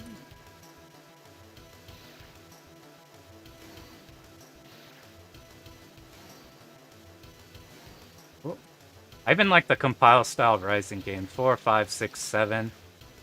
Like a Sorcerer Striker, Kingdom Grand Prix are fucking awesome. Those are just compile games. Oh, you know a game that's been filtering. You know a game people say is easy. What do you think about Axelay? So like, whenever I hear people talk about Axelay, they talk about how like of a nice like it's pretty good. And it's a really good beginner shmup to get into. I have, like, some wall in that game. That game filters the shit out of me. It's insane. And I think it's because,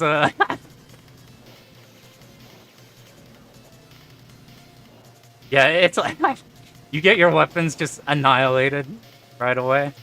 I think the first stage in... So I found a survival route, and I mess around with it, and it's not as bad as I make it sound. And it's actually, like, I think it's actually, like, technically easy compared to, like, all this other stuff we're doing. Like, I think this one's harder. But I have this wall with that game because the vertical stages, there's something weird about them that fucks me up. And if you've ever, like, you download a ROM pack or anything, or you get one of those handhelds that has, like, a shit ton of, like, Super Nintendo games, or, like, if you're just emulating, period, Axelay is at the top of the list. So if you're not a shmup player, you open up Axelay because Axe is a cool name. You open it up and you get filtered by its stage 1. So I've been traumatized by that experience before I even did shmups. It's not being able to get to the second stage. So it's like, for some reason, that game in my head is like a really hard console shmup. And then I look at it and I'm like, wait a minute, this game, there's no checkpoints. You don't even die when you get hit. You just lose an weapon. And you spawn in immediately with all your weapons. And aside from the vertical stages being a little jank, shit's kind of easy till like the bio stage and stuff. But I thought it's so funny that like, in my head, that's one of the hardest Super Nintendo games. Even though it's like not... Yo, you see how I fucked that up? I was supposed to laser. We're actually gonna do it here. Shit's funny when you're not looking.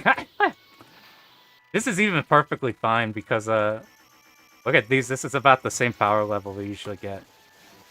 Your Sorcerer Striker, that's a game I fucking love. The only thing I don't like about it is dying on the Coliseum boss rush, and then they don't give you any power-ups because you died instead of speed killing the boss.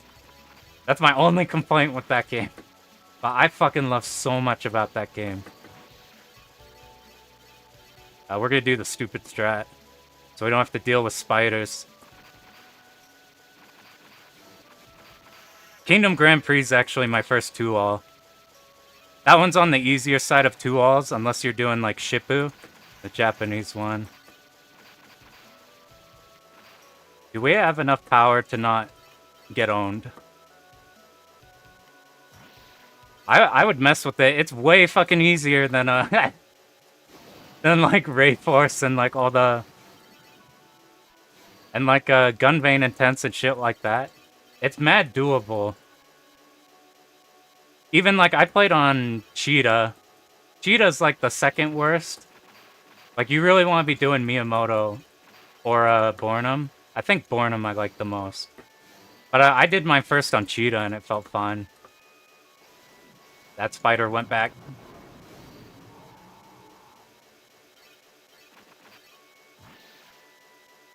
I have like a... I think about a lot what my favorite games that are not... that are pre-Dodonpachi. The pre-Dodonpachi, post-Toa playing games. So like Air Gallet, Raiden Fighters, Donpachi, Batsugun. What am I doing? I'm like, I got scared by the spider. I had mechanical arachnophobia. What else? Ray Force I put in that category. I really like that category of game.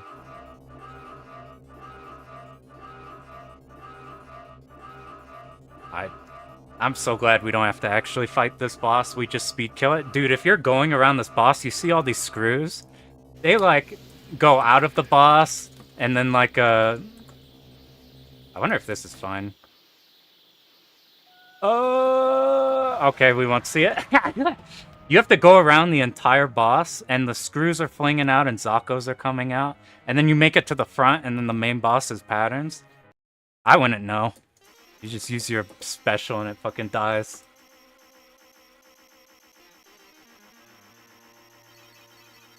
Dude, I was gonna learn Raiden Fighters with the Raiden ship. Almost died. But, I saw Chinopolis posted his clear, and then he said, I've cleared with every ship, and this one still took 20 hours. Because of how bad that ship is. I'm like, ooh, okay, I'm tier whoring in that game. I'm not gonna do that one. That reminds me, like, Plasmo has one of my favorite shmup runs ever.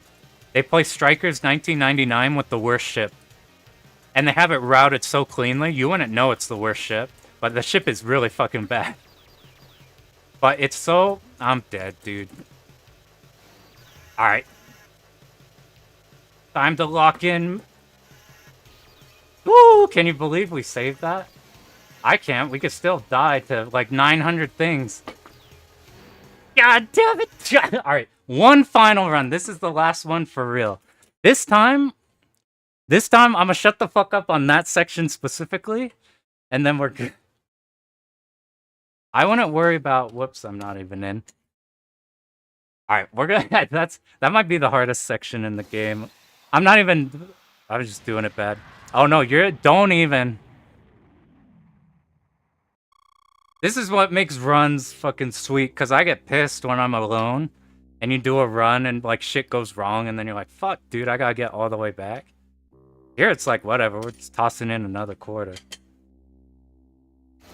Dude, I would not feel bad about being bad at, or like not knowing Viper Phase 1. That shit is ungodly hard of a game.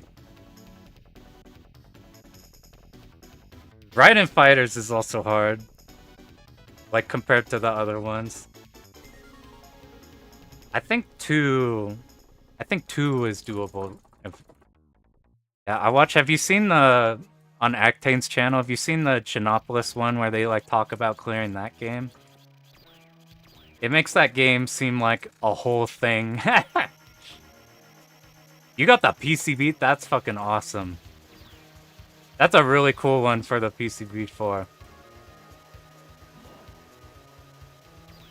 You gotta figure out how to get auto fire on that, though, if you try. I can't imagine that one without auto fire.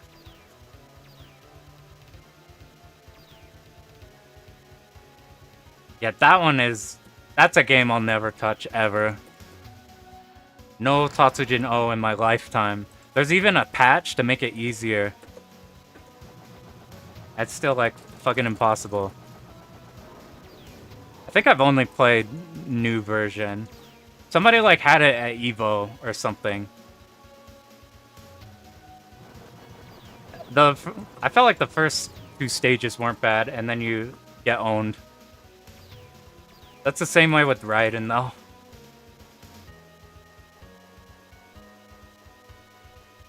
It's shocking to me from like a... Now that I know about shmups, on like how Raiden got popular. It's because of how good it feels, but... Like, if we had no context of Raiden, and then Raiden came out right now, like, people would not have the memo resistance for it.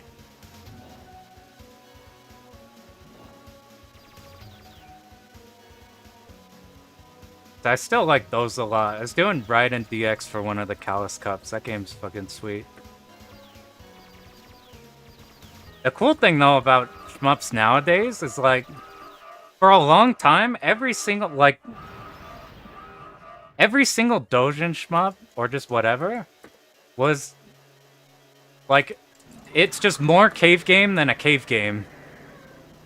Like, there's the good ones, like a blue, not Blue Revolver. The one that, like, the free one. I don't remember. But, like, it feels like every Dojin ever is just trying to be, like, hyper copy-paste cave. Which I don't mind, like, cave style, but it feels like they're trying so hard to be cave. Man, Raiden 2, I cannot imagine trying to play that without shmup context. Without shmup information. Holy shit. Like, nowadays, it's like, something comes out and they're like, here's something Toaplan inspired. Here's something like Genesis shmups inspired. Here's like here's Hori game. Here's like our own thing. Here's something like Blue Revolver that like takes from everything. There's like Gunvein, where they take like we like pinch like everything that we like and everything in there. You're like, let's take all the good shit from Rising. All the good let's take, like, the fucking... all the good shit from everything. I feel like I haven't seen, like, a cave clone in a minute.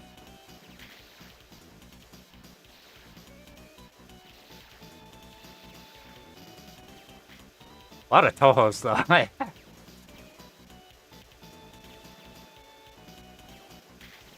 Toho was my first jump into shmups. Like, I played shmups as a kid, just like fucking around on like old laptop and MAME. I picked up too many, that's bad. No, that's fine. I forgot, this is stage 2, not 3. But, you ever see the video that's like the like hardest video game boss ever? And it's fucking Futari God Mode Larsa. It's not even Ultra Larsa. I saw that video, and combined with that video as a recommendation to it, I saw Extra Mode in Touhou 8, and that got me to jump into shmups. Because I'm like, look at this funny, crazy Japanese thing. And then they're like, oh, you can just download the game and try it. I'm like, oh, let's try the crazy Japanese pattern game. And then it's over. I do shmup. But I haven't gone back to do, like, hard-ass Touhou ones. People have made save-state mods for Touhou. Like, if you do the earlier ones, as in, like, the early Windows ones, you could just... I guess PC98, you probably just save-state. Dude, 8, I was literally about to talk about... I can't say good enough things about 8. I think 8 is so goddamn good. I think that's both the best Touhou game in general, and the best beginner shmup, period. Like, out of any beginner shmup, that's the one I would always recommend, out of everything. And... uh-oh, this is extremely Terabad. Let's see if we go...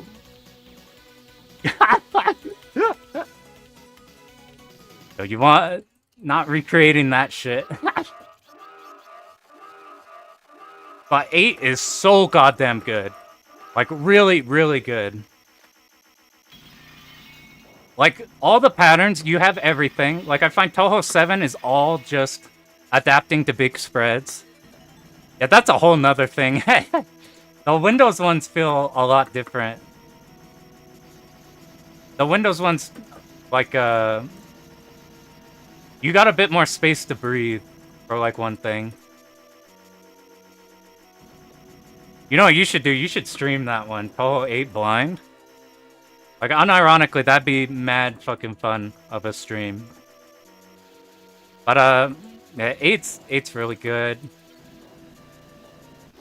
And what's nice about that one is, like, so you pick Reimu just because, all the early ones you pick Reimu. Now, dude, that stream was awesome. The thing about 8 is you pick Reimu, just the first ship, the default one. It has homing, it's always good. It has a smaller hitbox, and it has death bombing. So, like, Toho games, you hit a bomb as soon as you get hit. Even though, like, if that happens at the same time, you just fucking die in every shmup. But in that one, you kind of parry. In Toho, you parry your death with the bomb. But in Toho 8, if you play, like, Reimu's just best, just good. It gives you, like, 800 years to death bomb. Like, it gives you a full slowdown and, like, full-ass, like, 2 seconds to, like, hit bomb. So it's like, I've always felt like that's, like, the best one. Like, people starting those. Plus the pattern difficulty, it's not like all, like Toho like 7 is like all focused on like that's one people recommend a lot too. But it's all like random dodging. Like you get a feel for how the bullet patterns can come out, but from that point you're just you're dodging the random seed that you ended up getting. 8 as a mix of both. You're getting pattern ones. You're getting streaming ones, you're getting, like, dodge-focused ones. It's got the best fucking bosses, the best fucking music, the best theme. And I gush about that one. Dude, you know it's fucked? The new one is psycho hard. Like, really, really hard. Yeah. I did that one on normal, just to, like, get a chump clear of, like, normal on it.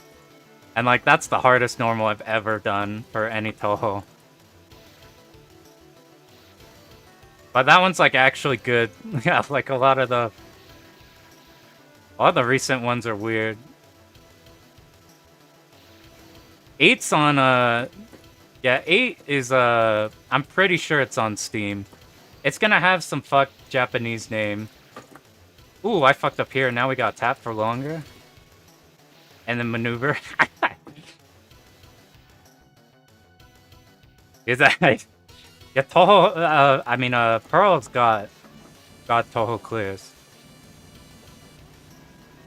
Scoring in Toho is something else. You time out every pattern. You're doing fucked grazing stuff for every pattern. I got somebody I found from the fighting game scene at my local scene who had the record for like one of the Toho EXs. I'm like, oh shit.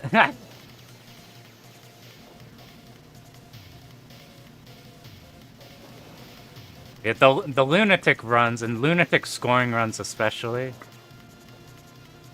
Fucking Toho fans are... Oh! Toho fans are crazy. They like... It keeps getting more and more health as we go along. They're like, it's not enough for Lunatic. We have to do Lunatic, no bomb. And then they're like, we'll do Lunatic, no bomb, no deaths. And then they're like, we'll do Lunatic, no bomb, no deaths, while also scoring every pattern, which means timing out everything. I'm like... They remind me of rhythm gamers, where they just keep going up and up and up and up and up and up and up till they just start doing psycho shit. No bomb, no monitor, blindfolded, no sound. Yo, I wonder what game you could clear purely through... That's not like a cheeky one where you just sit in one place. What's a game where the route is so... So like Gate of Thunder is static enough that like... The entire game is entirely 100% static. I wonder if there's another game like that. that you could do blindfolded. There's gotta be something. We need to be forward. Let's get bombed too early. Keep picking up stuff. I don't know what it could be though, because like shit, like if you're doing like a Mario run, you run into walls to give you feedback. I haven't done Life Force NES. That's one of the first shmups I knew about just because of like you'd see like AVGN videos recommending Life Force, but I haven't actually ever tried it. It's got the code in there. I remember thinking nobody could do NES Contra without the Konami code.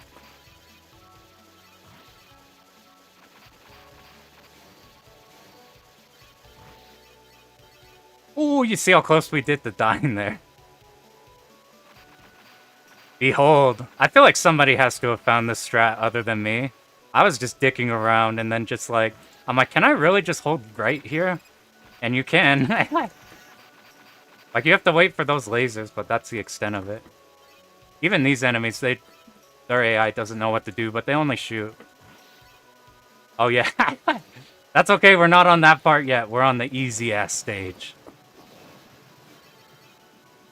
The only thing we have to remember that's a gotcha on this stage is this part right here. You see this hump? We have to remember to be back and go forward. That's the only, like,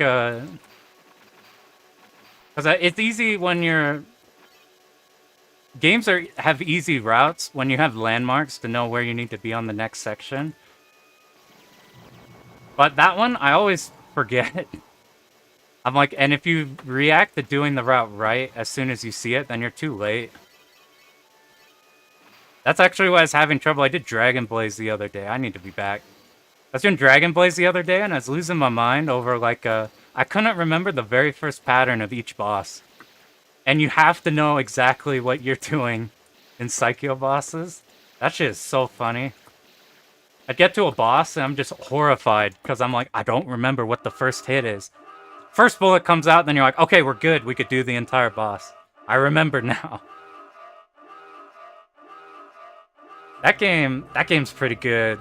That might be one of the best Psycho games.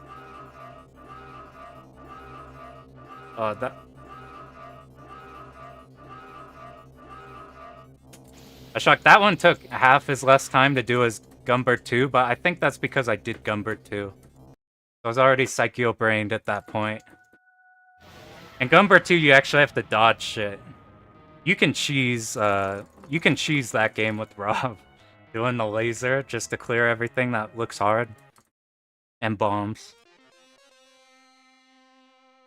Fucking stage 5, dude. This shit's not even... Oh yeah, we need to be bottom. This shit's not even hard, it's just not doing it incorrectly.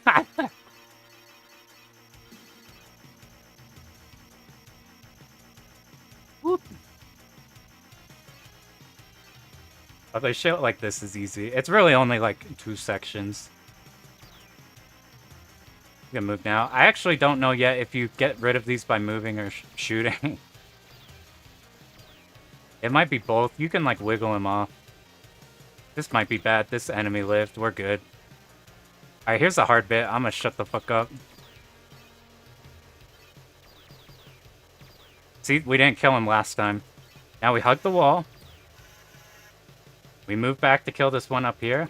Now we hug the wall to kill these. We're not too high up. Okay, cool. None of the... Fuck, dude. Damn it. Oh! I'm losing my mind, man. Alright, what if... Alright, here's the... Yeah, see, the issue is what you're supposed to do there is you move forward in a way where you bait the top enemy so that it moves backwards, because otherwise you can't move up. And then you kill all the Zakos. The issue I ran into, I couldn't get the enemy to move back. Whoa. So we're gonna do one last thing before we cry and end stream. What we're gonna do is we're just gonna make one quick backup. Let's say we bomb this shit. Let's say we bomb this shit. So that this part is a non-factor. Don't have to do anything. Except kill this enemy, which I failed to kill. And then you sit up front so these enemies aren't a...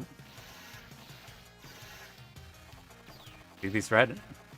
If I can do the next section with this lower power, combined with not using the bomb because we don't have it, then I'll do one more run and then we'll fucking kill this shit.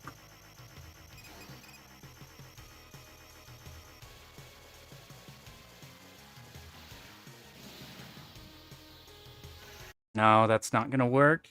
You need full bomb there, dude. Alright, let me just see if this shit's fucking doable, man. I'm losing my fucking mind.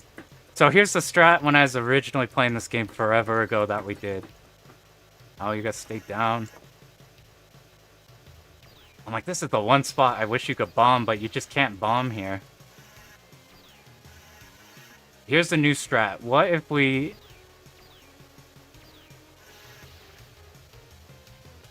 Get only just one spawn?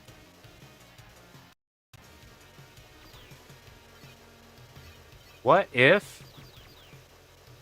We just need...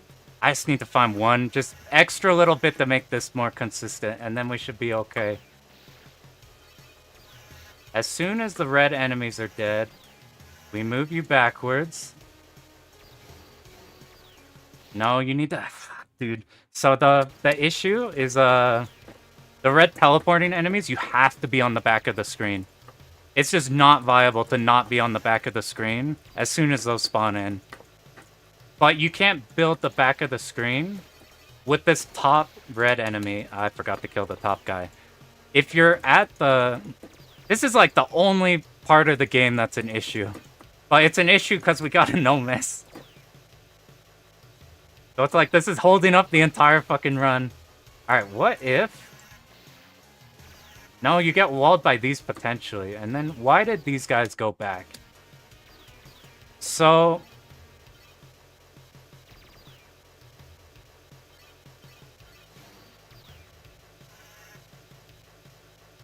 Here's no, we can't do that. I was thinking of going ahead, but you can't...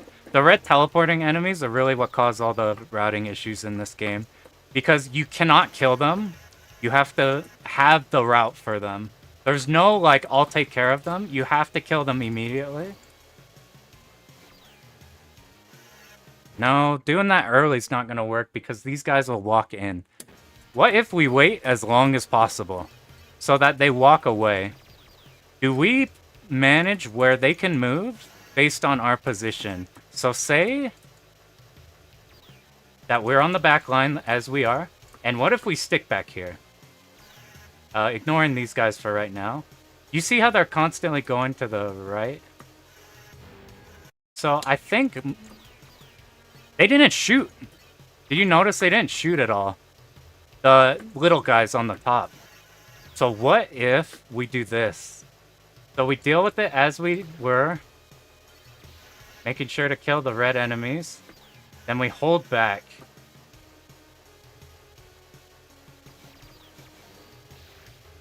You see how the little guys up top, they don't get under you to shoot? You're too far back, you're not in their range.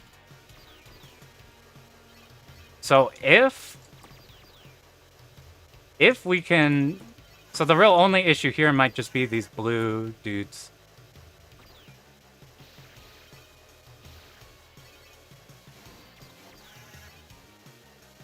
See, we're holding back here. Look, none of the small guys, they moved backwards because we're out of range. Then you could take out those guys. All right, that's the move.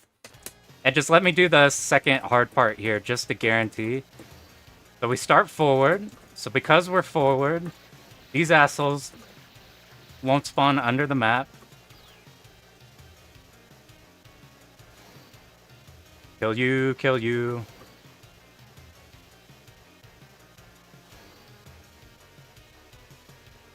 Just give ourselves some room. This guy up top can't shoot you. If you have higher power... Oh, I need to kill the guy up top. We'll just remember to do that in the run.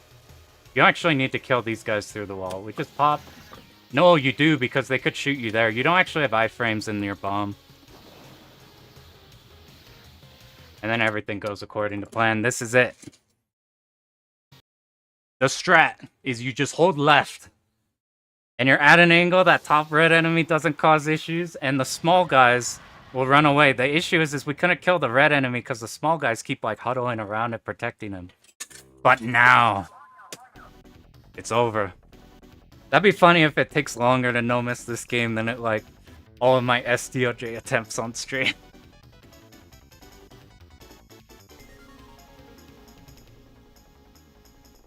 I'm like, you can actually dodge a Bachi.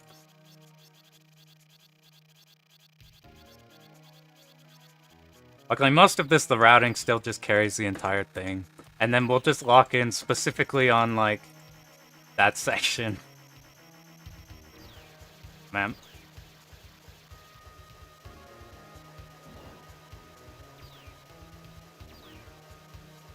Now, I want to find a game that people like but are scared to learn, and then see if there's like some easy survival strat for it.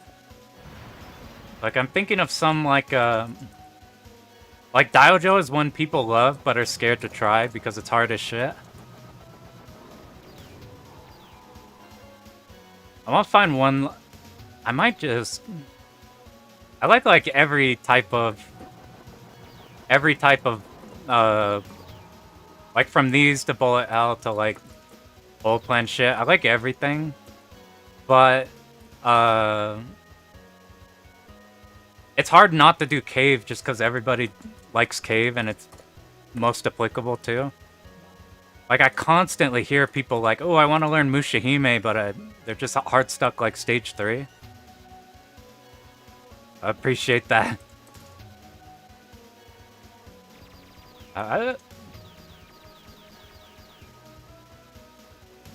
My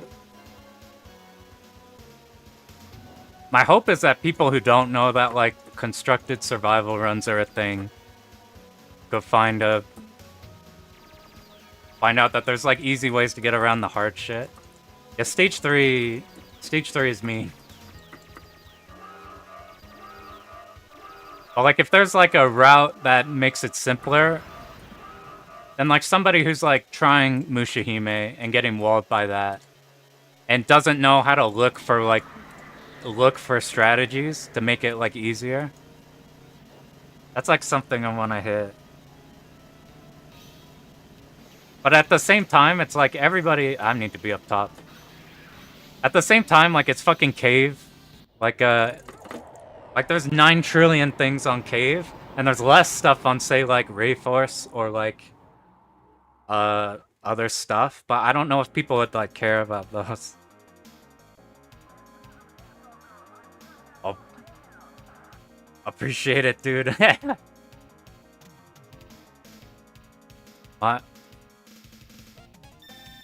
My hope though is that the videos hold up.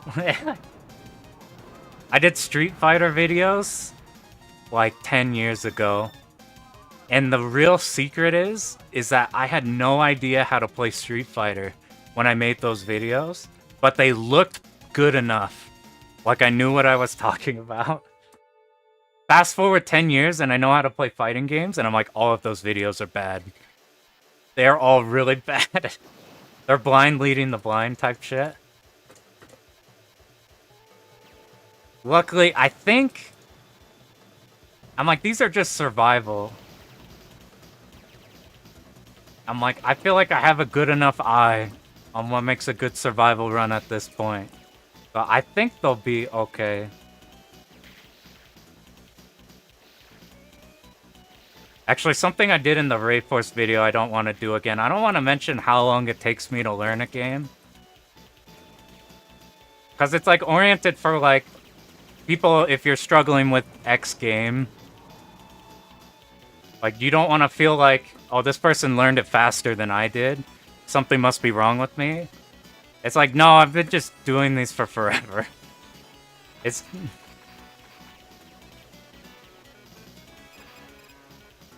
Now you have the perfect, like, you got the perfect setup on yours.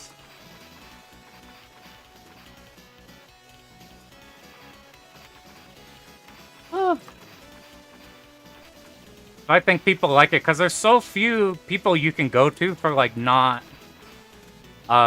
wing a bomb. For not, like, hardcore runs. Like, there's a lot of amazing stuff on, like, really hard stuff. Or, like, scoring. Like, I think people just don't realize that, like, the people who aren't the massively good people exist.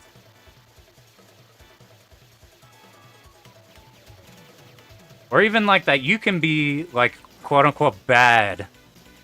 You can think you're terrible at a game, and it's like, it doesn't matter.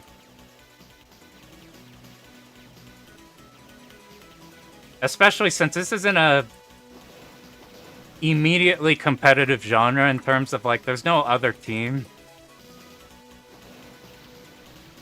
It's like, you can just do whatever the fuck.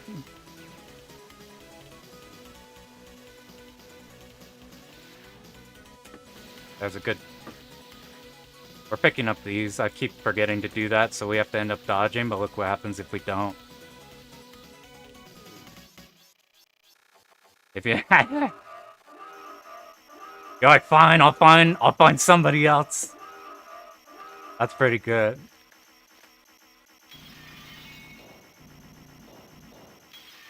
Yours are, like, constructed really well, too.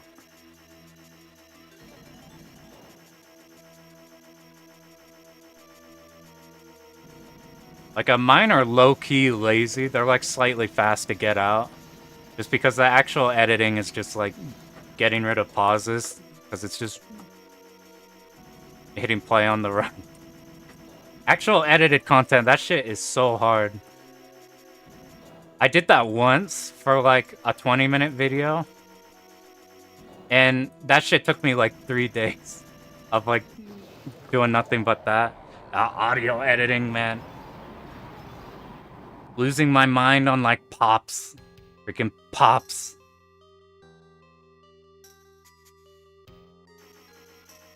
Yeah, that shit is exhausting.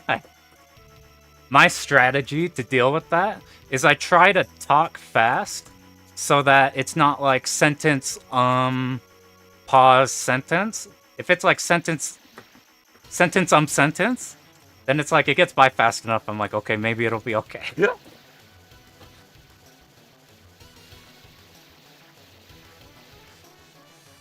Oh yeah, that's right.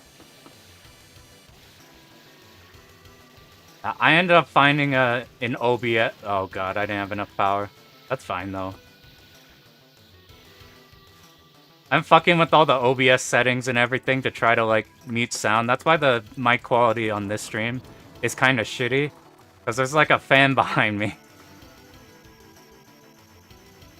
So it's like I... Whoop. Doing everything you can to, like... I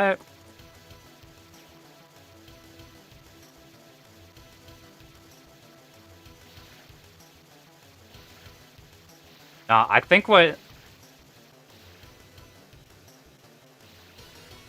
I think what you got going that makes you really fun to listen to is, I don't know exactly the word for it. But, like, when you're having... What you're saying is, like, the reading off the page. The way you do your tone while talking about a point is really fucking funny. In a good way. In, like, an engaging way. Like, if you listen to, like, Moist Critical's, like, old-ass videos, where it's just in a like, not entirely monotone way, but just saying, like, sick shit, but, in that kind of thing, makes it, like, awesome.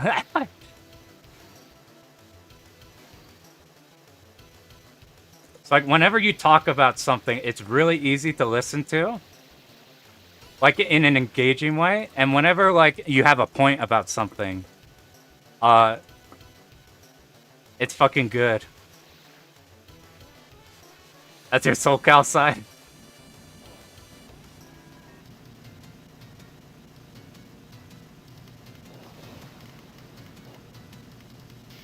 I don't have a version of that. I'm in fucking Utah.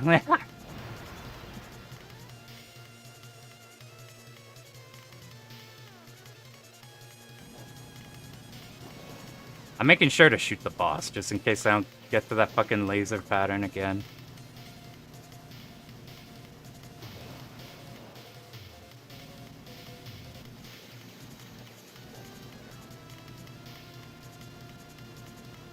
We're gonna try shooting him more, and then the bubble. There we go. Oh yeah.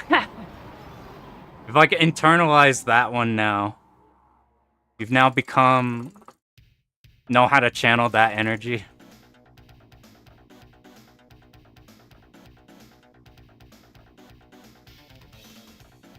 I've noticed all my speech is just completely stolen from other people.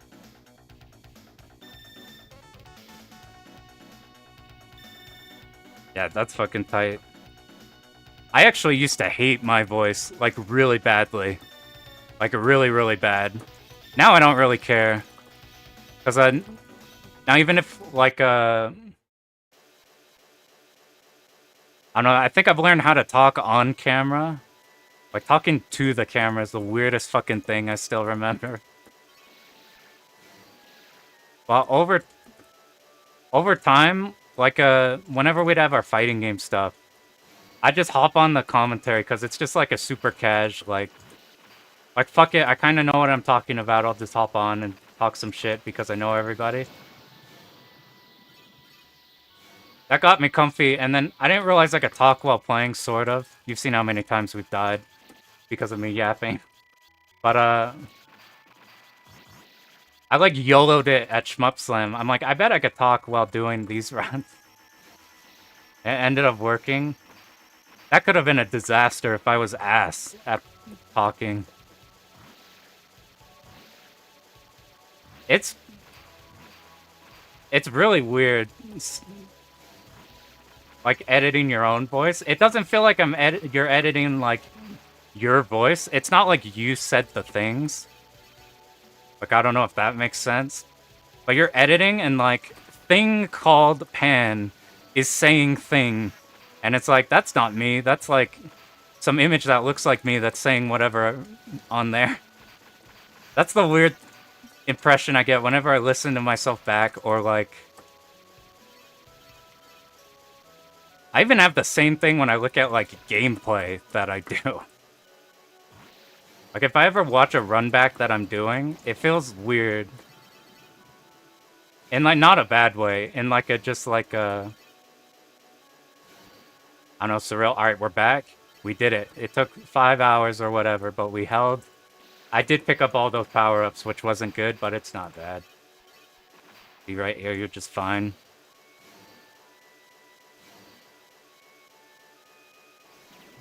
I'm like, oh!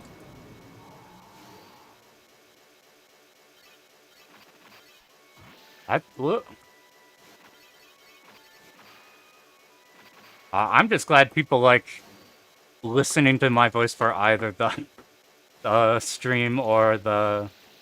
Ooh, almost died. That would have been it. Or the videos. Because, like, it was such a really weird thing to go from Lurker in Shmups to now having, like, people commenting. It's such a weird feeling. I still don't know how to deal with it. Not deal with it, I mean, like, understand. Because I had that moment, I used to do Street Fighter stuff. And I was bad, so I had misinformation, so I'd have a lot of people going on, like, about how shitty the stuff is. And it's like, you do a misinformation or you do an editing fuck-up. And there's, like, a lot of eyes on it, and I couldn't handle that at all. So I was shocked when I, like, posted something. And I remember I posted, like, a Dodonpachi thing on Reddit. And then I posted Diojo like 2 weeks later, and I'm like, guys, I'm sorry for like self-promoing. Hopefully somebody might like this. And like, instead of feeling like I was trying to sell something, it felt like people were like, no, make more, this shit's sick. I'm like, that's like the opposite thing I was ready for. I was ready for like streaming or making videos to be like trying to sell something to somebody that they don't want. I live in Utah. Once upon a time I was a Mormon. So you go out and you try feeding people stuff that they don't give a shit about. And even you don't give a shit about. And that shit was like agonizing. Having like a positive response, I'm like mad grateful for. Alright, here's what we do. Remember, we're holding left. See, all of them went away. That's the trick. That's it. Alright, I didn't feel entirely... God, you fucker. We're one more. One more. That's it. I promise. This is the one.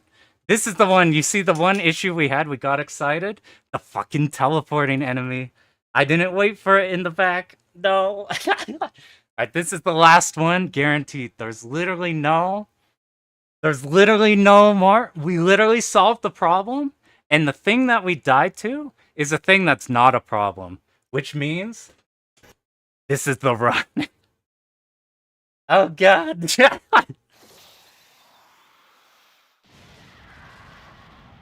I thought that it's easy to... Every time I post anything, I instantly want to hide. I'm like, oh god, I don't know what... I don't know if this is okay. Even just saying shit.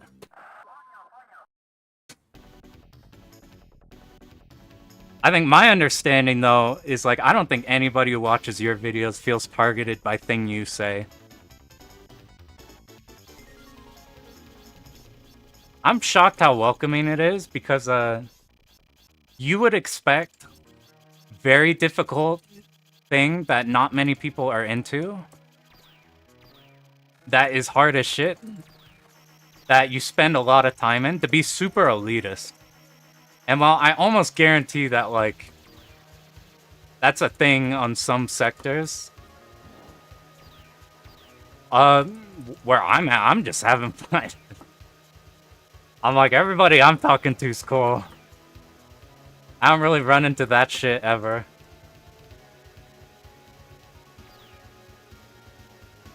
I'm like, I guess, like, my audience is people who are like...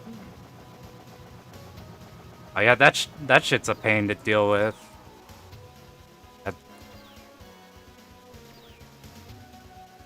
I think the move for that kind of thing... I remember I used to be terrified of anybody, like, getting, like, if anybody didn't have, like, the exact impression you think you are on them. So it's like somebody might view something you did and you're like... And then they're pissed at that. And then you go, no, this isn't what... You're misunderstand. You need to... This is what I actually am type thing. But a lot of the times, the people who are like that are people you actually don't need to give a shit about. Like, I think there's an Eris quote where it's like, if you could see the people who were typing the things you're seeing on screen, you would be ashamed that you were, like, upset at all about these people. So it's like, while that can go the other way, like, you don't want to fall in an echo chamber where it's like, it's just people... Like, just people saying how good and perfect you are and everything. The opposite, like, you want to leverage, like, it's okay for fucking random-ass people that you really don't give a shit about to have a bad opinion about you. You're like, who gives a fuck about them? Hey, dude, that's super...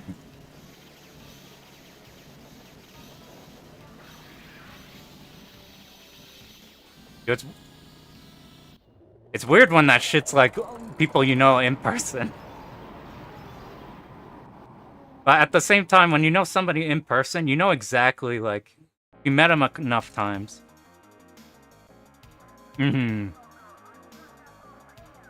I think anybody who knows your channel is like nothing but positive, dude. Like, I was actually surprised I didn't find yours earlier. Because that's like huge breath of fresh air.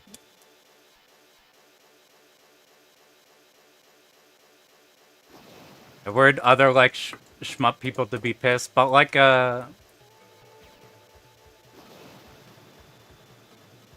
I fuck up already? Remember how I said it wasn't the run? This is the actual one. That one doesn't matter. I forgot the route. That one's early enough. If we die any point after that one, then I'm stopping for real. I've done too many runbacks. Oddly enough, usually when you die this many times, when you fuck up a run this many times, you get pissed and then you play worse. I don't know. I'm just playing. I have had that happen though. It's really hard when you're pissed at something not to be mad at something that you know is like completely your fault. You play like Silksong or you play any Souls-like game. I was playing Silksong and I always catch myself saying the stupidest shit in my head. I'm like, man, this is the most bullshit fucking thing. I can't believe they did this shit. And then I'm like, I know that. I even know the answer. And it makes it so easy.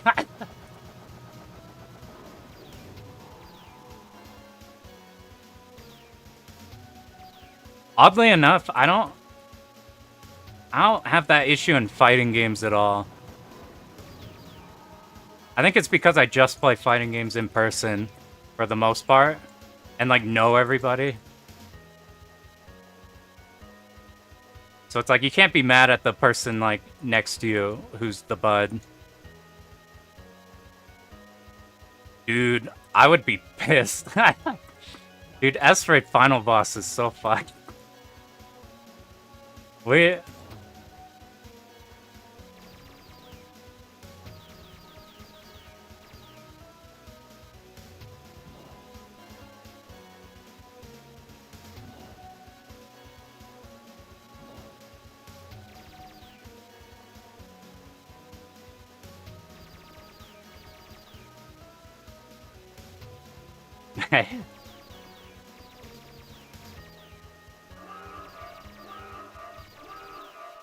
Yeah, I know that feeling, because you fucking get to the boss, and even if you die in a fucked way to the boss, it's like, you know the boss is hard, and you know she's fucked, so even though you died with a pixel, you're like, that's fucking Gara, she's fucking hard as shit, and it's like, it's expected to have a hard time there.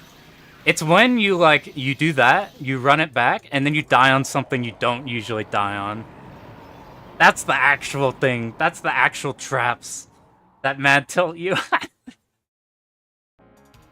I had that in SDOJ, where like, I would keep I'd get a hibachi entrance, and then you fuck up the extra extend on stage 4, and the whole run's just dead if you ever do that. I'm like, god damn it, dude. Why the fuck did they make the extend and the can't auto bomb it, that you can't hyper through it?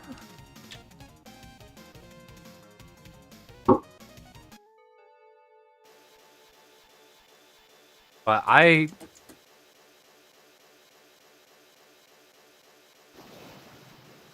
had to catch myself on that with Silksong.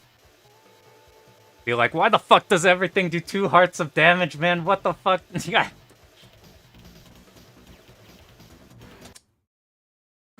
Okay. I've talked a lot. But why the fuck am I dying here? Alright, let's real quick. Real quick, I just want to see this part. For some reason, I forgot how to do it. So remember, we're doing this. I think I went too early. Watch, we just let the bullet go. Did you? That wasn't a talking thing. That was literally like I forgot the route thing. That was I quite literally forgot what to do. So here's the move. We wait for... Dude, it's so funny. If you're going for like a... My first clear of this game, I died literally on that part. I'm just not gonna do that strat, dude. Let's just do this. Let's just kill... Let's just stay in the middle. The only reason why we're doing stupid shit is because we don't know where the Zakos, if they appear top or bottom first. Watch. Let's just figure out where they are. They go top first. Alright, we're set. That's all we need to know. Look how easy this shit is. It's just top first. Okay, we're not doing the stupid shit that I was doing. Sometimes the survival strats... I've run into a few survival strats like that don't actually make it easier.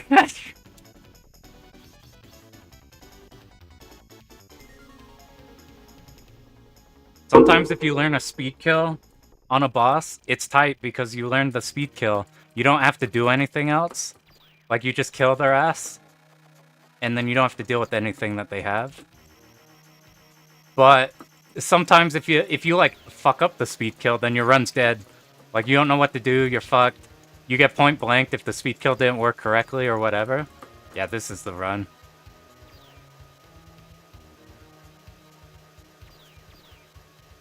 So like, we're just not gonna die. You know what's funny? The very first run of this stream, we got to the last part of the last stage and then cleared. The second run of this stream, we got to the very last attack of the last boss and then died. I like fucked up a weird thing.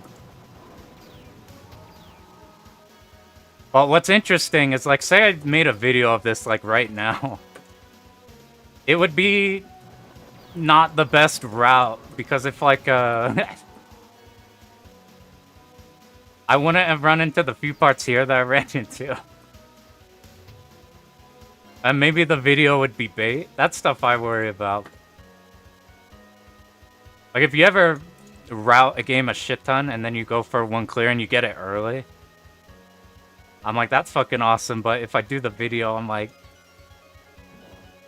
did I miss anything or is it just dumb luck? But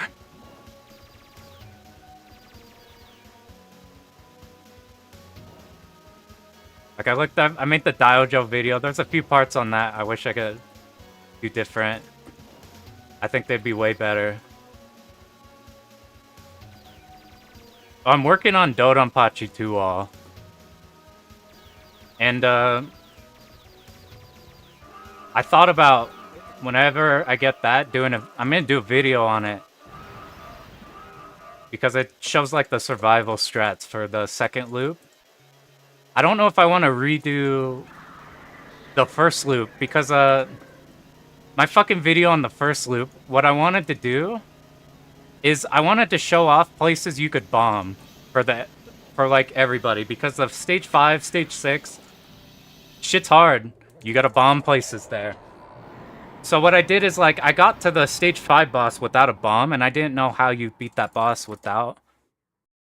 And like I wanted to show the bombs off on stage 6. So I just ended up suiciding on a part of stage 5, like right by the power-ups. And then like, okay, now I'll show off what the bomb strats look like. Which is good, but in hindsight, I'm like, okay, here's this cool-ass survival route you could copy. Now suicide here in a cave game. Now suicide here for more bombs. In a place where you don't, like, even need to remotely. And then later on, I find out the boss that you use a bomb on, you don't need a bomb. Man, this shit is actually, like, comedy. This shit's actually comedy, dude. So, every other time I've been bottom left, but you know what was going on in my head? I was like, alright, instead of doing the stupid shit that we've been doing before that I've been messing up, I'll just stay in the middle and then kill those. But what I forgot was you need to be in the bottom left for the first one. That's okay. That's okay. Yo, I want to timestamp each run. As the stream progresses, each run gets shorter and shorter in the length. It's pretty funny. Oh, God. Alright, this one is literally the last one. If I die right now, it's over. Like,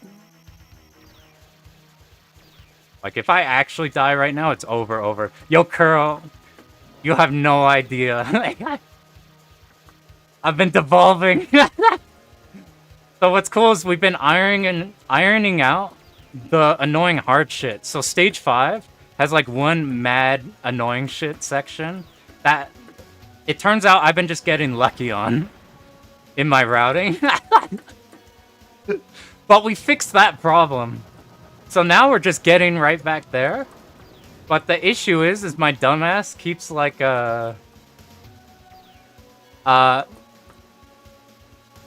I keep forgetting what my route is. On like stage 2, I've died like 3 times in stage 2 in the last like 10 minutes. It's pretty funny. Like first run, final stage. Second run, final boss, last attack. Run after that, stage 6, I think. I forgot. And then all of these are done in the stage 2. Yeah, this is the real shit that happens. Which, like, I would be worried about it being a bad look if I was to do, like, here's how you 1cc fucking Metal Black. I'm hard stuck stage 2, listen to me. But, like, deaths in the survival run don't fucking matter.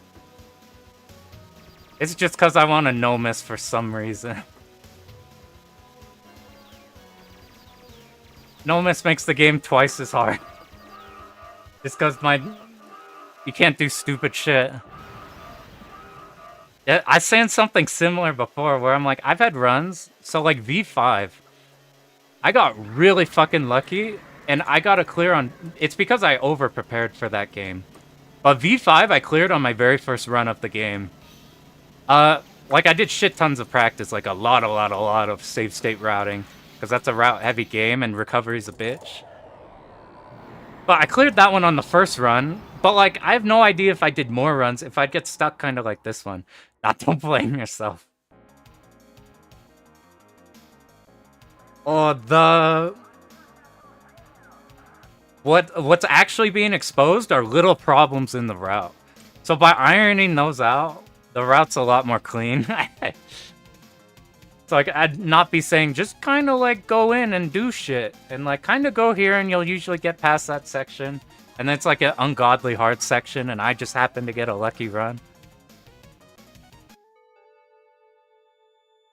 Yeah, you know what's weird though? I don't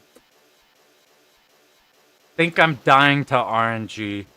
I think I'm just dying to not having my route ironed out enough. Like, the stupid ways I'm dying are shit like this, where I'm, like, zoning out and getting hit by, like, the sides of these missiles. That said, actually, I changed my mind. No, fuck the RNG in this game, man. The red teleporting enemies have given us the craziest shit in a couple of the runs. I could not believe the shit they were showing us. We cleaned up some stuff that, like, forces them to not do that as much as possible. Which, like, I'll show that strat later if we fucking don't do stupid shit. But, like, good Christ, the teleporting enemies in this game. Like, if you're just going for a whatever clear, it was just like, whatever. Dude, I don't even remember... Okay, remember how I said this was the... Okay. Remember how I said this was? It's actually not. So here's what happened there. You don't want to be going in the middle and then going up and down on the mines. You just sit in the down on one mine.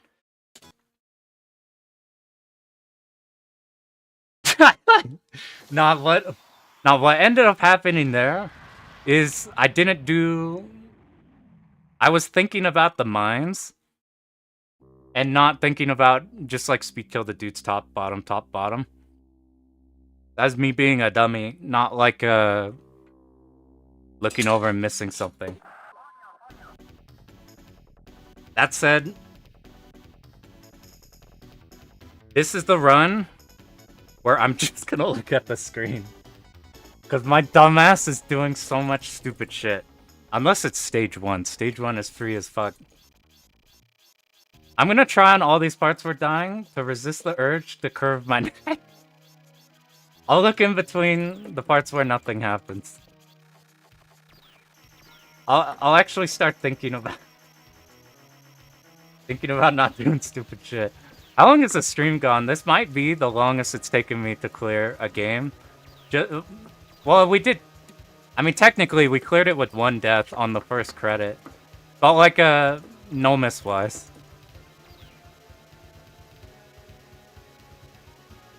I did have a couple deaths I completely blame on. Like teleporting enemies, like spawning in the floor and then moving into the floor behind you and then coming out from the floor behind you. That shit drove me nuts. But what I found out is I knew that if you hold left, the teleporting enemies can't teleport behind you. So they're locked to a position in front of you at a fixed distance. But that also works if you're right here. If you are right here, they can't teleport behind you. If you're right here, you're fucked. You die. Your run's dead. They teleport behind you, they're invuln, and then they ram you. But, like, if you hold here, that makes that consistent. But, like, it's hard not to get distracted because nothing fucking happens in this stage.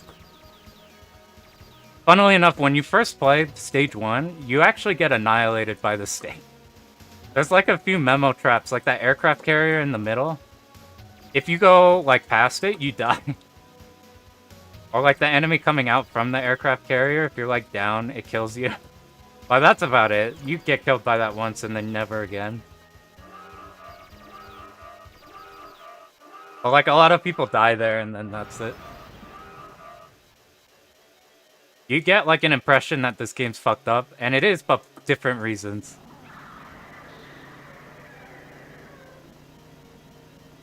That said, I still hold the opinion that this... I need to be at the top, but it doesn't matter. Look how much damage we do. I still hold the opinion that this game's really easy if you're doing, like, a route like this. Just because, you can afford 5 hits with no consequence. No power loss, no checkpoint. 5 fuck-ups in your route. In a game where, like, there's technically only, like, a couple killer sections.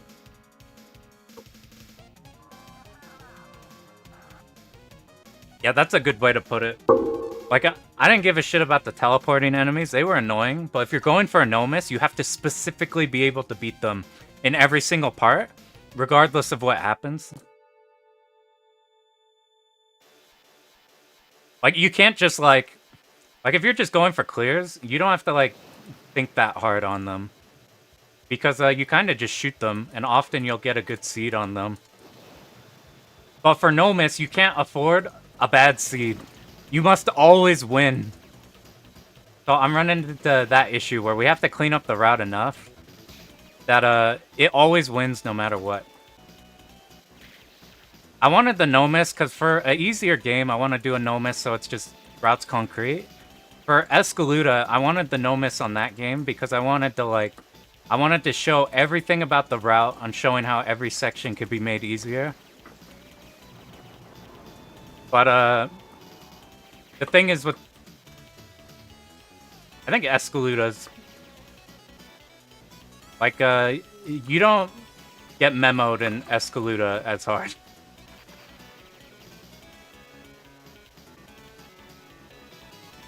And the ways to make this game easier are routing. See, this is where we need it to be. Now we move up for the top.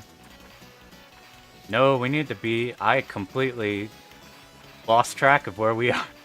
I have no idea where we are, but luckily with these cans, once you kill the top one, you just sit here, wait for these guys.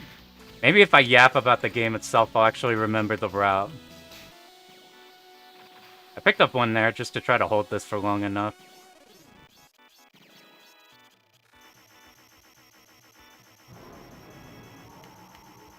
You start down first. That's the first time I remembered in 5 hours.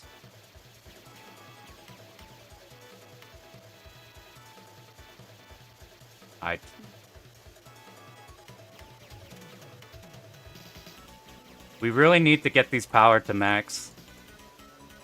So we're gonna afford to have to dodge these guys. Instead of speed killing them right there, I needed to guarantee that I could get this beam. Kill the top, from top to bottom, go around.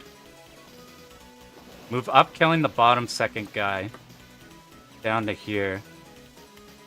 These guys are fine if you hug the side, but I'm like 95% sure, not 100% sure. We're picking these up. We're remembering to do that so we can hold this for long. And we're invuln the whole time. Not invuln, but like you deal with them the whole time.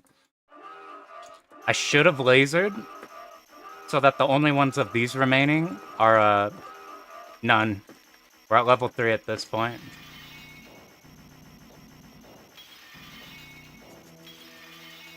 Let me not ram into this boss like a dum-dum.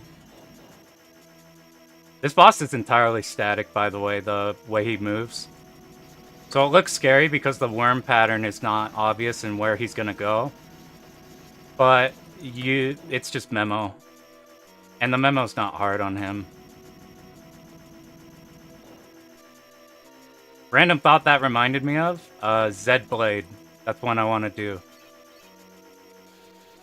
Zed Blade's fucking awesome, and I found a god route for that game. Tap back for the laser. Okay. Wow! We made it past stage 2! Holy shit! We are god, player!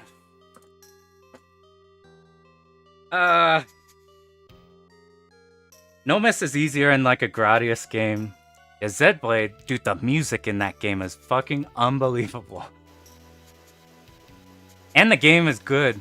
Like, I hear people saying the music's the main part of that, but I like the game too. I think the game's good. That's a game I would consider scoring, honestly. Out of all the, like, NMK games. Dude, I tried learning parts of P47 Aces. That game might be that game is fucking awesome. But that game might be the most unfriendly game to blind play I've ever played before. Like, fuck Raiden, fuck Tolaplan stuff, or Memo Shmup. That game is fucking steals your quarter in like 20 seconds. I've never game overed on stage 1 faster than fucking P47 Aces. That said, that game's fucking awesome. Like, that game is cool. It's just hard as shit. It's got god music too on like the purple stage. Almost died! See, that's why you don't move past fucking doing the route wrong. Just go kill their ass. It doesn't matter if they get behind you.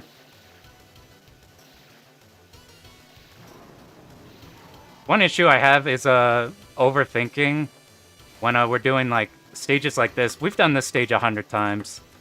This stream just. And it's been really easy. I've been yapping while doing it the whole time. I'm just making sure now not to, like, do shit that's not a part of what we've been doing. Oh yeah, Gradius, I think... Low-key, I don't think Gradius Syndrome lives up to its name just because you have a shield available. I look at Gradius as you have 3 lives that you can refill. And if you die, it's not because you got hit once, it's because you made a few fuck-ups. 4, 5, 6, 7, 8. I actually counted wrong, so that one was 7. Fucker! Oh, God! Alright, what did I count 1 too bad? Maybe instead of 8, I was at 6. But guess what? I'm a fucking hypocrite. We run back. Oh god. Okay, what time is it? I actually need to see if...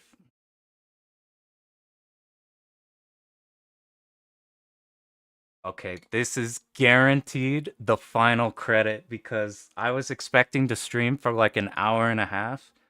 and it's been over 5 because I've been getting filtered by my shitty routing.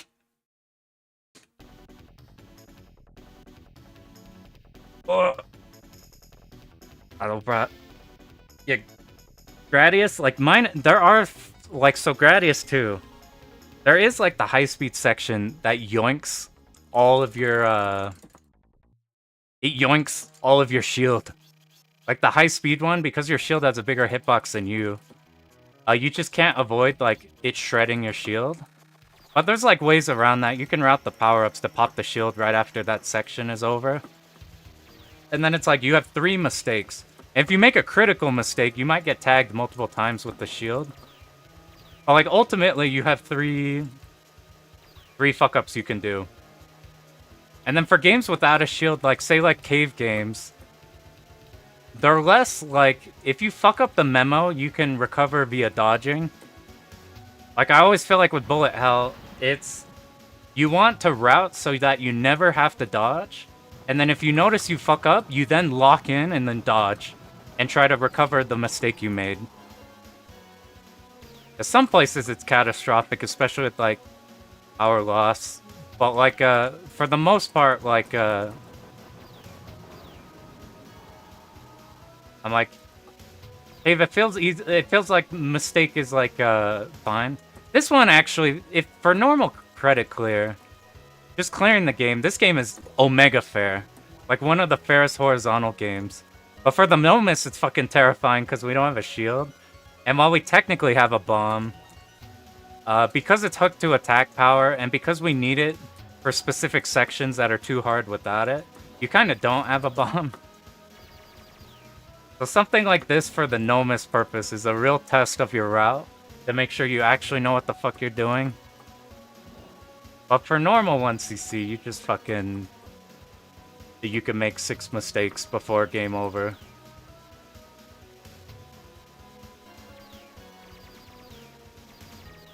Even like Ray Force, I found out like power loss is a thing, but it's less damage related.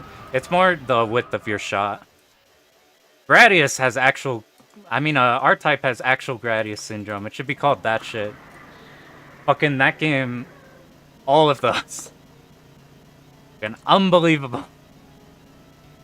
You know what's so fucked about R-Type 1 is you spend over half the game to get 2 bits. So if you, even if you make a God recovery of stage 6, or make a God recovery of stage, it's before final stage. Even if you manage to learn those, you can't get 2 bits for the final stage. Which like turns the boss from omega easy to fucking impossible crazy hard dodging.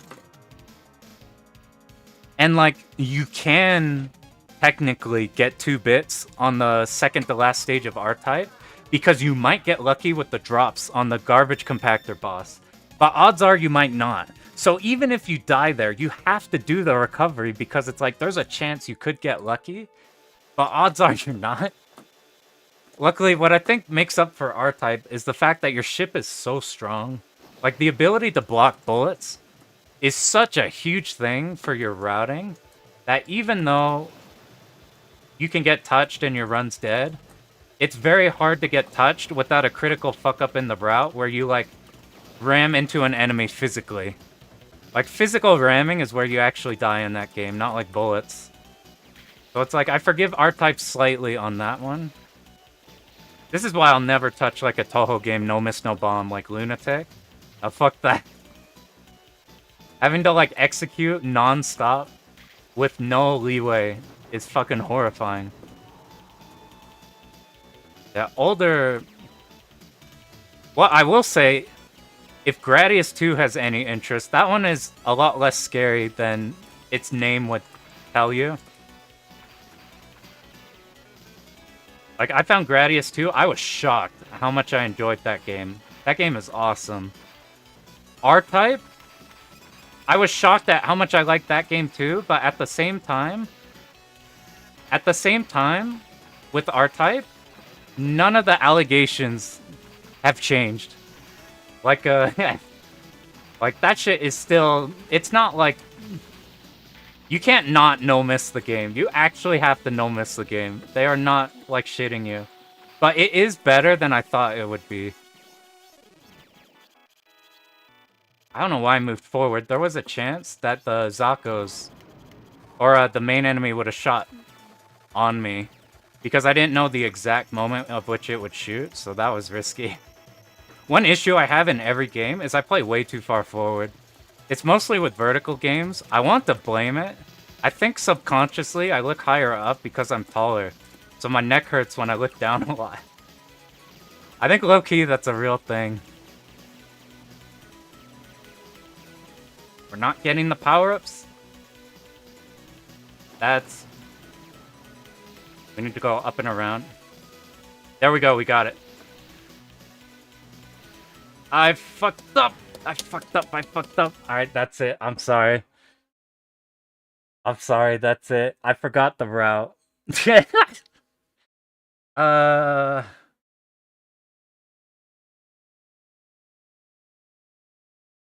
Which one is it the guts boss that's just a bunch of bubbles? I have tried so many things to figure out. Thanks, dude. Yo, thanks for sticking around so much. That's a hell of a lot of fun. That was a blast. Thanks for sticking in with me. Yeah, I'll probably just do this on my own when I'll just go back, make sure I have like the route perfectly good. I mean, like I could just do the video on the first run we did that did everything perfect except for like one part. But I'm like, now I'm determined. Alright, see you later. It's been a blast, dude. Yeah, the R-Type, the Guts Bubble Boss. I have tried so many things. I've tried like different positionings on it, like forward and out. I've tried like being at a different I'm not sure how high you are whenever you go into it, or if you don't shoot it. I saw somebody not shoot it. And then as it starts moving slow, then you shoot it. I couldn't figure it out. So I just said, fuck it. You just gotta be ready for it to go fast.